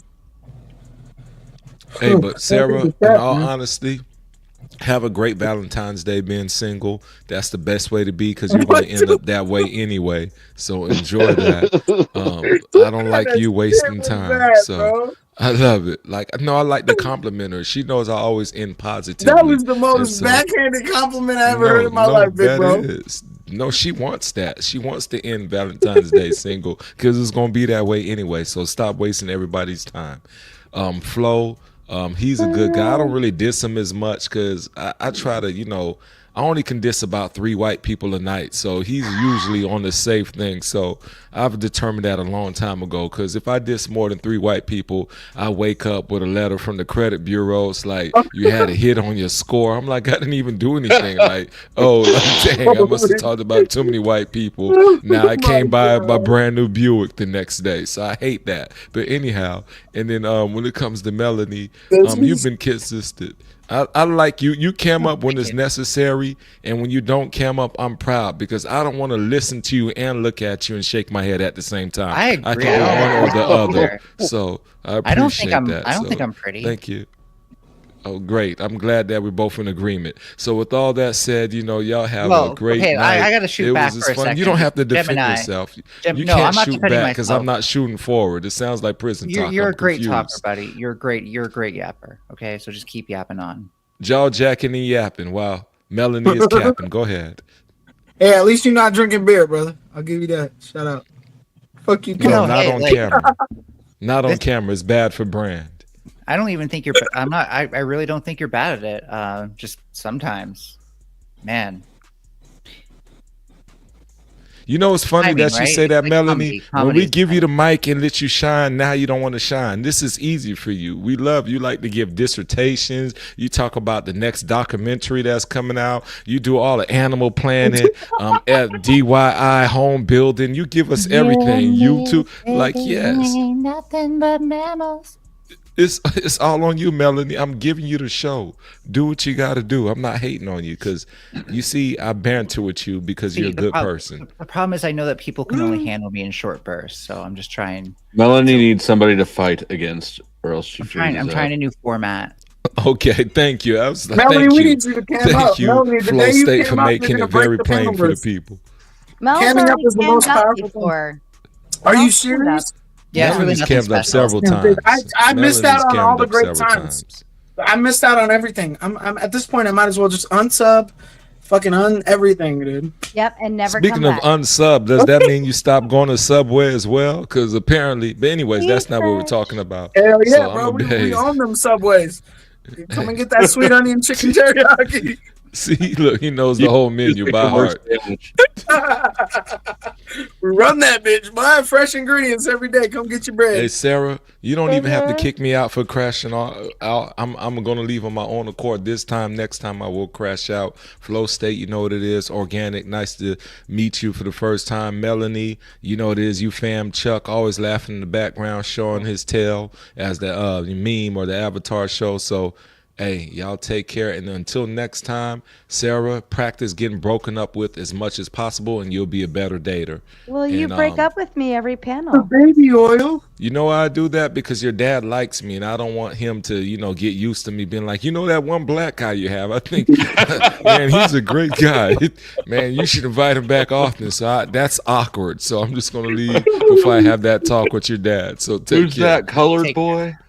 Flo. You're all right with me, Flo. But yeah, I don't want that awkward conversation with her. Oh and Dad, so, my yeah, God, that's clippable right there. Take care, Gemini. Although I'm just saying that assuming you're not going to attempt to say goodbye for a fourth time now. No, because I don't know how to say goodbye. I do know how to say hello. But to you, I will say goodbye. And that's it. I'm gone. I'm gone for real this time. I got booze in my hand. I don't know how to act. Yeah, it's not beer, bro. Shout out. Fuck you, Kim. Chuck, your final thoughts to the panel, my love. Oh, I hope everybody has a good night, especially you, Sarah. May you have a good week. Thank you. Alrighty, have a good one. Oh, that was fast. Wow, it's quick as hell. Chuck doesn't always. Sometimes he dips out before final words get around to him. Surprised he stayed that long. I will let you guys take the main event, final stage. I'm always out. It's amazing you even let me on. Honor. How did pleasure. you get so red all of a sudden? It's because of my Xbox screen. That's why. Hold up with me. It's like he's trying to be the ultimate. He's trying to be the laughing tomato. There we go. Did I go white all of a sudden? It's the goddamn Xbox crap. It's like welcome to the country club. I just want to say thank you for even letting me on, even though I annoy and spurg and all this stuff. You guys are awesome. Love y'all. I'm always listening, even though I don't hit the link. But when I do, thanks for putting up with me. Take care. God bless you. Happy belated Valentine's Day for those of you that are in love situations or not. God bless you all. Bye. All right, Melanie. I think we know what I want to say here. The only smart thing that was said tonight and will be said tonight is that, Flo, you're taking so many L's by not 1v1ing me. Anyways, thank you for having me. Oh, okay, cool. Bye. Yeah, he's taking even more L's. Okay, bye, Sarah. Bye, Mel. Thank you for having me, seriously. Oh, always. You're always welcome. And I appreciate it. We'll see you next round. Flow State, your final words. Yeah, Mel thinks that this reverse psychology is going to work to get me to debate. It's not. It's just mobilizing me in the opposite direction. I gave my audience a chance to help fund it. It was a resounding 0 out of 20 super chats came in to try to meet that goal. So thanks for having me up. It was a good conversation, and salute to the chat. Fair enough. And thanks everyone for tuning in this evening for Throwdown Thursday. It turned into more of a hoedown Thursday. I mean, we were talking about cow tits, the way chickens have sex, eggs. We went all over the place. It was quite strange, but overall, it was still a fun time as always. Don't go far. I am redirecting you to Matters Now. I believe they are going over the Andrew Wilson and Diddley, what's her name? Diddley something debate on whether porn should be banned or not. But Matters Now should be doing the after hours conversation. So why not go tune into there and have a good time? Find somebody new. Yeah, I'm going to be interested in actually checking that one out. Oh, they're winding down? Okay, well, hold on. We will. Did you want to come back up, Flo? Oh, never mind. We could send you somewhere else. That's okay. Let's see. Live. Sucks they're winding down. I would have loved to have done a redirect. Yeah, we're going up. Yes. Okay, come back up, baby. Come back up. Okay, I'm glad that you stalled out because I forgot to set up a redirect entirely on my end. Okay. Let's see. I'm going to send you over to the People's Podcast. They seem interesting over there. Oh, wait. Is that? Sheesh, this is pretty rough options here. Yeah, not a whole lot of people are. Nah. Oh, God. I'm not going to do it. What are you going to do?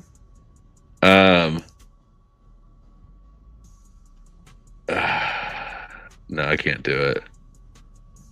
What are you going to do?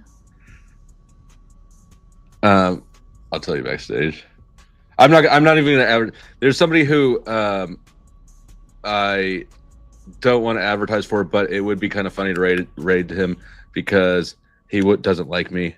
So it's one of those situations, right? Do I antagonize him or not? I don't know. Oh, wait. I don't even think the People's Podcast is. And I'm not showing. Oh, wait.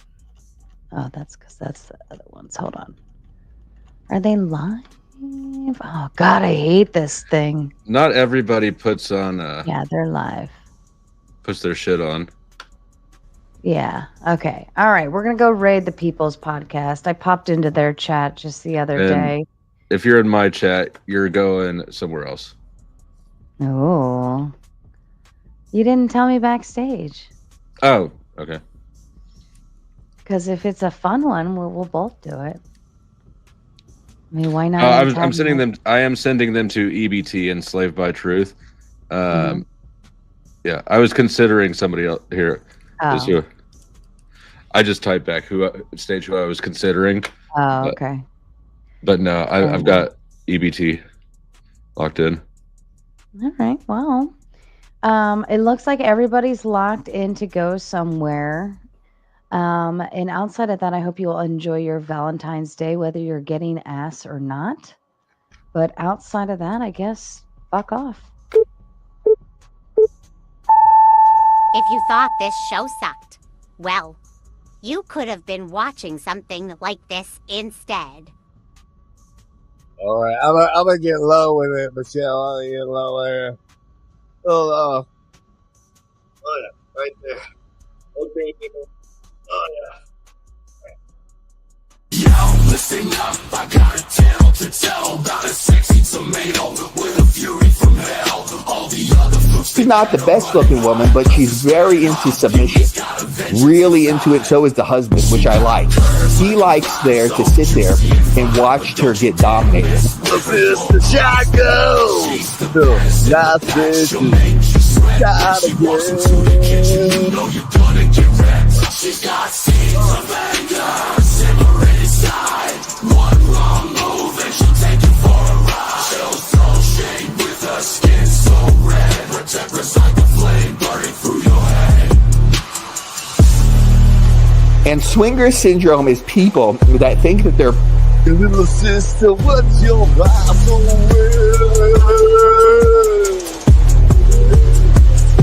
Chaco nowhere. Hey, little sister, who's so beautiful, man? Hey, little sister.